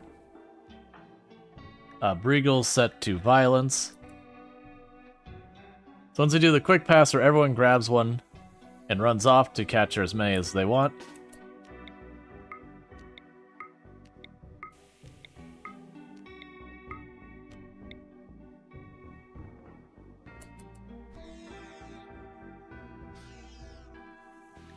Breagle must feed.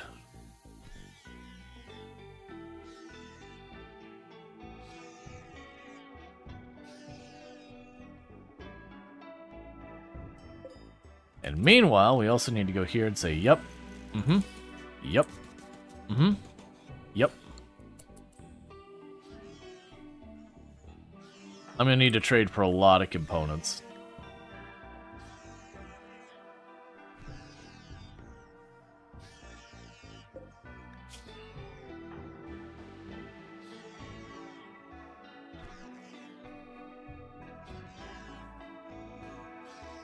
All right.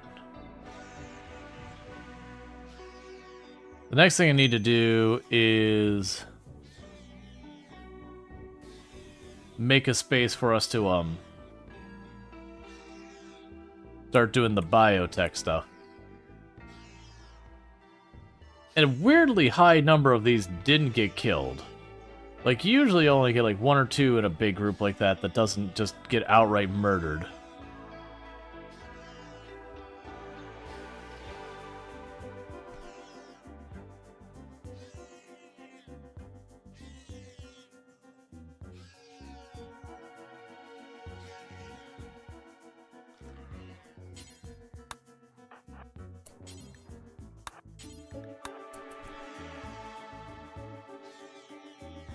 More melee XP? I actually don't know if you get melee XP for killing downed enemies. Yeah, sadly I don't think you do. I was pretty sure you had to have an enemy that's up for it to give you XP.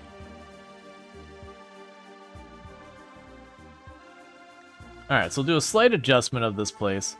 So let's go up here.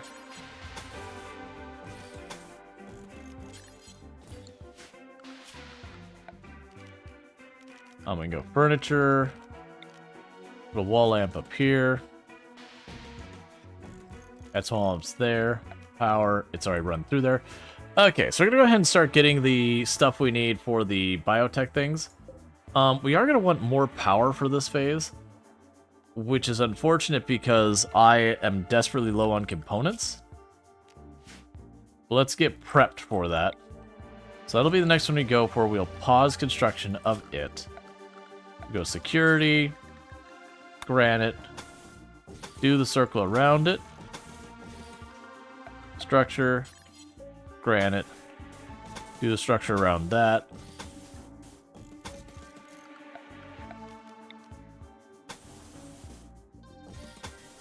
Run power through the door there. And structure, put a stone door so they don't try and burn it. And then do not build a roof over it. So get them working in that. So we're going to have to trade for a lot of components. We do actually have a book that's going to teach us fabrication if we don't learn it by our own doing as is, which is interesting because I'm learning fabrication without having the multi-analyzer built, which is certainly an interesting idea. And we're actually running out of things to research that I have access to. Because the multi-analyzer, which will be a weird situation. But that's okay. So Bentley needs a death rest. That's fine. Get to death resting.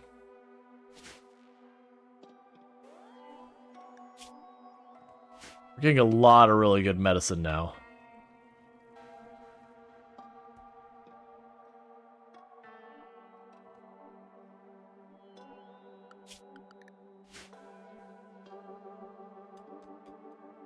Okay, so we're getting steel down there. Got a little bit of steel there.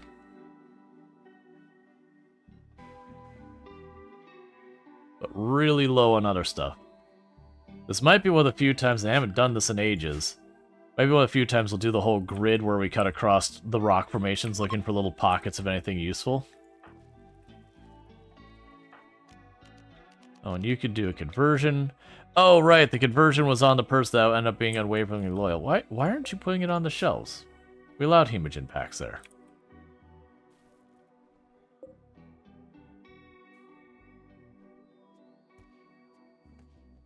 And this one we disallowed them.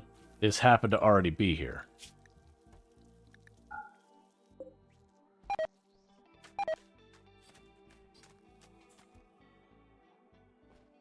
Cool. Yeah, so it looks like I have to trade for a bunch of components, unfortunately. Pretty soon we're going to get down to the point where I won't be able to research anything else. With that case, I'll probably have to turn off the table. Just because what's going to happen is, since we are using the random research mod, when I can't get it to kick over to what research is available, it'll go to the anomaly stuff, but it doesn't work on the anomaly stuff. So the person will go to the research bench and start researching, but nothing happens.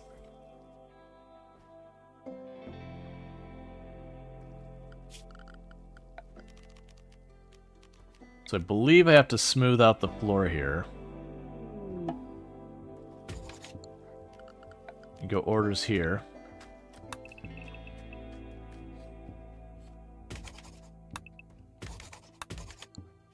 So I could work on doing all that. We do have the fair. So you still want to lectern and nail pellet, because I haven't bothered doing any of that, and we should have done that ages ago. Major break risk on you, because you've observed rotting corpses. I'm guessing you're upset about the rotting corpses because you just look at us going, "Aw, man, that's lunch." Such a waste.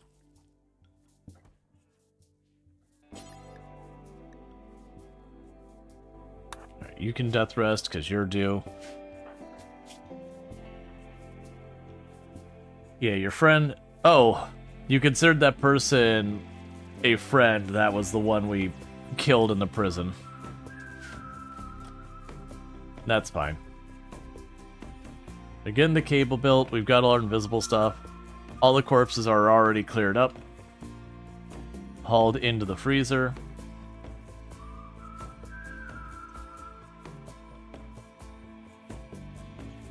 We're slowly but surely getting everything sorted out here.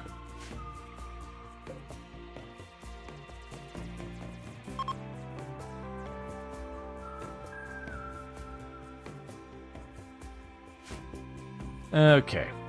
We got a surplus of meals as well, so that's good news. We are continuing to cook and cook and cook, because I was just like, don't even leave them as raw ingredients, just keep making meals. It's fine. It'll take you extra time to get all that done. It's fine.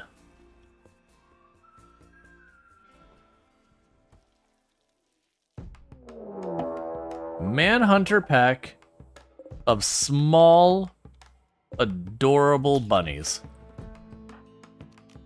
That can actually be pretty bad, by the way. As much as a meme it is, that's actually, these smaller animals can be among the most dangerous things in the game. Because they're hard to hit, they come in ridiculous numbers, and then they can do weird shenanigans where they force their way past the line if they're not in combat early enough. That's part of the reason I'm moving up closer. U-Turd is going to have to miss out in this fight.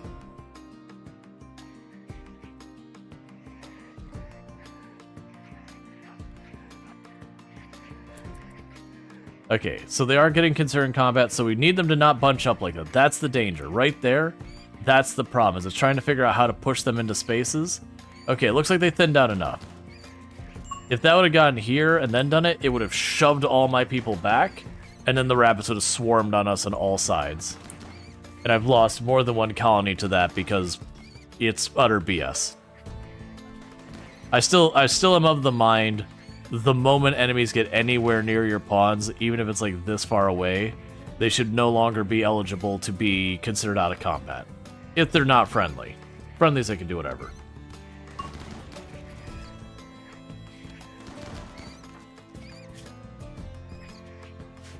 Honestly, having this is good, because Coagulate seals all wounds, so having that many vampires will go a long way for making this not as dangerous.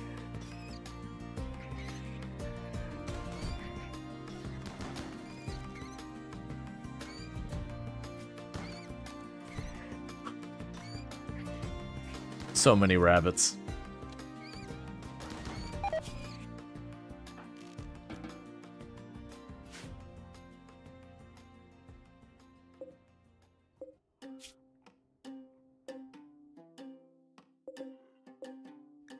Entity, extract bioferrite. Until we actually have the things built, I still want that bioferrite, even if to manually go rip it out of them.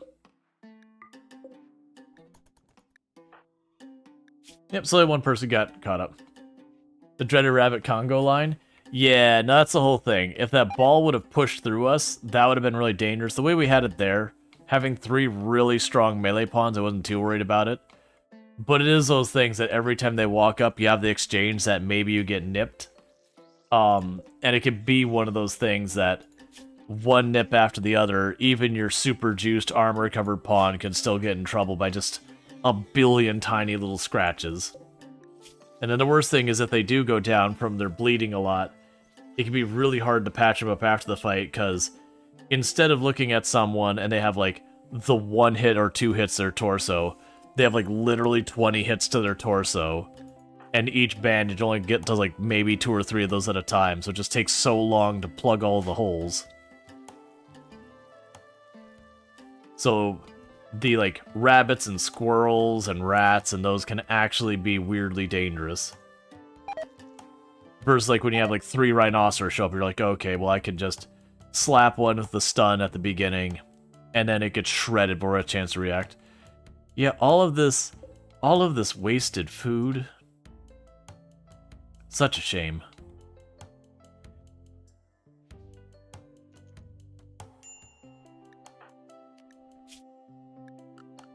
Oh wait, Kalaria here? Take you off priority hall. I need you still to be cleaning first. Alright. Or have its dynamite.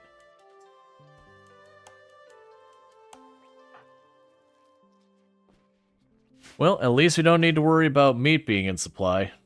That is a whole lot of bodies for the ghoul to enjoy. Claria is due for death rest. One of you should be about to pop out.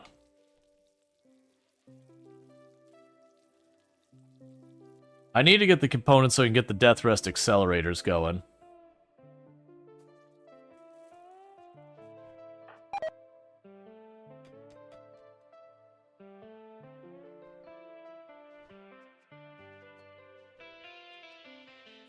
So that way they don't have to death rest very long. Yep, that's the reason I was like, wait, Kalaria needs to be cleaning. Because notice this is starting to get dirty.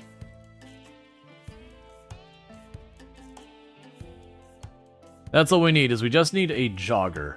A jogger to be my permanent hauler.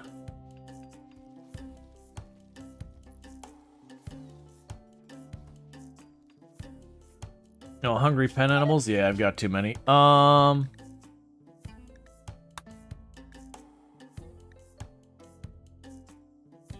Sorry. It is what it is, man.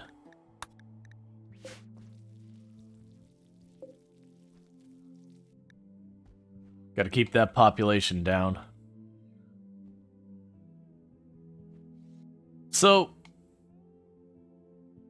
I am returning to the fact again that we can go and get one of them to be a mechanator. which doesn't do me any good right now because I have no components. But getting the Mechanator to have a bunch of like little hauling bots zipping around, I usually don't care about the mechs for fighting. They're fine. But getting a bunch of like the early ones like the Agra-hands, the hauler, and the cleaning bots to just zip around and just do the menial labor around the place so you can focus on things like crafting and whatever yourself can usually be pretty good. Though there would be a weirdly appropriate thing about if we got to the point that my people didn't even have to do this, we just had like the medic bot zipping around, just handling all this. So like having the vampires living their best life while all the mechs just sit in the back room doing all the sketchy stuff that enables their lifestyle.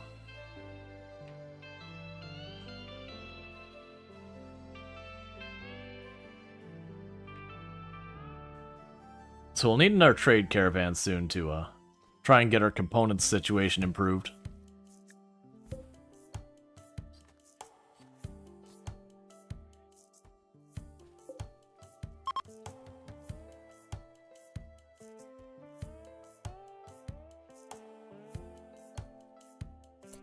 Travelers passing by. Well, we're buddies.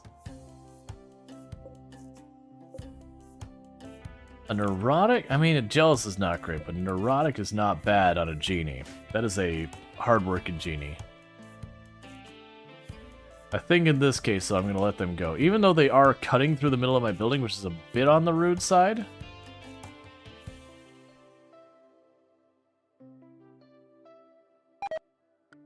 Alright, so biotech. We will want a gene extractor.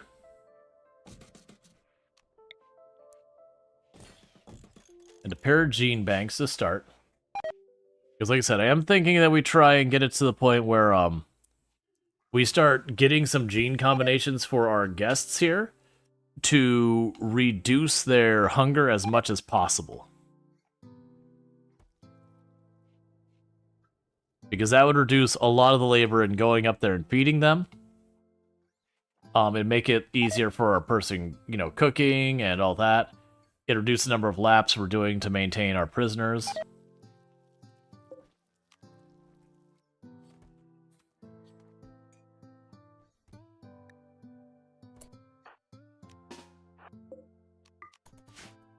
So what I'm going to do is I'm going to let those get free for a minute.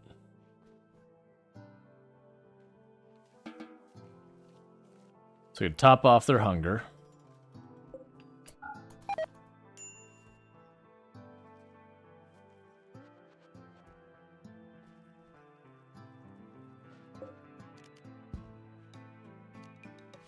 Cool. So let's get their hunger all topped off for enough time for that hay grass to grow back in. It's just there's too many of them. It's fine.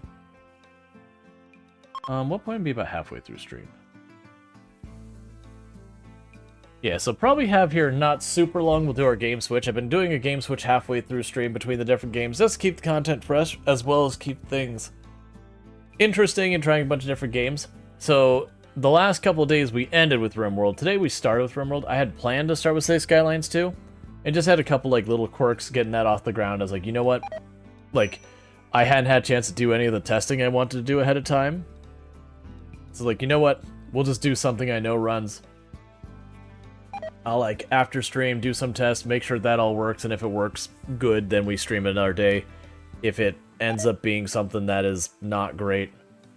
There's that Kalari. What's going? Oh, Kalari is down. That's why it's not getting clean. It's like, man, why are we still not dealing with this? Oh, just clean kitchen. Because all that food poisoning is really ruining our process of getting our food handled. It's just wasting food. Well, we cleaned up the kitchen, and then people immediately threw up on the floor.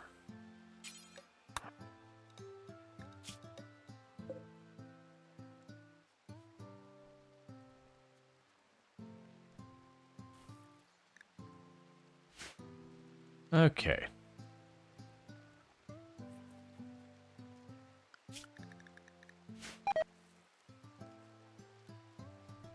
Well, sooner or later, the food poisoning will stop. Maybe.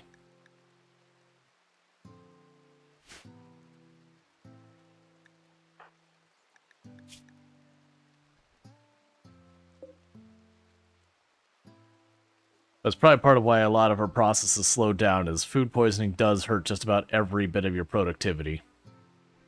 Because you have to stop to eat more, you have to walk slower.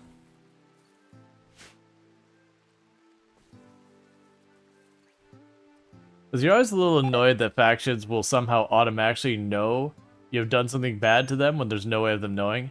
Like drawing a hemogem from their members in some dark dungeon part of your basement. Yeah, it's certainly a thing. At the same time, from the game balance side of it, there really wouldn't be a good way to have it have a negative impact otherwise.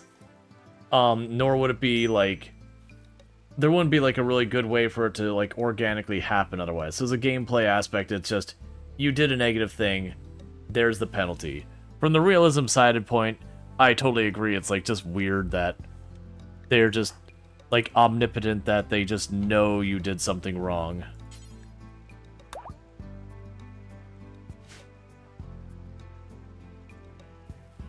But it's otherwise you could like just kidnap people with impunity and just do all sorts of awful things. And just be like, nah man, it's fine. It would lean even more into like doing the evil run being even easier because you wouldn't even face the negative consequence of your evil. Like, don't get me wrong, taking a hemogen pack is one reputation loss. It's really a nothing burger. Considering I think you can only do it once every couple days or something like that.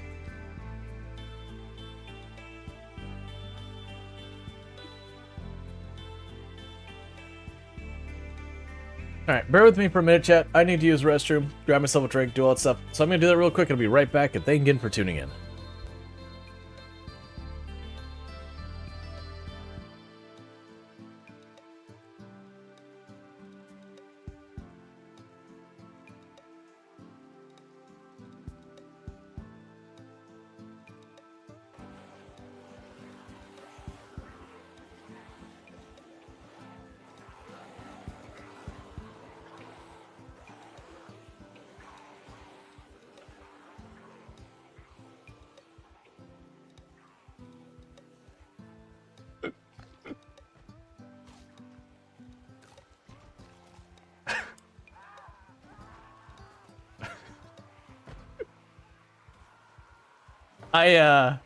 I'm pretty sure I just got Brildain killed.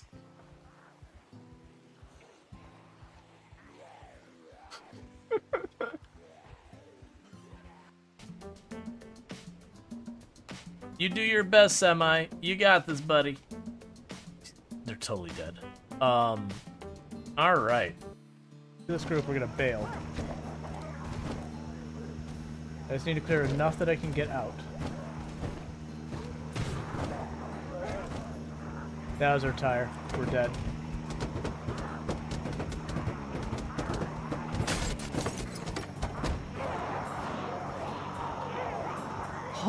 Oh, how did... I'm not asking questions. It's fine. I don't know. Well, he certainly doesn't need that anymore. She-Man.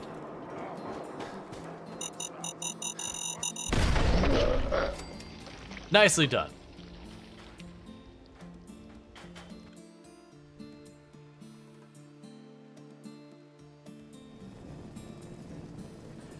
I have been claimed by the landmines in many a place.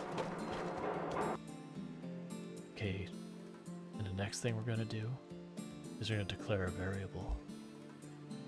We're gonna declare that variable. Alright, we do not need to listen to any of the ASMR roll. That is a thing. We can go and live a very happy life without dealing with that. Poor little MUI, whatever their name is. Paralytic Abasia. And they're willing to give me glitter. I'll take the glitter. Glitter's nice. Hey. Oh, I honestly thought that you were a person. I didn't pay attention to the fact that you were an animal. that's fine too. We'll give you a nice little animal sleeping spot right there. We can go chuck you in that. We can use you for some medical practice. Cool, there's a heat wave that actually kind of sucks a whole lot. So we'll go here and do temperature.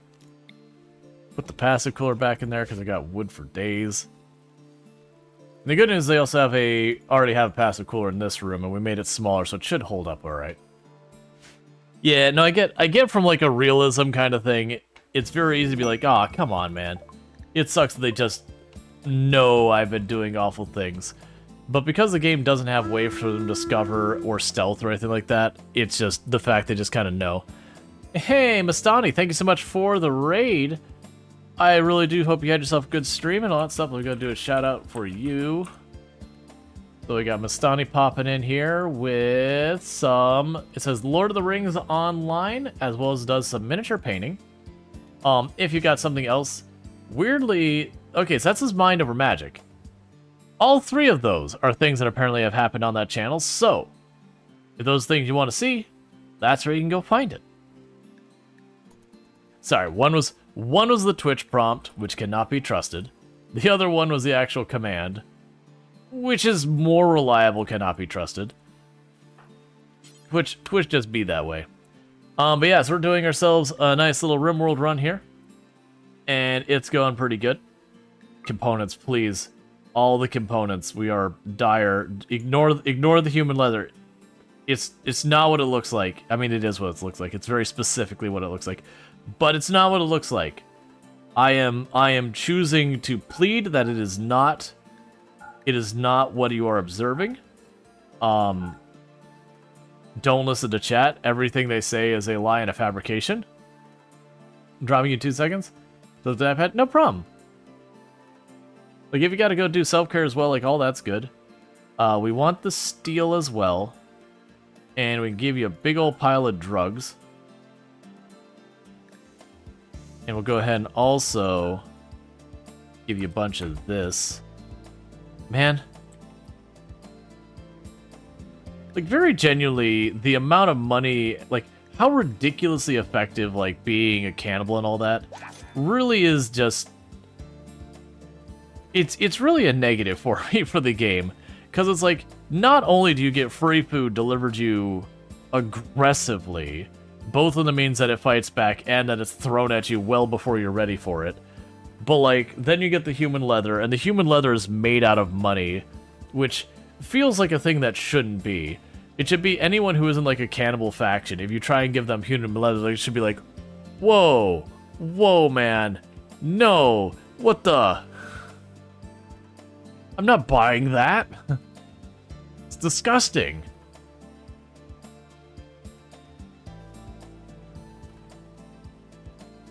Instead of it being like one of the most valuable things in the game.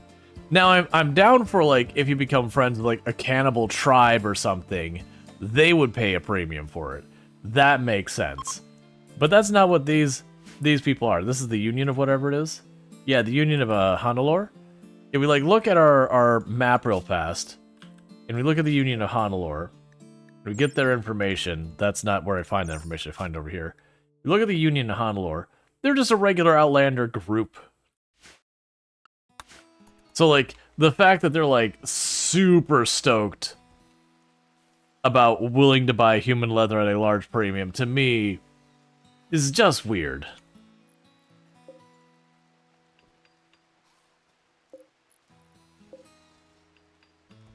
Alright. So begins the process. Reese is having a heart attack. Oh yeah, you are the person in here who is 82. Come on, stick with me, Reese. We're not gonna let you go. You can make it. Don't let this thing beat you.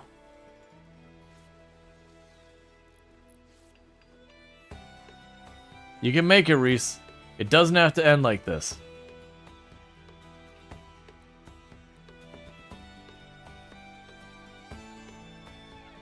I don't think Reese is gonna make it. Oh, nope, Reese made it. And not different problems, they're true. But you'll find most of your channel's grand strategy, Europa Universalis, 4, without occasional foray in a game or two. Gotcha. So yeah, so if you're looking for that content, absolutely able to do it. Alright. So, hop in here. It's time to start working on all these genes and all that.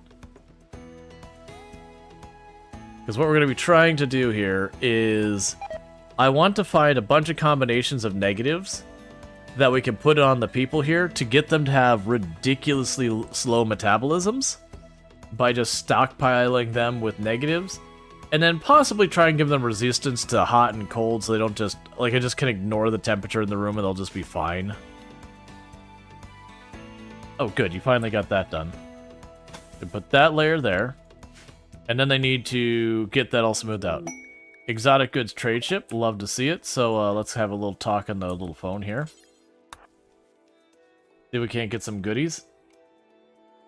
Because I could still use more components. Forever and ever and always. Give me the components. Give me the Nutramine.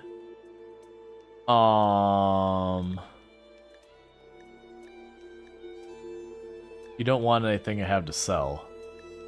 It's not part of the plan. You're supposed to want the things I got to sell. Alright, so we're gonna drop the Nutramine off. So we have too many dromedaries right now. So let's go ahead and...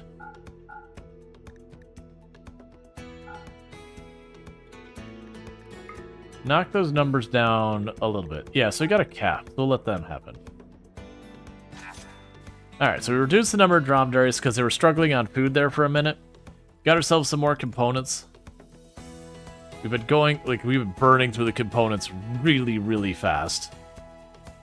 Oh good, we finally have the multiple analyzer on. So we can start working on these things. Multi-analyzers, that's the word. Sheep join. No, they didn't.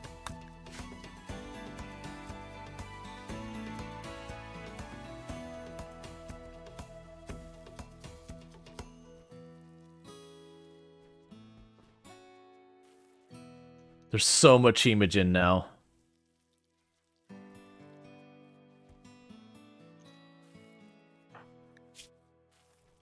Yep. And so we've got that bonus forever. I look forward to getting specialized limbs on. Alright, masterwork hospital bed. Right, we were still burning some components building those. That's fine.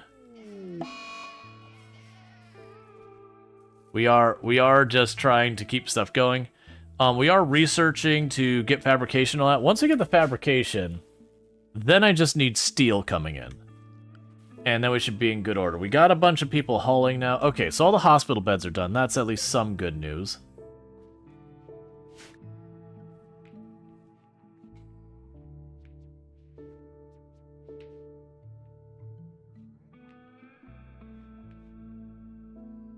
One of you still being converted? Huh. Good on you for your, like, super strong will.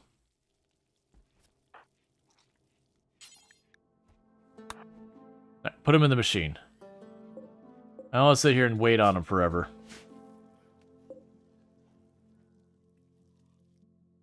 So what we're trying to do is mostly get a lot of negatives. If I can get some positives that can go on our sanguiphages, I won't complain. If we wanted to, you know, improve our sanguiphages, we would want to go in here. The big things would be get rid of Tinder Skin. That's a big negative. Get rid of Aggressive, and I don't think we can counter Pyrophobia. I was going to test to see if there was anything to negate it, but those are the three ones I'd actually love to get rid of. Realistically, the way I would need to do that is take on some stuff like bad at mining or stuff like that, and then swap that in. So we would basically what we'd do is we'd take like bad for mining, bad animals like those two, and then what we'd do instead of Tinder Skin, we give ourselves the slightly resistant to fire, because you can't have both the resistant and Tinder Skin. The resistant would override, and for aggressive we could get believe Dead Calm counters that. So we could start working on all that. Wait. That should be your pod. Why is it not assigned to you? Alright, that's fine. Wake up. Oh, it's your first time death resting. Okay, so we got unhappy, fat, very fast runner, deep red skin, weak immunity. Not really what I'm looking for. Insert the next person. Got 2 Yetkins.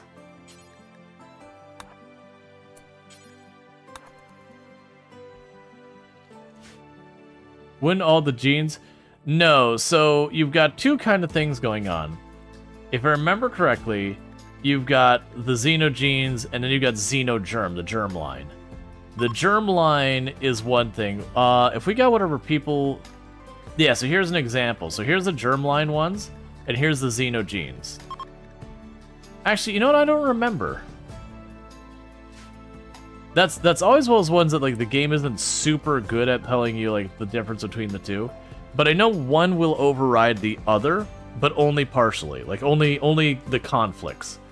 Because like for example, as I mentioned before, we had Bentley here was a Yatkin to begin with, and then we used the thing to try and override. But like this might be the overriding one. But I was under the impression that you could fix, quote unquote, this. We can always check that if I were to apply the germline on Ben Lee, it would tell us what the end result would be. Oh my god, you missed so much? When do we get all these poor people? What poor people? We got people we're taken care of. They're being fed, they're homed, they're roofed. A drifter is approaching our colony. They are greedy. They can spew fire and psychically slaughter. This one isn't getting to stay. Will?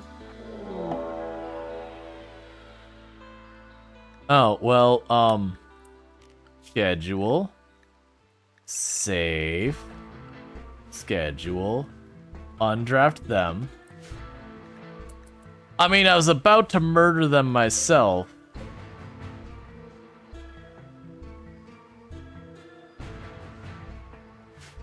It's not exactly how I was planning for that to go down. So we keep everyone locked inside the base for a minute. Okay, we got invisible creature at the front door, so it is an immediate attack from the Sight Stealers. No delay whatsoever. Everyone to the front door.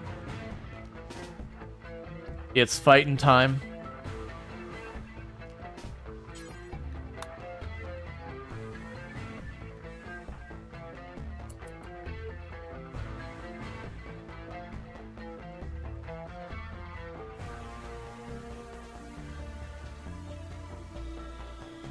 Yeah, so that's why I keep this, because that warned me well before they've actually reached me that the Sight Stealers are there. So it gave me a chance to at least try and respond. Obviously, it's a little still slow to the party, but that's okay.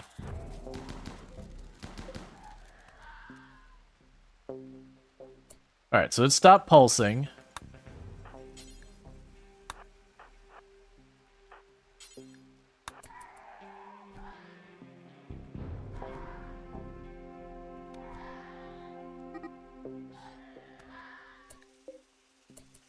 We had a warning of an invisible creature over there for just a second.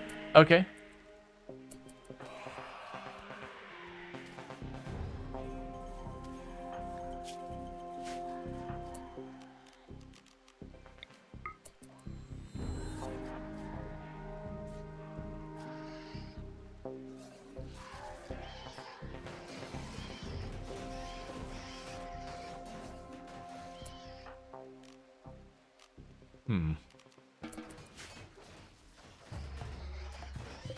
Thank you for destroying the ancient car.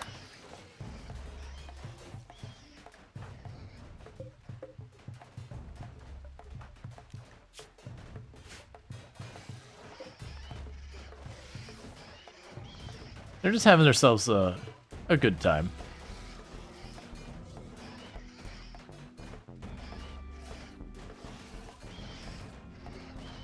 Now, these shouldn't necessarily directly attack me. They should just directly attack anything on the map. That said, that very much looks like they're beelining right for me. So let's go on the assumption that they are about to throw down against me in a big way, and I need to be ready for it, which is unfortunate because I still have 2 people are death resting, and that's not super happy inducing. I also need to go to you and toggle the power on that later.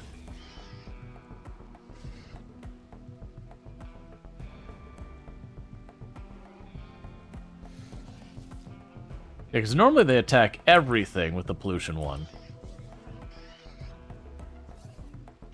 But they're definitely going straight after me, which might be because of the Sight Stealers.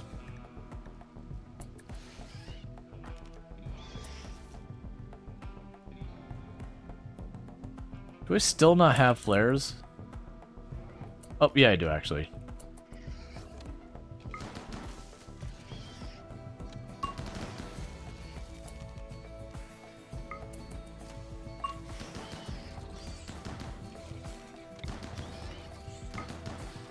So I'm doing this to try and bottleneck the speed they can get into the box.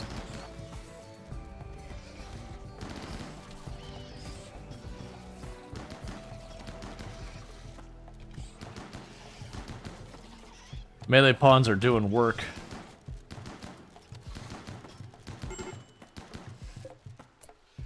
Medical emergency on you because extreme heat stroke.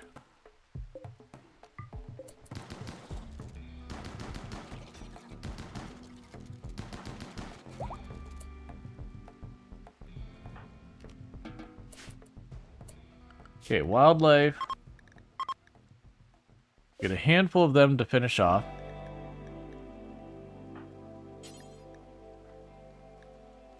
So hunt that. Hunt that. And hunt that. Just so no one gets up. And I guess we're just unrestricted now. That we don't have to worry. Oh, hey, you're not a child anymore. You don't get that luxury schedule.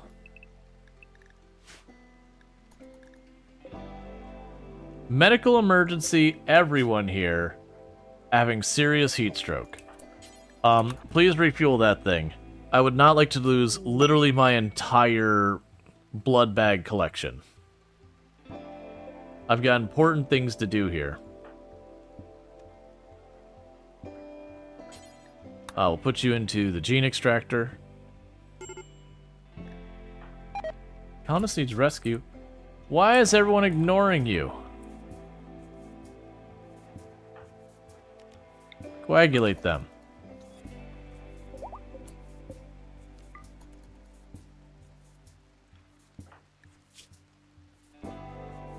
Just leaving them on the ground. As you do. There you go.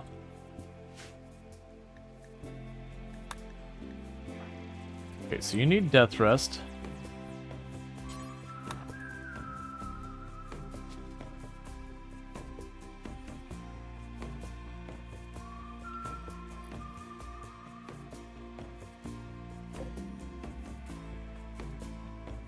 Do we ever get that sword made? We do. Okay. You're death rested right now. No, they're not slaves. I have no slaves. Generally speaking, I don't end up doing any slaves in RimWorld. As a mechanic, I don't particularly enjoy it, and then even like the cosplaying side of it, I don't enjoy that.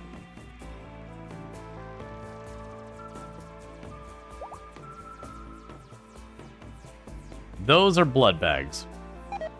Those are one big hemogen farm where we get all of our blood.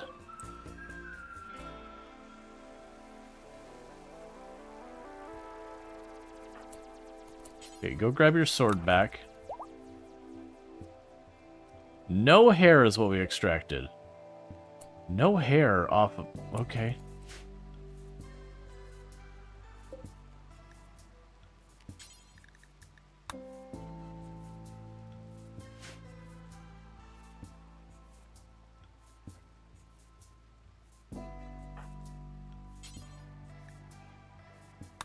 So capture them again.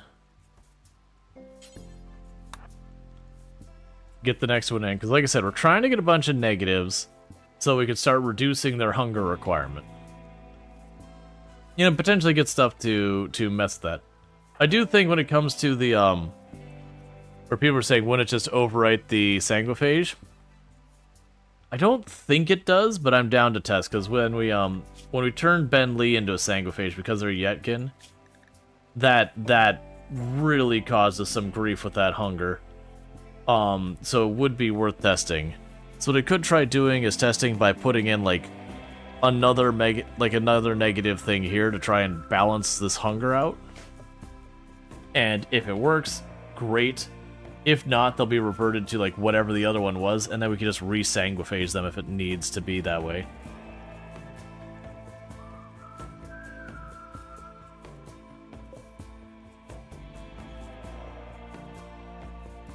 Now, unfortunately, as far as like making the perfect sanguiphage, you can't extract these ones up here, I don't believe.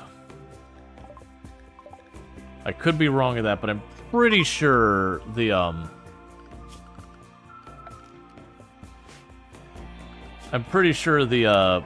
Archite traits and all that can't be extracted using this. If they could, that's gonna be like absurdly strong, and I'm down to try. Strong melee damage. We're getting good things. Is there someone else here? We could have Kalaria Star hop in here. And do some tests.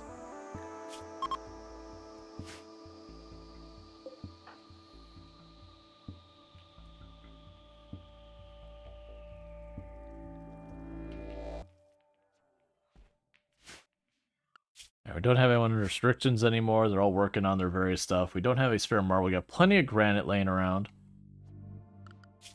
We got all the various stuff going on. We just need more people to have time for hauling and butchering and all that stuff. I think the big thing is getting like a jogger or something and just have them haul.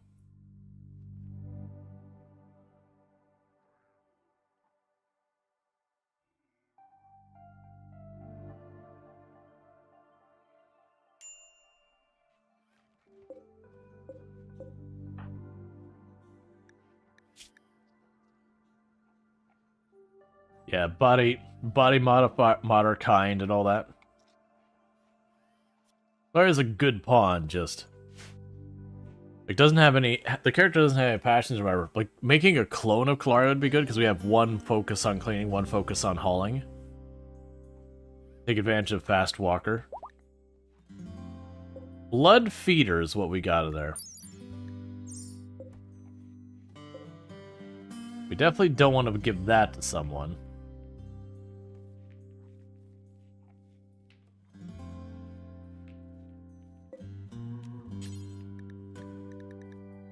Let's see how long Kalaria will be unable. So 12 days. Yeah, so when we use the thing where we implant people, it's 2 years they can't do it. Otherwise, it's 12 days. So it's like 1 season versus 2 years that we can make a new vampire. Right now, we definitely don't want to be making too many more vampires. We're dealing with throughput issues on so many things. I could probably actually knock down some of the numbers of people in here. And that would be fine. But I'm not going to worry about that right now. Oh, good. All of those things are now running on their own. Are you actually emptying them? Not really. So we can go ahead and eject that, and that's a bunch of bioferrite. Oh, right, and we're also going to give you the bioferrite sword. How good was the sword he made with bioferrite?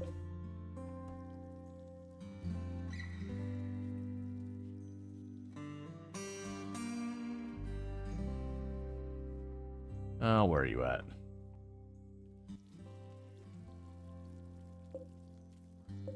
One thing we could do is require the sword to be a thing. The sword, a bioferrite, long. I thought you said we had a bioferrite longsword.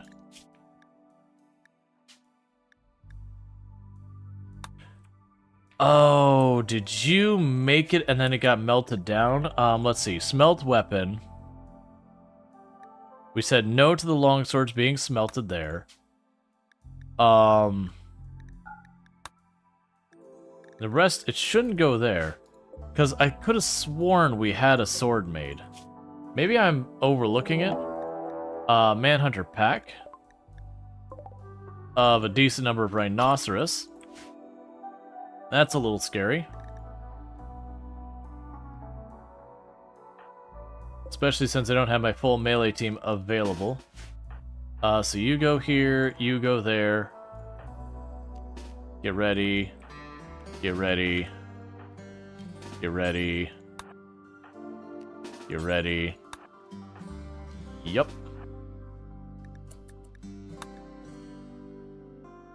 Yeah, so Proner's down because of death rest.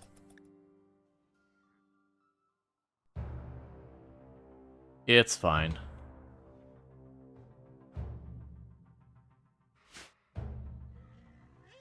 Grandis using a sword? Yeah, Grandis is the sword at the beginning, because I thought we made an extra sword.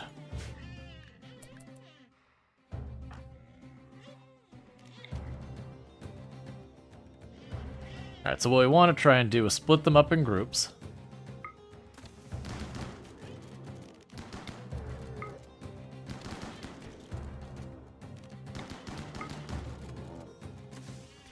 Okay, that's the best we're going to be able to do.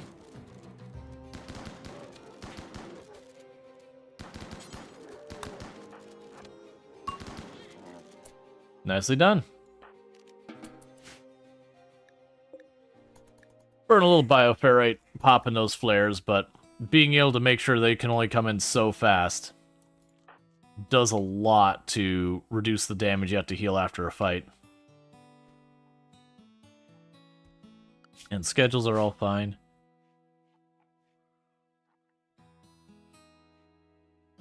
Alright.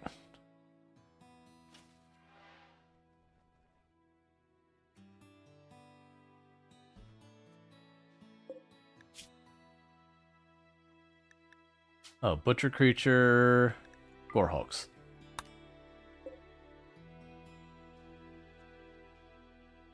I need my haulers. And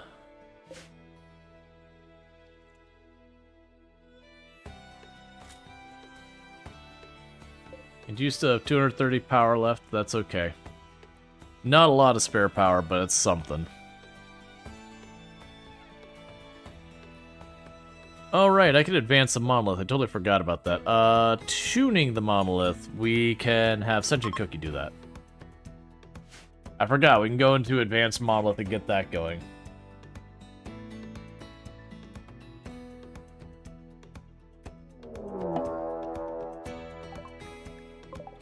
Alright, a Gorehulk has decided it wanted to die.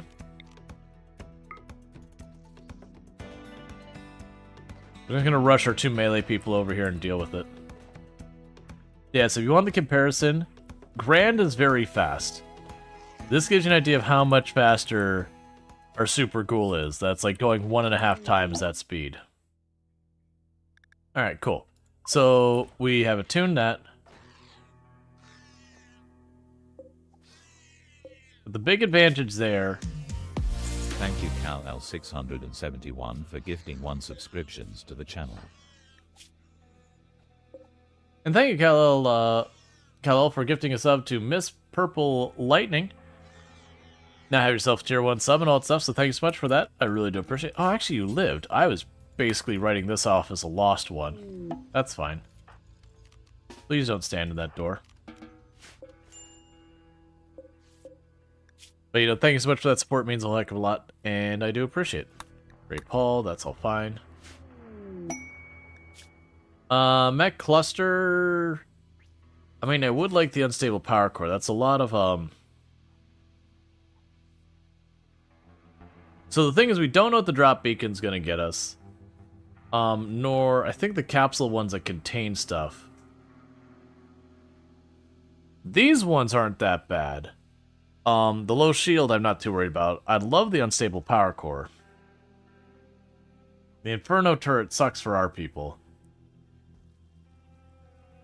That wouldn't be bad, and we could jump ourselves up to allied with the Empire, or get some helmets. Neither of which would be necessarily a bad call. The downside is all around me is just basically open space. So if they drop in here, we could run a situation where they have like all of those. I don't really have smoke launchers or something like that where I could shut down the guns to run in to deal with it. Because that would be the best way for us to counter it, was just get a smoke launcher, use pop smokes, and slowly crawl your way over. Shoot down the turrets. Whatever enemies pop out and you deal with it, kind of thing. Shamblers approaching. Oh no, not 4 of them. How am I gonna handle 4 Shamblers? Weirdly, I find RimWorld's difficulty to be very inconsistent at times. Like right now we're having, like, our actual people raids, some of those have actually been pretty thick. But like the anomaly stuff has been pretty utterly snooze fests, other than that one Devourer raid. That one Devourer raid, if we didn't have the Empire there, we would have still probably won it. But there's a good chance we would have gotten pretty badly, you know, injured, like maybe lost some legs or whatever.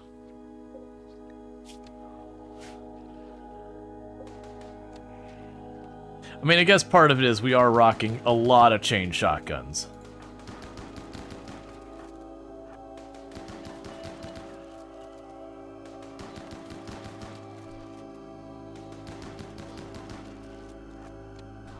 That is a significant amount of raw damage going out. Because chain shotguns, I believe, are the highest damage per second weapon in the game.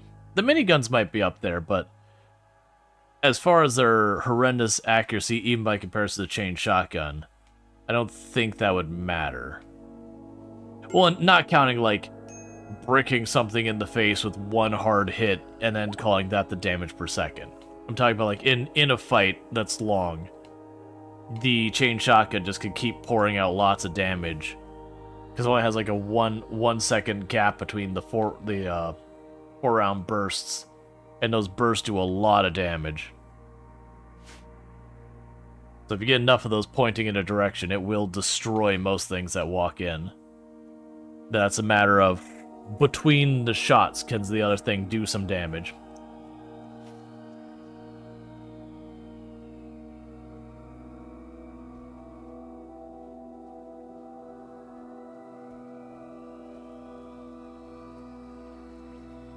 You know, the minigun's more of a meme. The wind-up time is pretty severe. You can actually get the miniguns to be good, but you always run into the situation that it's just got a wind-up, which means whoever you're shooting at is usually going to get the first shot, which means you are going to take casualties from them getting lucky. And there's stuff you can do to mitigate it, like pop the flare as you start winding up the guns so that you get to fire first. You like the minigun against bugs? Oh yeah, no, against melee it can be good, because you just need your melee line to tie them up long enough to wind up, and once they start pouring damage, they can destroy a lot. It just sucks for stuff like this, because even if I could tie up the enemy here and have minigun army back here and somehow not friendly fire, we can just pretend. While I will kill there, I will destroy that wall. Oh, pit gate? Alright, well that's not my favorite. Schedule everyone to the safe zone. Alright, so I think we have an actually an okay setup for a pit gate. The number of chain shotguns we have is good, and the fact that everyone is a sanguiphage means even my least effective melee pawns are still actually pretty decent.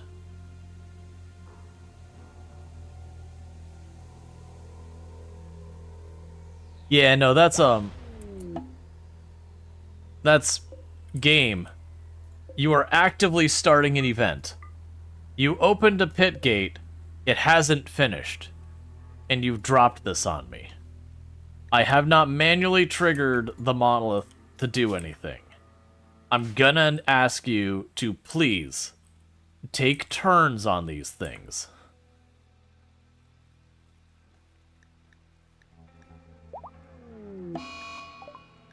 Alright, so we got the pit gate. It's going to send out its people. We kill those. Ooh, that's actually pretty thick. Okay.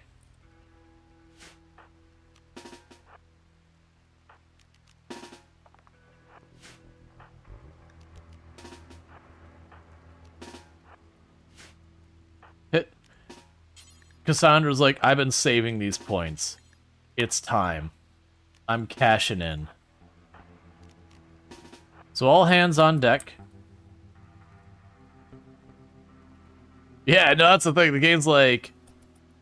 Well, it was like the regular human raids. A lot of them were throwing a lot. We handled them fine because we're well set up for it. And then, you know, the other stuff is kind of a mixed. Yeah, that's a lot. Because if I clog them at the door, they'll jump behind my line. This is actually a little bit intense.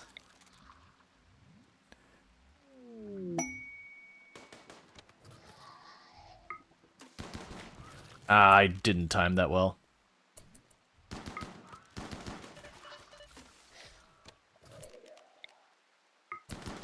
It's gonna be too late.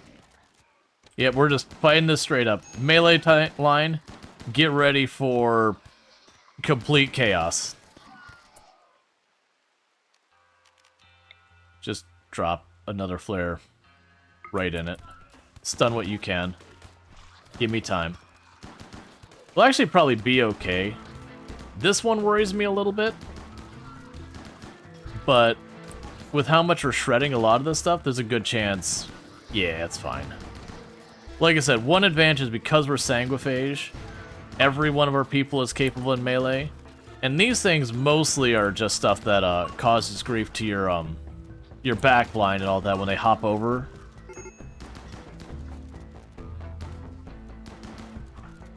Okay, so you actually are doing relatively alright. I'm gonna go ahead and pop a coagulate on you. 26 wounds. Alright, so all of you on draft except the ghoul. The ghoul, start working through them.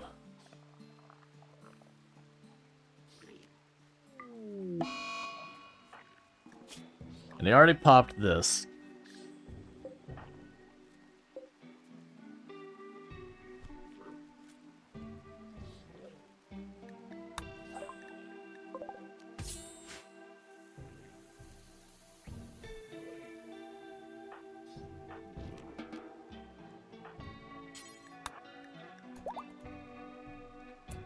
Okay, did you get your spear back? Alright, so let's give everyone a second to heal up. We are gonna need to go out there and suppress that. That's gonna be the struggle here. Oh, solar flare, that's fine.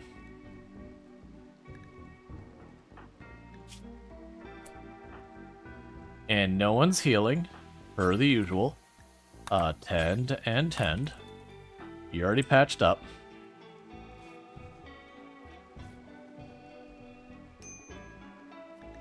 And apparently you got up at the very last possible second, just in time to cancel it. So try again. I do wish that once you started tending someone, it would like lock them in their spot that they could not get up. Like I know, just get in the effing bed. Rest until healed. Bandage them. Okay. Why are you not bandaged? Bandage them. Alright. Now you can go on and try and help stuff. So one big problem is they need to death rest soon. But I am not waiting for that to be okay before we go. So they're all recovering real fast. We want them to get better from their injuries. And we're going to just take basically everything into the hole here. I'm going to unrestrict people, which is probably a mistake, because I need that to be suppressed. But as long as we jump down in there not too long, we should be able to just go in there and take care of business.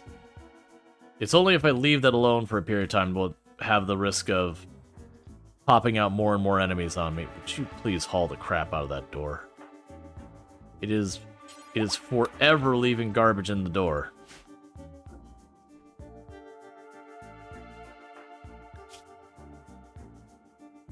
Alright, looks like everyone's just about ready. We're not waiting anymore. Hey, all you blood bags, I'm gonna need you to not starve to death for a minute, okay?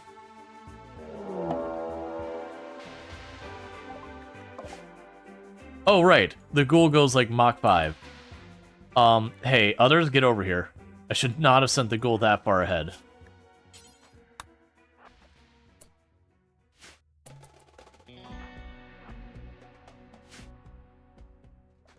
Hold. Get the backup in here. Get to the wall.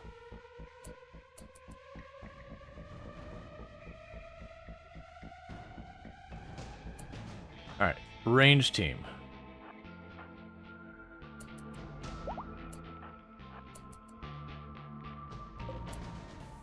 Alright, so grab all you. There'll be open fire on this. You can probably open that enough to aggro stuff.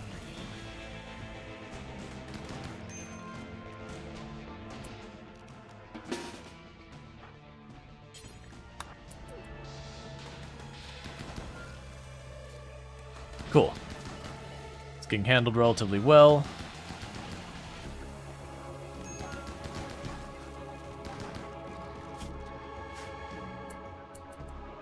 Looks like you're starting to head my way.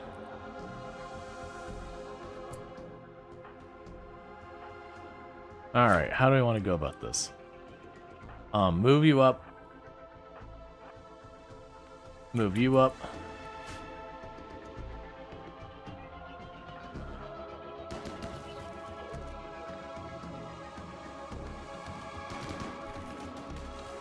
Okay. So we got more dangerous creatures down there. So let's shift over here. Grab you, drop you in behind.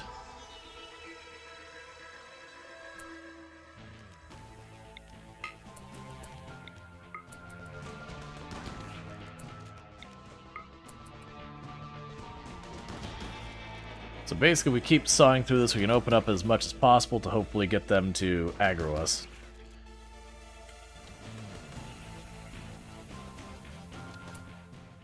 Alright. Here we go.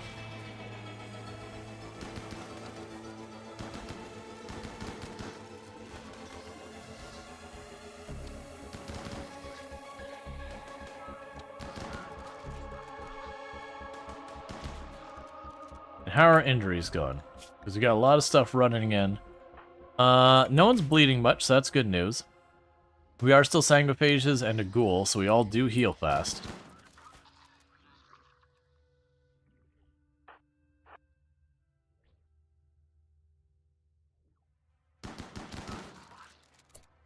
Alright. So, I'm going to send people scattering in all directions real fast. And the reason I'm doing this is I do want to see if we can get anyone close enough to one of the walls where it's like, there's something squirming beyond the wall. Because we do that, I know exactly where I need to go to get my stuff sorted.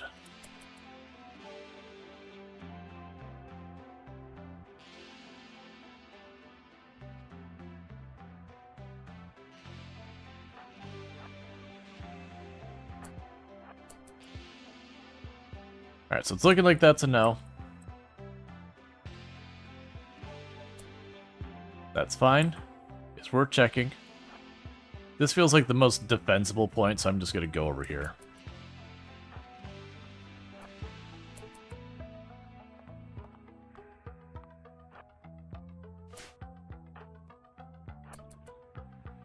We'll just start carving through everything here and see what we can find.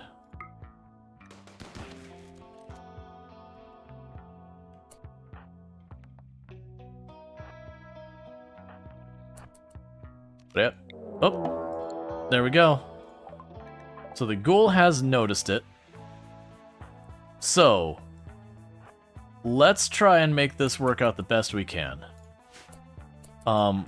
We want to get a proper choke point that this thing has to go and meet us on our terms. This is the anomaly event I've lost more colonists to than anything else. It's just really easy for the thing to overrun and start hitting your back lines by just throwing things at you.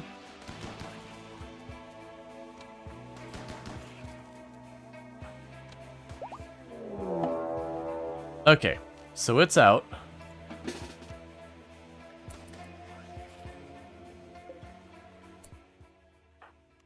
You know, just because I can.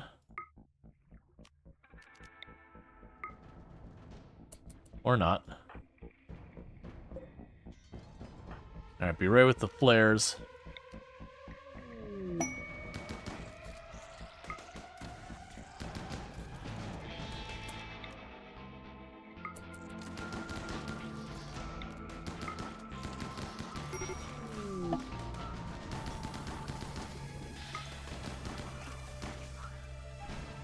Alright, I accidentally friendly fired myself with the flares. Don't love it. Okay. So it looks like we're mopping this up just fine.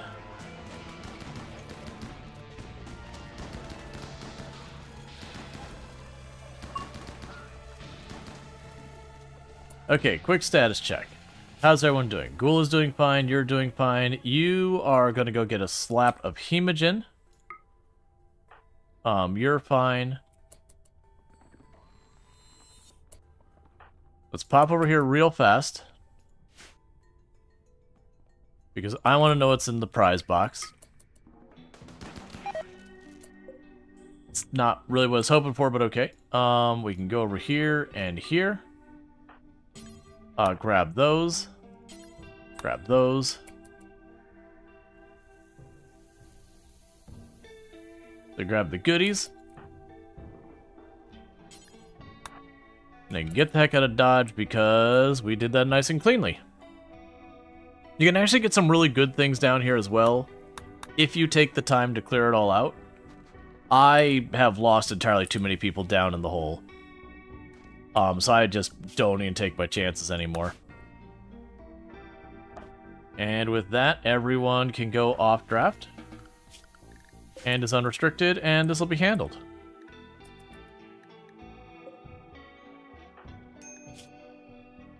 So yeah, so that went smoothly. Definitely feel like for going down there, having chain shotguns. I mean, it's probably the Sanguiphage more than anything. Because having the Sanguiphage, because you saw how like one group of them bounced over my line and hit the back row. That can be really dangerous because even if they don't do much damage, them hitting that back row means none of those people are contributing to the overall firepower. And it's really easy for them to just kind of like bind your people so everyone's stuck in melee. So you have like your genie in the back who's holding a gun tied up in melee who goes down real fast, and you know, your high mate in the back who's, well, not high mate, they are pacifist. But you get the idea. Like, you'll have people you want not to be taking the hits, and they'll be the ones getting slapped around by all of it. But yeah, the strongest a melee defense line we have, backed up by an army of fast-firing weapons, that worked out pretty well. And I don't see a reason to grab all those corpses and all that.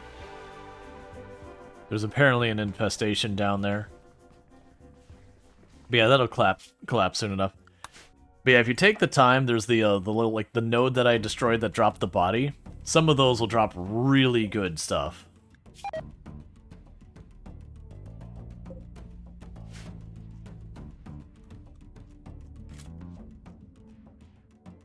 What I think we'll do is we're going to have an ad break here not too long. I'll probably, after the ad break, go and thank you for the follow. Welcome to the stream. I'll probably, after the ad break... Well, actually, what I could do for right now is we'll get a poll going for what game we're going to play for the second half of stream. I have been switching games halfway through the stream. So we'll go, what are we playing next? We can put on here Planet Coaster 2. We have Farming Simulator 25, which would be continuing the Dare Drop stuff. Planet Coaster 2 would be a new thing. Oxygen Not Included, which would be a new run. City Skylines 2 is one of the ones we had on the list that I'm sitting aside for right now, because I'm a little worried about it not running well.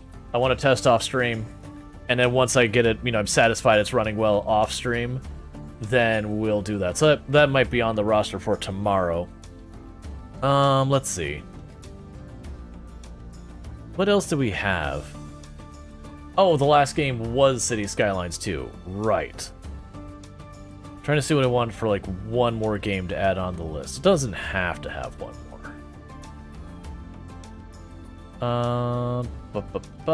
It could also be that we just put 4 up there here in a moment. Yeah, that's fine. We'll just do the 4. Alright, so I'm going to go ahead and put up a poll. It's going to be starting here in a moment. So, if you do not see the poll, refresh your browser. It's just a thing that happens. I can't do anything on my end to help you. You gotta refresh your browser. If you're on the mobile app and it doesn't show up, I don't know, I guess close it and open it again. But yeah, so the games that got on the list there is Planet Coaster 2. They've had a lot of major updates. They literally had a major update like 2-3 days ago. And so that's like a tycoon game, kind of like Roller Coaster Tycoon, but like the newest one. We've got Farming Simulator 25, which is a farming simulation game. We've been playing a lot of that recently, working on doing some dare drops to get keys for everyone. We've got Oxygen Not Included, which is a colony game where you are placed on an asteroid and oxygen is hard to come by. And in practice, you have to work on the game, and everything you do to give you something has a byproduct. And if you don't manage that byproduct, it can throw things out of whack and kill you. So there's a lot of this back and forth, all that. That'd be a new run. And then Stone Shard is a game I have not played. I've heard good things. I believe it is like a turn-based adventure roguelike style game kind of thing. I haven't played it yet, so it'd be a new game to me, so obviously a new run. But that's just begs my knowledge. When I say roguelite, I don't believe it's the style of, roguelike. I don't believe it's the style of game where you play around, you die, you get some advantage, you play around, you die, you get advantage, and slowly get farther. I believe it is a fresh, brand new start every single time, that none of your past actions give you any advantage or disadvantage in your future runs. Like it's like Project Zomboid if you start a new world. But there is more story to it than Project Zomboid, which is here's your sandbox, go play. Right, we're not doing that while we got injuries. And also, I don't remember which obelisk that is. One of these days I'm going to remember which, because it's the different art. There's like very specifically 3 different obelisks that have 3 different effects. And I know the obelisks, but I don't know like this name, this graphic is that obelisk. I believe this is the cloning one, but I'm not sure. And so like right now it's looking like Oxygen Not Included is in the lead with Stone Shard in second. A couple of votes for Planet Coaster. Which the Planet Coaster we'd be doing the sandbox. We wouldn't be doing the story.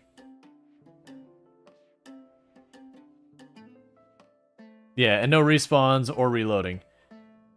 Isn't forced permadeath, but saving is limited to resting in bed. Gotcha, so, right. Yeah, isn't forced permadeath. So, right, the idea that I assume is, if I played, I did things wrong, and I died, I would return to my last save point. That's fine. I mean, realistically, for a first playthrough, we would probably do that. I've heard it's one of those games that, is pretty rough to learn. That it doesn't do a particularly good job of teaching you the basic game mechanics. This is entirely me going from hearsay. So, take it with a grain of salt. But I have heard it's one of those games that you just expect things to go really, really badly the first couple of runs while you learn the basic mechanics. More so than, like, all that. You picked up a few days ago. Learning it is rough. It's very easy to get overwhelmed and die. That is one thing I was told, is don't treat it like a hero power fantasy kind of game where your characters, like, can go up to 10 bandits and hold their own. Very genuinely, when you see a bandit, you have to be like, alright, I need to approach this. Because that thing I'm fighting there is actually potentially on an even or slightly advantage scale against me.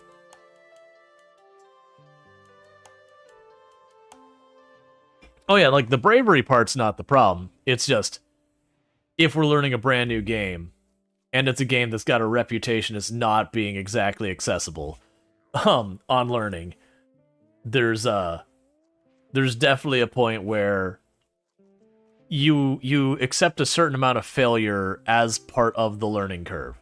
honestly, that's with like a lot of tycoon city builders, those kind of things. It is absolutely one of those things you run into. Oh, don't be the Revenant. Okay, it's a Gore Hulk. I was like, don't be the Revenant. It's not a good time. It's not a bad time in all fairness, but still.